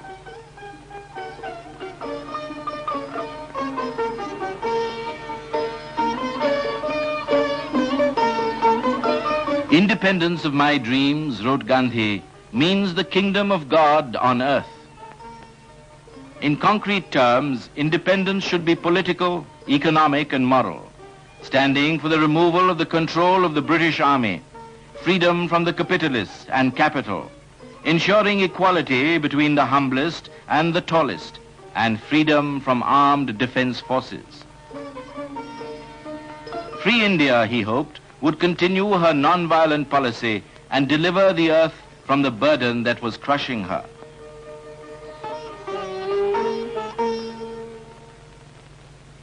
Simla was fixed as the venue for further talks. Abul Kalam Azad, Jawaharlal Nehru, Khan Abdul Ghaffar Khan, and Sardar Vallabhbhai Patel arrived in the first week of May to represent the Congress viewpoint in the conference.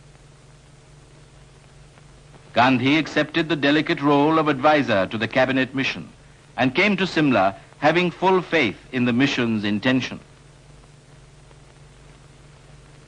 The pourparlers continued at the Viceregal Lodge, but the conference could not achieve an agreement between the Indian National Congress and the Muslim League and broke up on May 12th.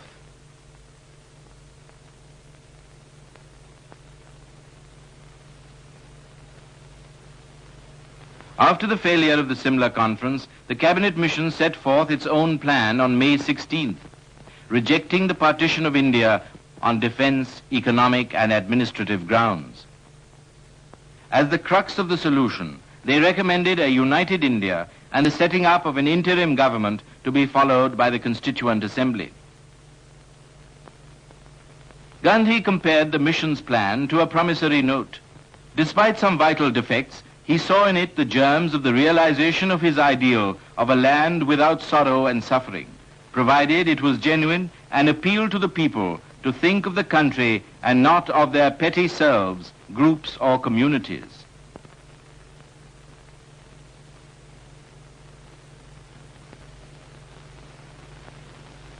A meeting of the All India Congress Committee was held in July to consider and ratify the Working Committee decision that the Congress should join the proposed Constituent Assembly with a view to framing the constitution of a free, united and democratic India. Gandhi came to guide the committee's deliberations.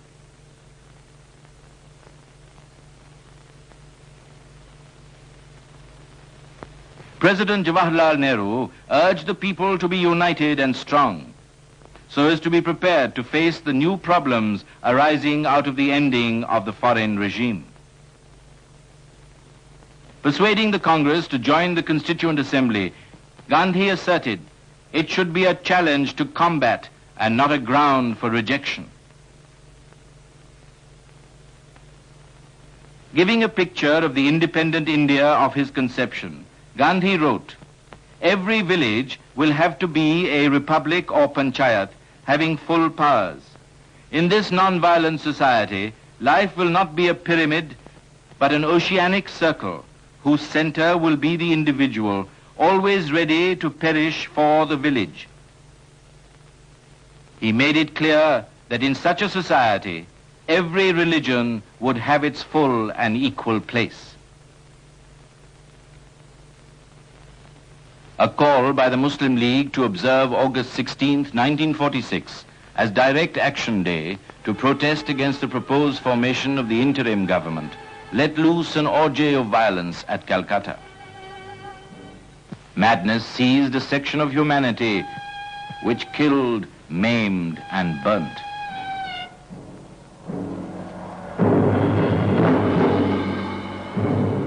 The fury spread, burning its way into Noakhali and Tripura, rural areas of East Bengal. Then began an increasing migration of refugees.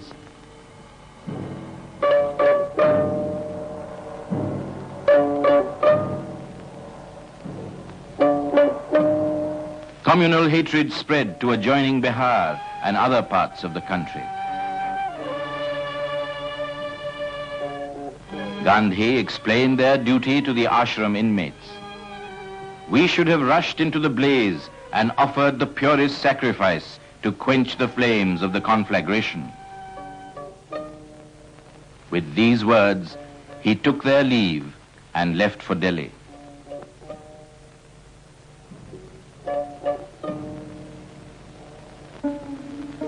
After prolonged controversy, the interim government came into being with Jawaharlal Nehru as the de facto Prime Minister on September 2nd, 1946.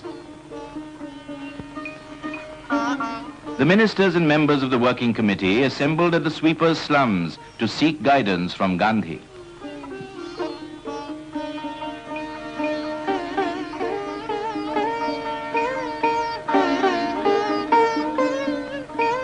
Greeting the new government, Gandhi described the day as a step towards full independence and fervently hoped that the salt tax would be annulled, that the ministers would live and die for communal unity and lead India on the road to truth and purity, and that the people would cooperate with them in this endeavor.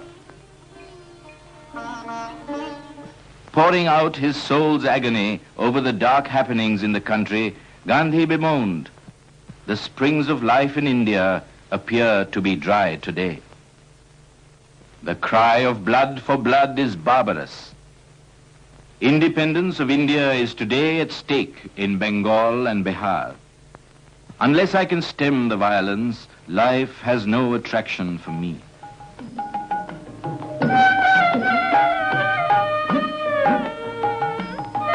The cry of outraged womanhood called him to Bengal, and he came to wipe their tears and put heart into them. Gandhi was on the way to Naukhali in search of the divine in the maddened man. His mission was to establish heart unity between the sister communities, for he regarded all mankind as his kith and kin and dreaded the consequences of the bisection of India.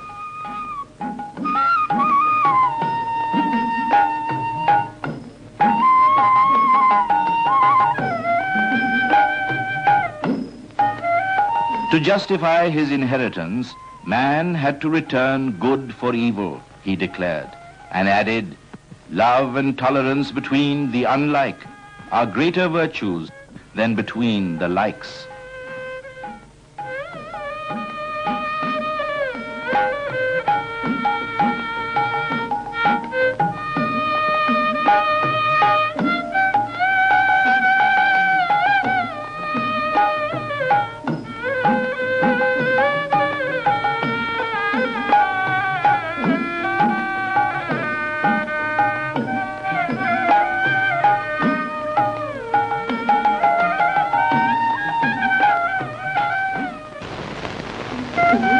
The pilgrim of peace arrived in Naukhali to venture in faith. In the midst of the thick palm groves, Gandhi pitched his camp and buried himself in the devastated areas to purge the hearts of the people of hatred. The stink of death still hung over the place. Gandhi set out on his peace plan and talked to the downhearted. His technique of non-violence was on trial.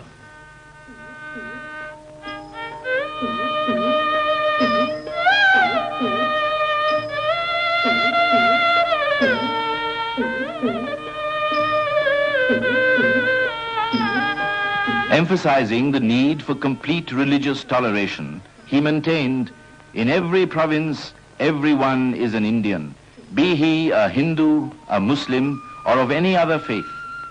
He expected the majority to constitute itself into the guardian of the minority.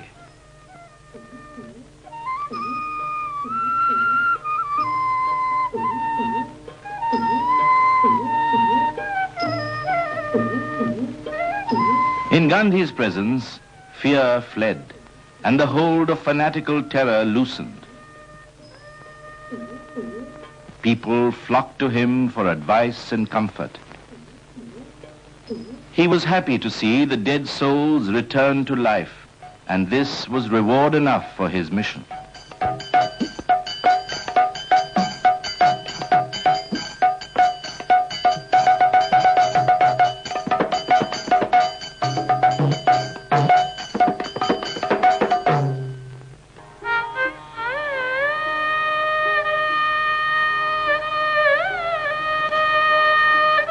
Naukhali became to him the nodal point governing the future course of events for the whole of India.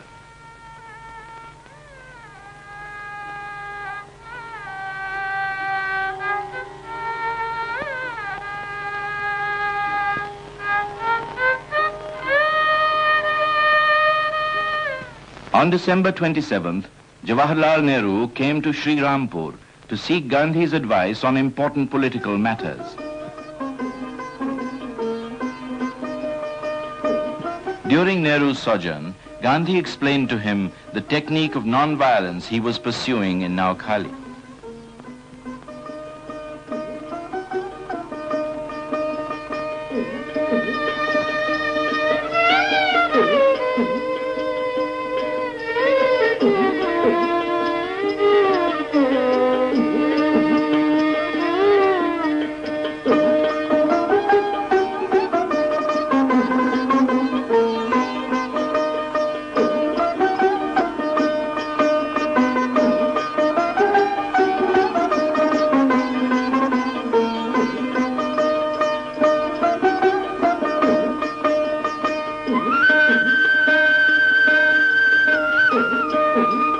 Getting fresh inspiration from Gandhi, Nehru remarked, "I feel a little younger and stronger after meeting this young man of 77.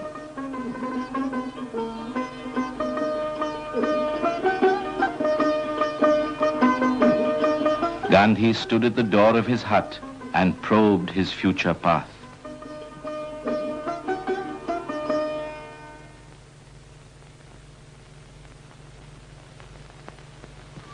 On the morning of January 7th, 1947, the barefoot pilgrim commenced his historic one-night, one-village march from Chandipur. The way was dark, and he had naught but the twin stars of truth and non-violence to light his perilous trail.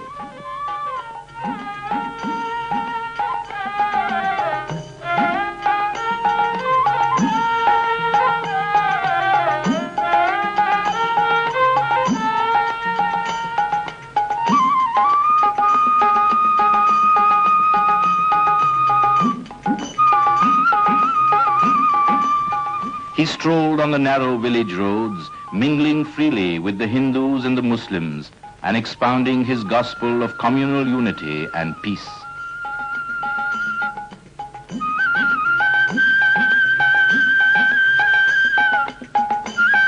Trekking from village to village and knocking from door to door, he sought close contacts with the people in his attempt to reinforce the human bond between the two communities and bring the shattered villages to sanity and composure. This was an experiment in the non-violence of the strong.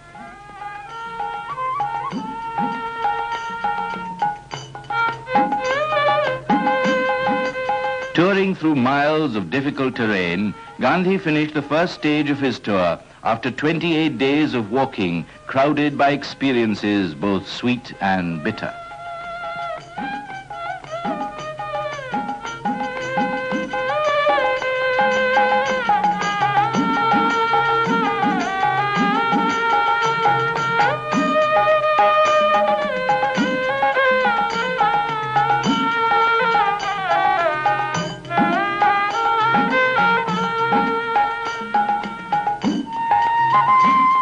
On the morning of February 5th, the second part of his tour commenced.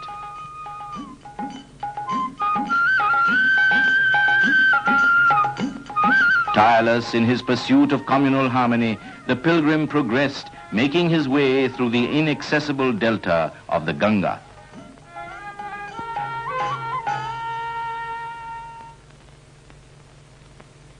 যদি তোর ডাক শুনে কেউ না আসে তবে একলা চলো রে একলা চলো If they answer not thy call, walk alone. If they do not hold up the light when the night is troubled with storm, with the thunder flame of pain, ignite thine own heart and let it burn alone. যদি সবাই থাকে মুখ ফিরায়ে সবাই করে ভয় যদি সবাই থাকে মুখ ফিরায়ে সবাই করে ভয় তবে পরাণ খোলে ও তুই মুখ ফুটে তোর মনের কথা একলা বলো রে যদি তোর ডাক শুনে কেউ না আসে তবে একলা চলো রে যদি সবাই ফিরে যায় ওরে ওরে সবাই ফিরে যায় যদি গহন পথে যাবার ফলে কেউ ফিরে না যায় যদি গহন পথে যাবার ফলে কেউ ফিরে না যায় তবে পথের কাঁটা তুই রক্ত মাখা চরণ তলে একলা দলরে যদি তোর ডাক শুনে কেউ না আসে তবে একলা চলো রে যদি আলো না ধরে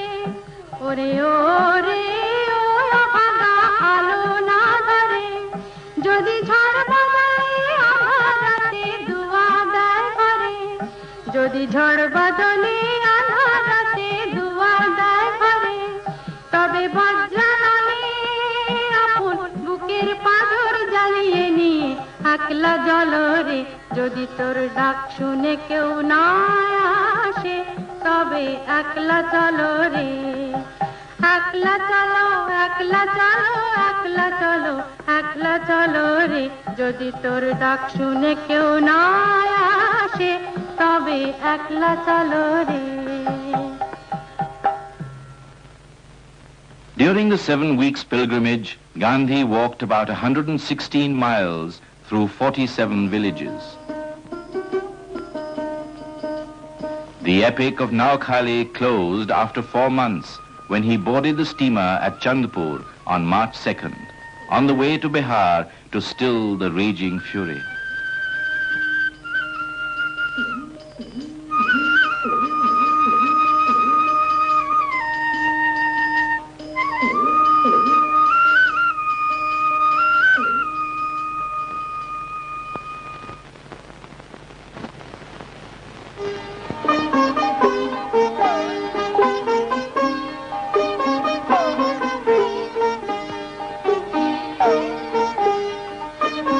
Gandhi came to Patna in sadness to comfort the bleeding hearts of the sufferers in Bihar.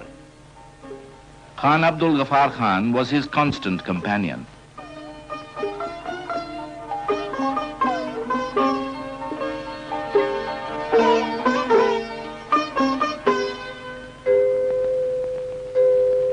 Without respite, Gandhi set out for the interior again, soothing and encouraging the distressed and admonishing those who had wrought the havoc.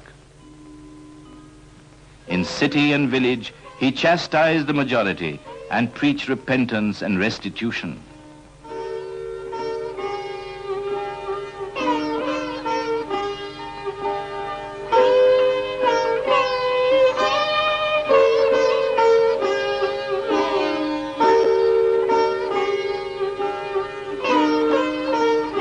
The deeper he probed the tragedy, the more it tormented him. As he moved into the afflicted areas, a new force moved the people, and they were rejuvenated. Gandhi was led through the ruins where humanity had been uprooted.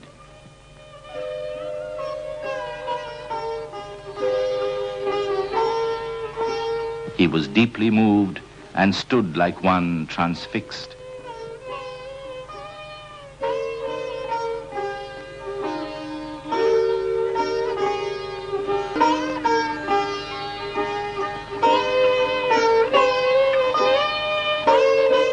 He roamed and gave a message of courage to the victims. Shed all fear except that of God. The leaven of goodwill was slowly but silently at work, repairing the breach in the people's unity. He brought love where hatred and cunning had ruled. His plan of rehabilitation was based on an unshakable faith in the fundamental goodness of humanity. He was sure that if the poison could be effectively neutralized, India might yet be saved from the desperate course of self-amputation.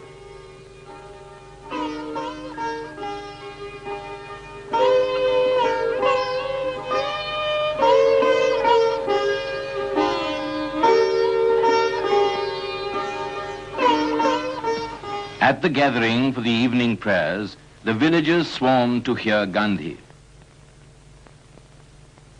He asked them to atone for their sins. Retaliation is a vicious circle. Rebuild what you have destroyed. And live together as members of one family, for it is necessary to revive the eternal law of answering anger by love if humanity is to live. Bihar, over which Buddha roamed and preached, can radiate its effulgence over the rest of India. He very much feared that unless they woke up, India might lose the golden apple of independence.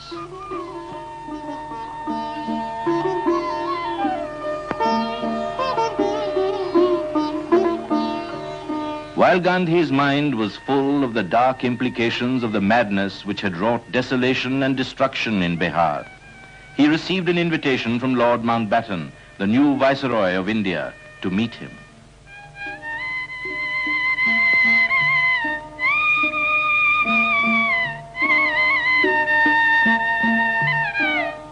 Gandhi soon arrived in New Delhi and lived amidst the sweepers' slums.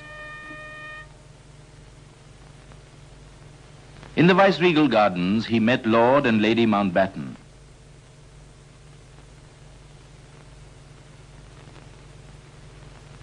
The Viceroy declared that his mission was to transfer power to Indian hands.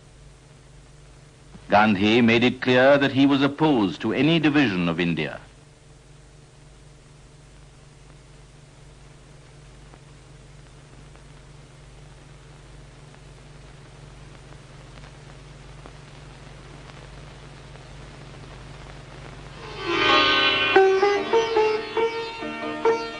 The Purana Killa in Delhi was stirred into new life when the Inter-Asian Relations Conference held its first session here in the last week of March 1947.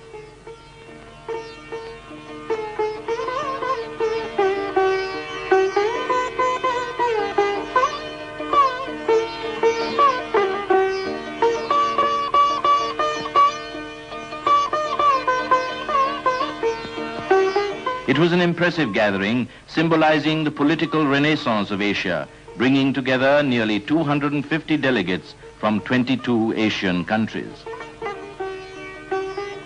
Jawaharlal Nehru took the initiative in translating the aspirations of the Asian nations into reality. The urge for equality and his ideal of one world provided the main theme for his inaugural address. Friends and fellow Asians, we have arrived at a stage in human affairs when the ideal of that one world and some kind of a world federation seems to be essential. We should work for that ideal and not for any grouping which comes in the way of this larger world group. But in order to have one world, we must also in Asia think of the countries of Asia cooperating together for that larger ideal. We think today of the great architects of Asian freedom whose labors have borne fruit.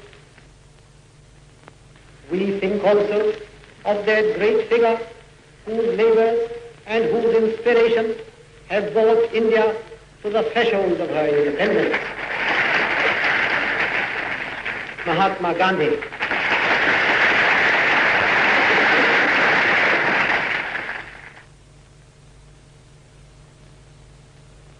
Sarojini Naidu welcomed Gandhi to the conference. And now I am going to request the father of our nation, the apostle of love and truth and non-violence, to give us his benediction. Madam President and friends, wish is today pining for wisdom. West today is despairing of multiplication of atom bombs, because a multiplication of atom bombs means utter destruction, not merely of the West, but it will be a destruction of the world. If you want to give a message again to the West, it must be a message of love. It must be a message of truth.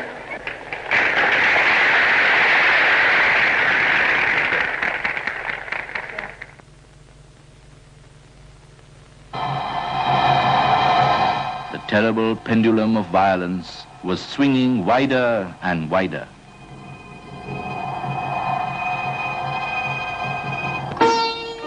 To stop the Holocaust, Gandhi and Jinnah issued a joint statement deploring the recent acts of lawlessness and violence that brought utmost disgrace on the fair name of India, and denouncing for all times the use of force to achieve political ends. Gandhi signed the appeal in 3 scripts: Devanagari, Persian, and Roman.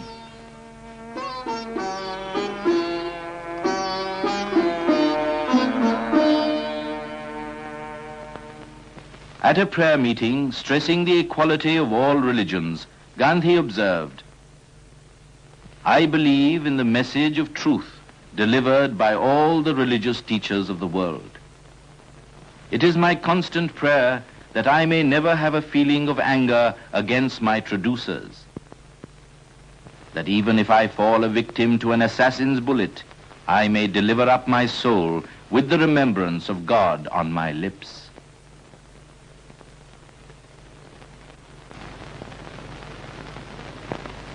In a fresh effort to avert the vivisection of India, Gandhi wrote to Mountbatten, "It would be a blunder for the British to be a party in any way to the division of India. If it has to come, let it come after the British withdrawal. If you are not to leave a legacy of chaos behind, leave the government of the whole of India to a party of your choice." The impending division of India was a deep source of agony to Gandhi's tormented soul.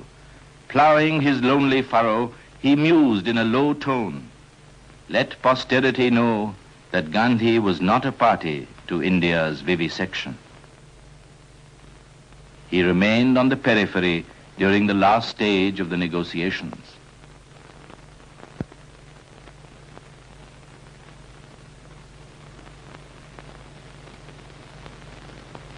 On June 3rd, Mountbatten secured the consent of the Congress and the League leaders to the British government plan of setting up 2 independent dominions on August 15, 1947.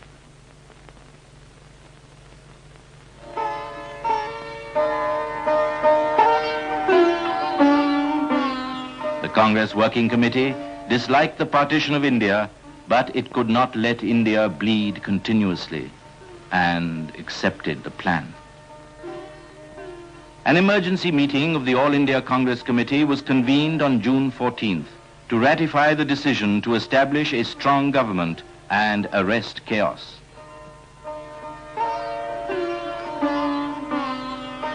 Gandhi was steadfastly opposed to the division of India, and yet he urged the members to support the decision with full faith in their leaders. Appealing for communal unity, he said, "The plan puts both Hinduism and Islam on trial," and concluded, "Make India a land where there will be no discrimination and no inequalities." The Working Committee resolution was adopted, 157 voting for and 29 against.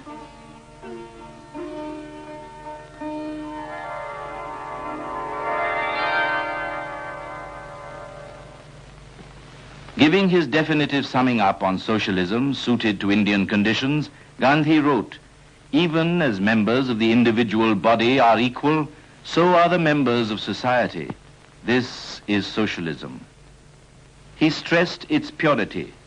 Truth and ahimsa must incarnate in socialism, which is as pure as crystal and requires crystal-like men to achieve it.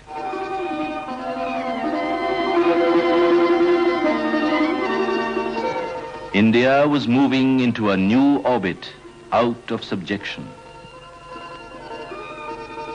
The Constituent Assembly adopted the banner under which the struggle for freedom had been fought. The spinning wheel was replaced by the ever-moving wheel of the divine law of love, symbolizing the dynamism and permanence of Indian culture.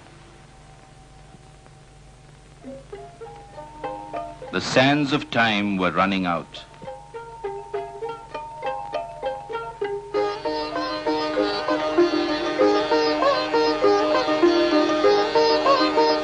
While the work of partition was proceeding at breakneck speed, Gandhi was in Calcutta dispelling hate with love.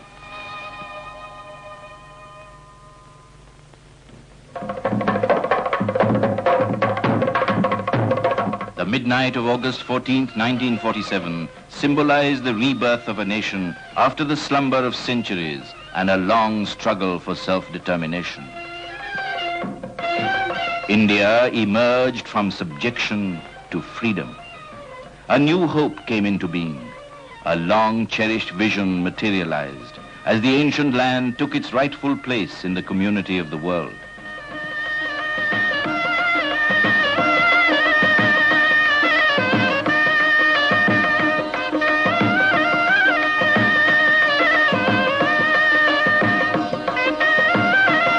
The Constituent Assembly paid a tribute to Mahatma Gandhi, the architect of Indian freedom, and assumed power for the governance of India. Jawaharlal Nehru, the first Prime Minister, said with moving eloquence, "Long years ago, we made a tryst with destiny, and now the time comes when we shall redeem our pledge. At the stroke of the midnight hour, when the world sleeps, India will awake to life and freedom. It is fitting that at this solemn moment we take the pledge of dedication to the service of India and her people and to the still larger cause of humanity. The ambition of the greatest man of our generation has been to wipe every tear from every eye. That may be beyond us, but so long as there are tears and suffering, so long our work will not be over." On August 15th, the appointed day, people gathered to welcome the dawn of a new age and witness the peaceful transfer of power.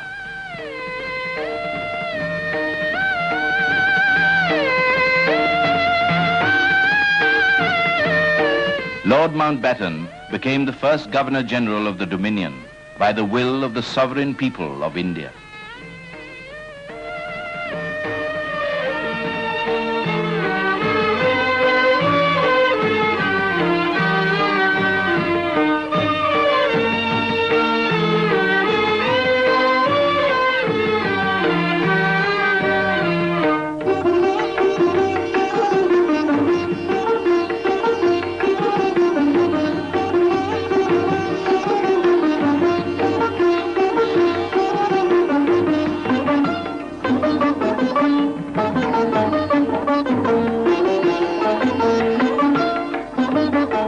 After hoisting the national flag, the first servant of the Indian people addressed from the ramparts of the Red Fort the 500,000 gathered below. On this day, our first thoughts go to the father of our nation, who held aloft the torch of freedom and lighted up the darkness that surrounded us. Paying tribute to the unknown soldiers of freedom, he urged the people to look to the future with faith and confidence. Concluding, he observed, "To the nations and peoples of the world, we send greetings. And to India, our much-loved motherland, the ancient, eternal, and ever new, we pay our reverent homage."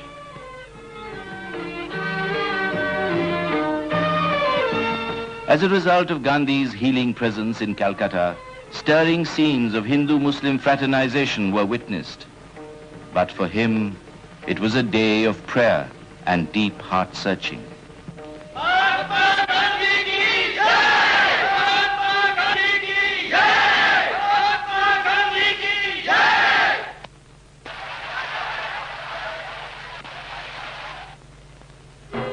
With the departure of British Army contingents from India's shores, ended the 190-year-old British domination over India.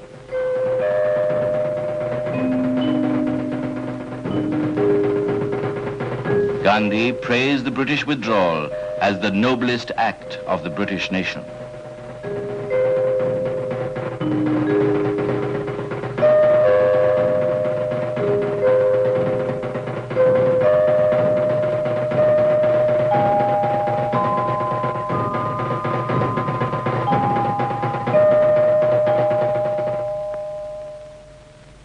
The time of rejoicing was brief.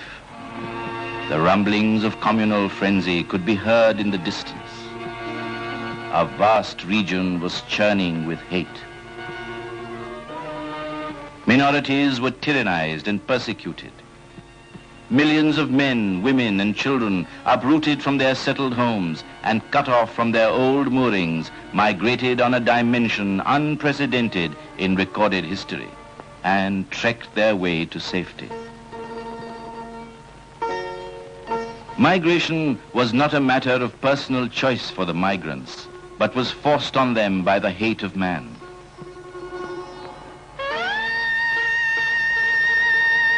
The refugees rolled on in a two-way stream across the border.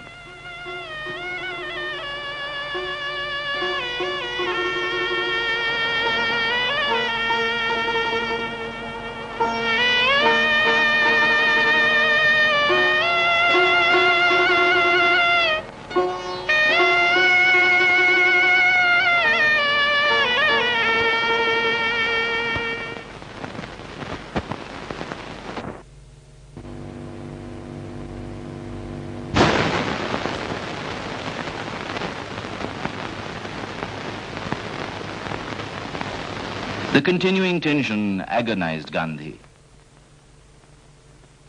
Before leaving Calcutta for Delhi, on being approached for a message, he wrote in Bengali, "My life is my message." In Delhi, Gandhi saw ruptured human relationships.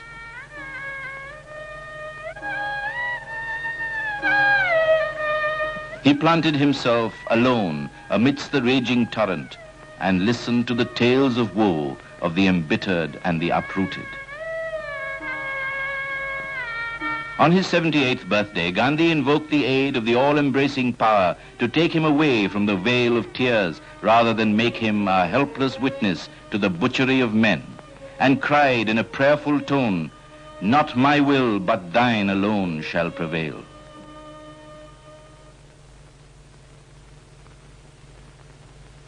In October 1947, events took a grave turn. On the princely state of Jammu and Kashmir, delaying its decision about accession to either the dominion of India or Pakistan, freebooters from the northwest and Punjab invaded the state with the connivance and material support of the Pakistan government to force accession by the sword. The raiders, well armed and well equipped, sacked and looted towns and villages, put many inhabitants to death, and spread a reign of terror.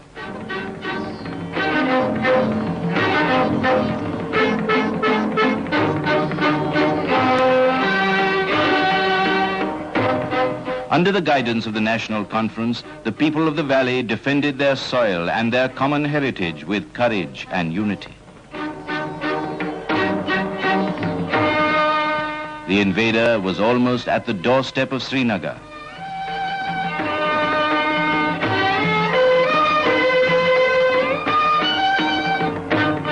On October 26th, the state acceded to the Indian Union with the express consent of the people and sought military aid against the wanton aggression.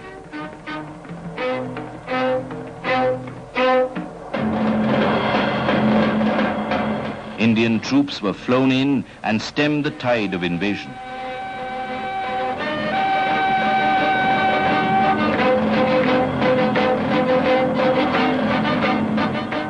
Kashmir occupied Gandhi's thoughts.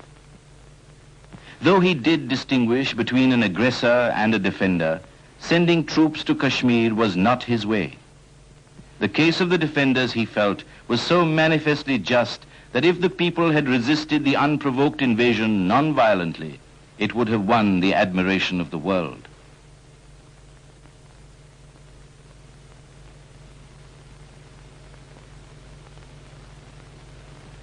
At the moment of crisis, on Gandhi's initiative, the first session of the All India Congress Committee, after the attainment of freedom, declared its faith.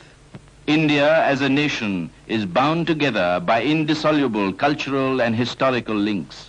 It is also a land of many religions and many races, and must remain so.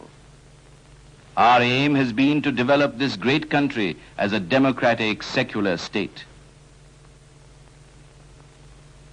Values were changing fast under the impact of events. For Gandhi, political independence had little value if it did not herald the era of the common man.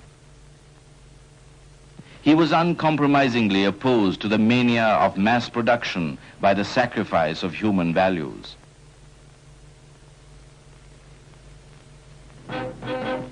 Gandhi denounced the craze for pomp and pageantry after independence and did not see any merit in hiding poverty.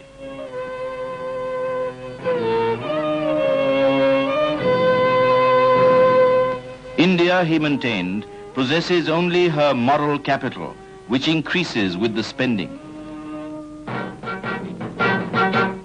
Distressed at the rise of military expenditure in independent India, Gandhi painfully observed, India's destiny lies along the bloodless way of peace. The hope lingers in me that India might still lead the way towards world federation. To have a warless world, the economy of participating nations must be free from all exploitation.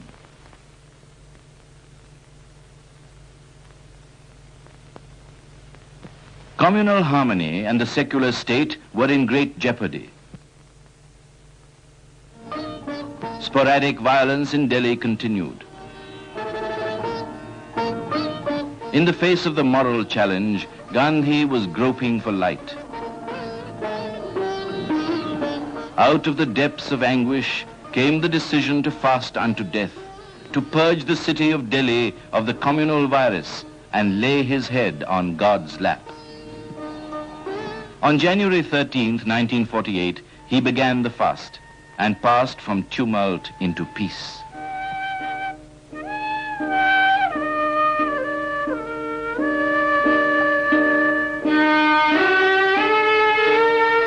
He gave vent to his feeling. Death for me would be a glorious deliverance, rather than that I should be a helpless witness to the destruction of India. As the leaden hours crept by, and drop by drop, strength ebbed out of the frail body on the fasting bed, a deep heart-searching set in amongst all concerned.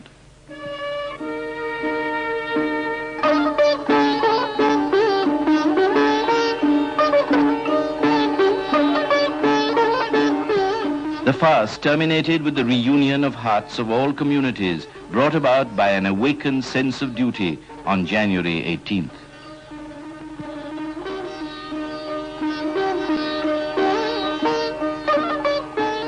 Showering benediction on Prime Minister Nehru, who had been fasting in sympathy, Gandhi wrote, "Give up your fast. May you live long and continue to be the jewel of India."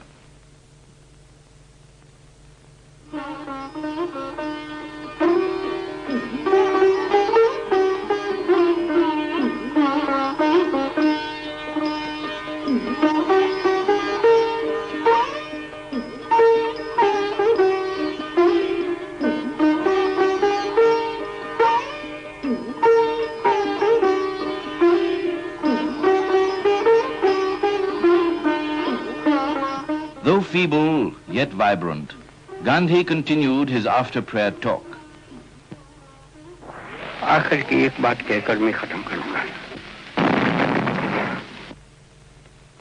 The explosion was from a bomb thrown by a Hindu refugee to kill Gandhi. Gandhi remained unruffled. ऐसे हम डर जाएंगे तो सचमुच यहाँ कोई हो जाए तो हमारा हाल कैसा होगा? सुनो सुनो सुनो सब सुनो, कुछ नहीं हुआ है. चलिए शांत रहिए.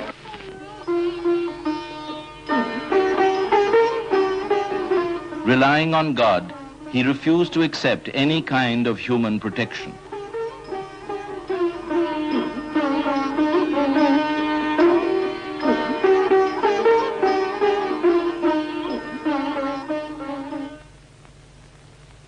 Discussing the question of the reconstitution of provinces on a linguistic basis, Gandhi observed, cultural autonomy had been our watchword, but such redistribution should not militate against the organic unity of India.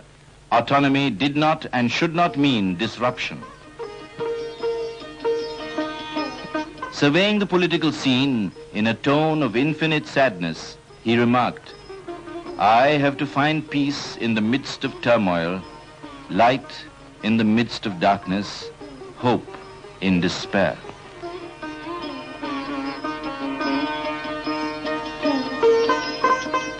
Giving a moral orientation to the Indian National Congress, Gandhi suggested in a draft constitution that it should transform itself into a Lok Sevak Sangh, striving for the social, economic and moral independence of the country in terms of its 700,000 villages.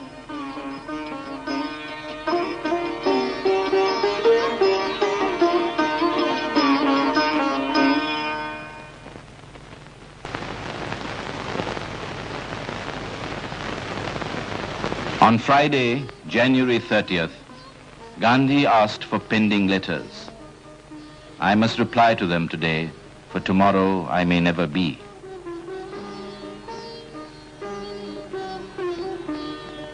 The day was a ceaseless round of interviews. During his conversation with Sardar Patel at 4:30, Gandhi had his usual evening meal.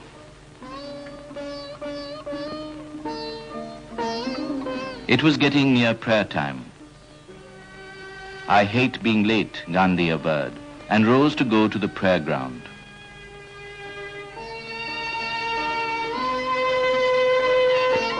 At the sunset hour, with thoughts of prayer in his mind, Gandhi walked along to seek communion with God, who had illumined his path all through life till his progress was interrupted.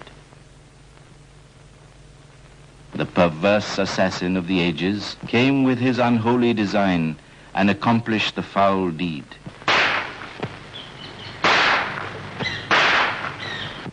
Nathuram Godse lodged hot lead in the soft flesh of the man who had known no enemy.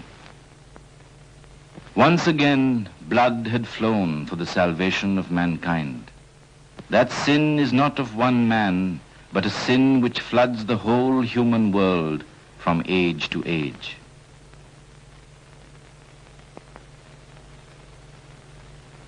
Gandhiji's mind was concentrated on God, and he merged in him.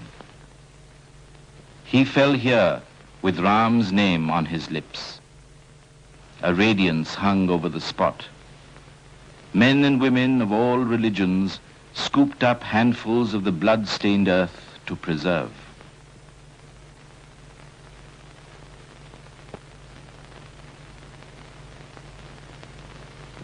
The 3 bullets that entered his body pierced the flesh of tens of millions and inflicted a wound in the vitals of the whole of humanity.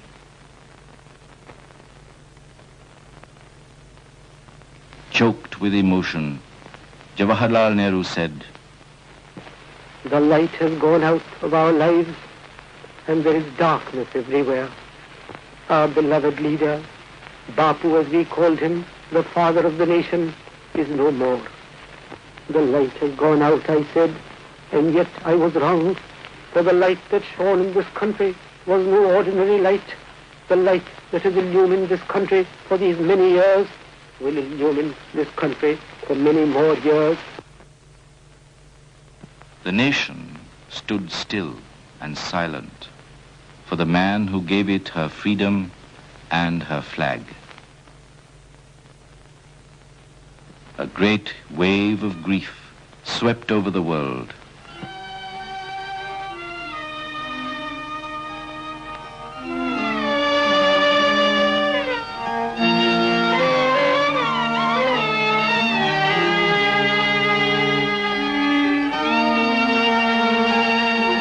The world bowed in homage.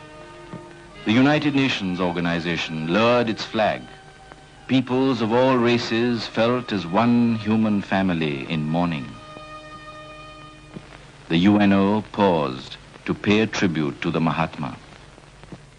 It is fitting that we who sit here charged with the grave responsibility of maintaining peace among nations should pay tribute to this great Indian leader. His tragic death constitutes as grievous a loss to Pakistan as it is to India.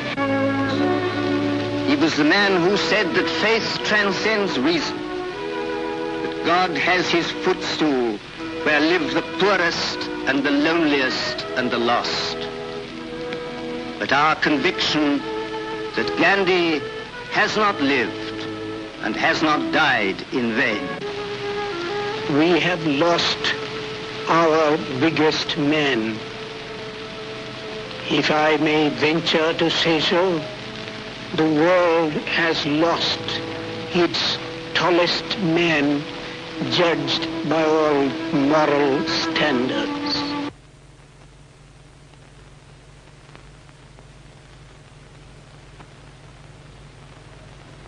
He lies wrapped in repose. Infinite peace and compassion are writ large on his face. Amidst encircling gloom, surging waves of mourning humanity besiege the place for a last glimpse. A glory has departed. Humanity may have to wait for centuries for such a one to walk again upon the earth.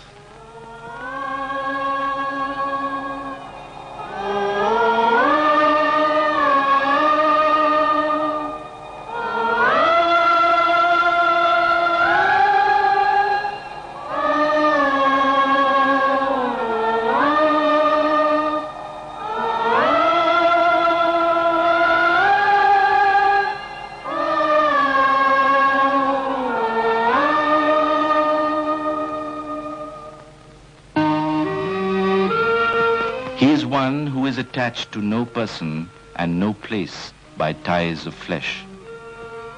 He is one with the infinite.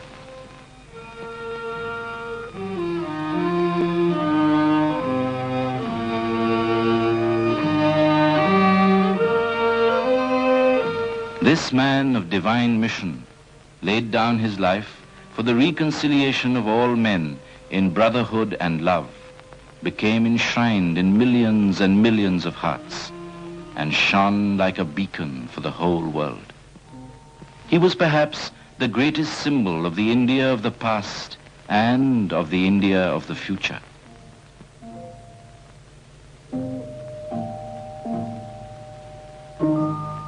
He stopped at the threshold of the huts of the dispossessed, dressed like one of their own, and spoke to them in their own language.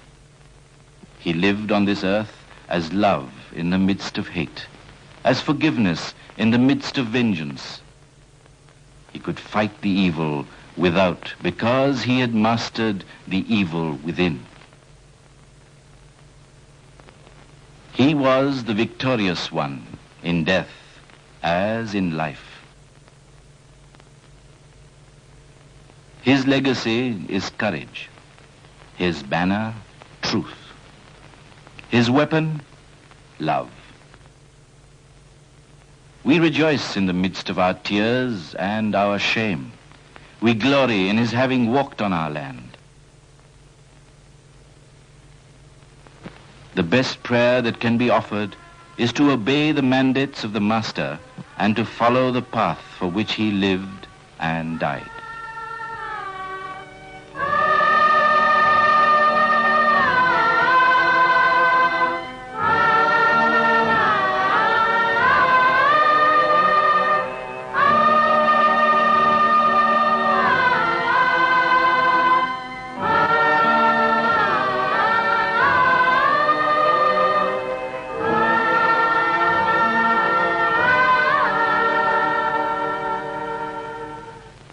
We shall never see him again or hear his gentle voice, but his imperishable memory will ever remain with us. On January 31st, as the setting sun looked on with a red glance, Gandhi's body was laid on a sandalwood pyre at Rajghat.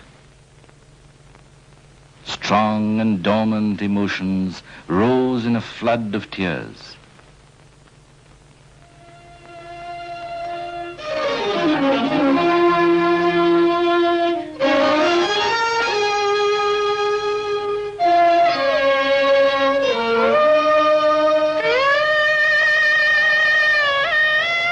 Tiny flame was kindling in each of those million hearts.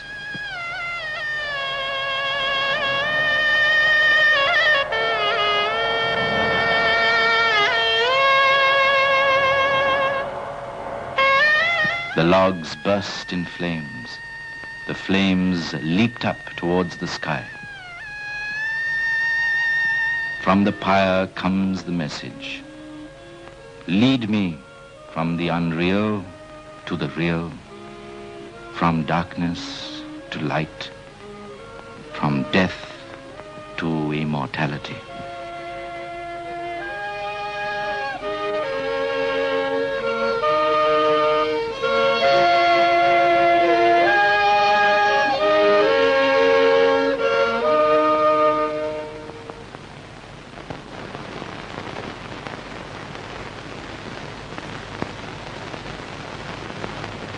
His physical body dissolved in the cosmic elements, but not his soul. For the fire burns it not, the wind dries it not. It is unconsumable, incorruptible, eternal.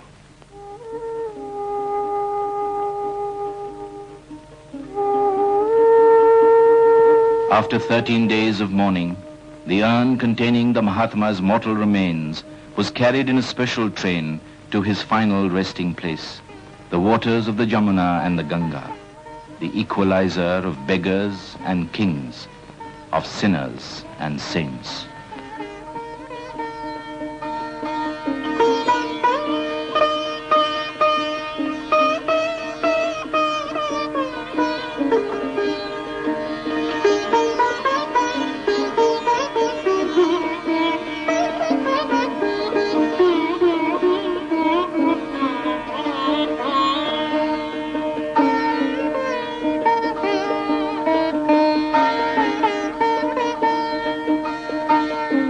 The Mahatma had walked all over the dusty and endless roads of India.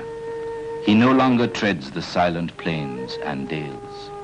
Now, the villagers move to him in their masses.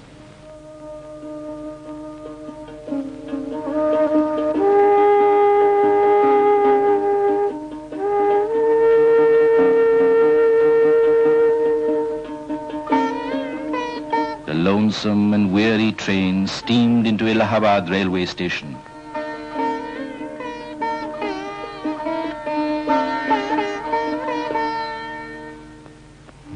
In all solemnity, the urn was carried to the catafalque.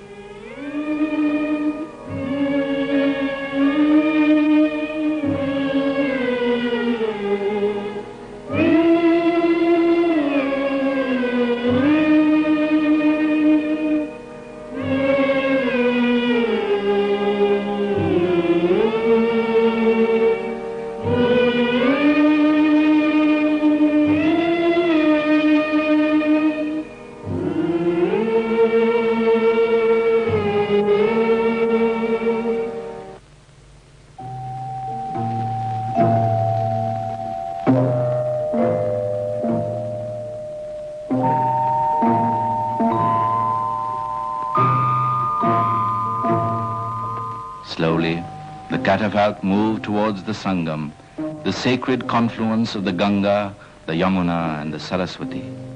The three rivers whose names are interwoven in the web of Indian culture.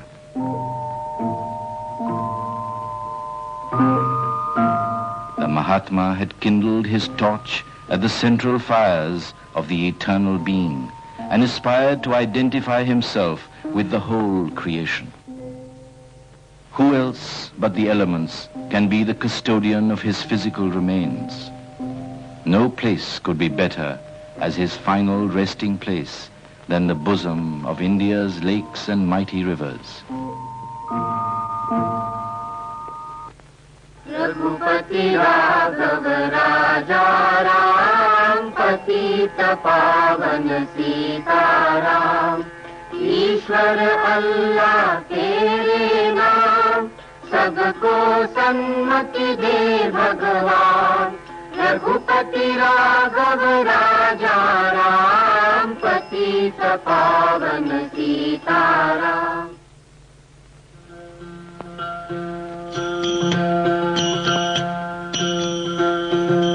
वैष्णव जन तो तेने कहिया जे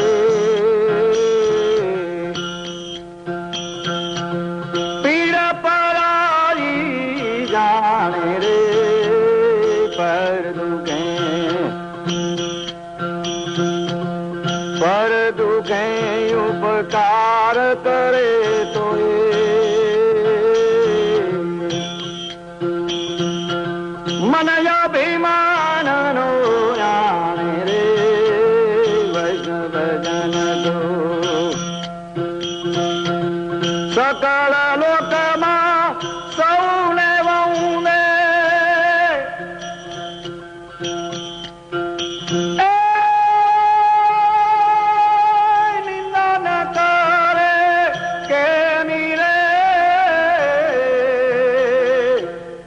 सकल लोकमा सौने वौने निंदा न करे के मीरे watch काच मना निजल राखे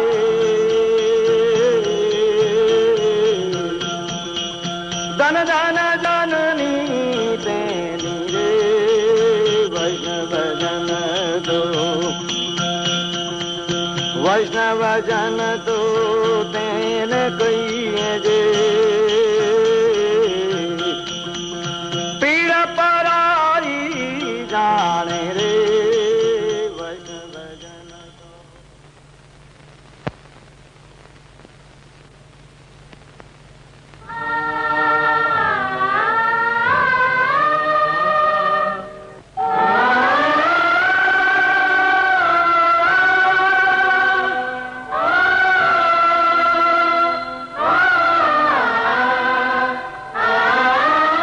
In its immemorial flow, the sacred Triveni has mingled the ashes of nameless millions whose joys and sorrows the Mahatma had made his very own.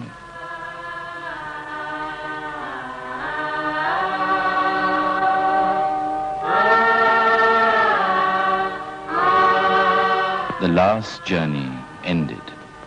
What was left of his earthly remains was consigned to the sacred waters.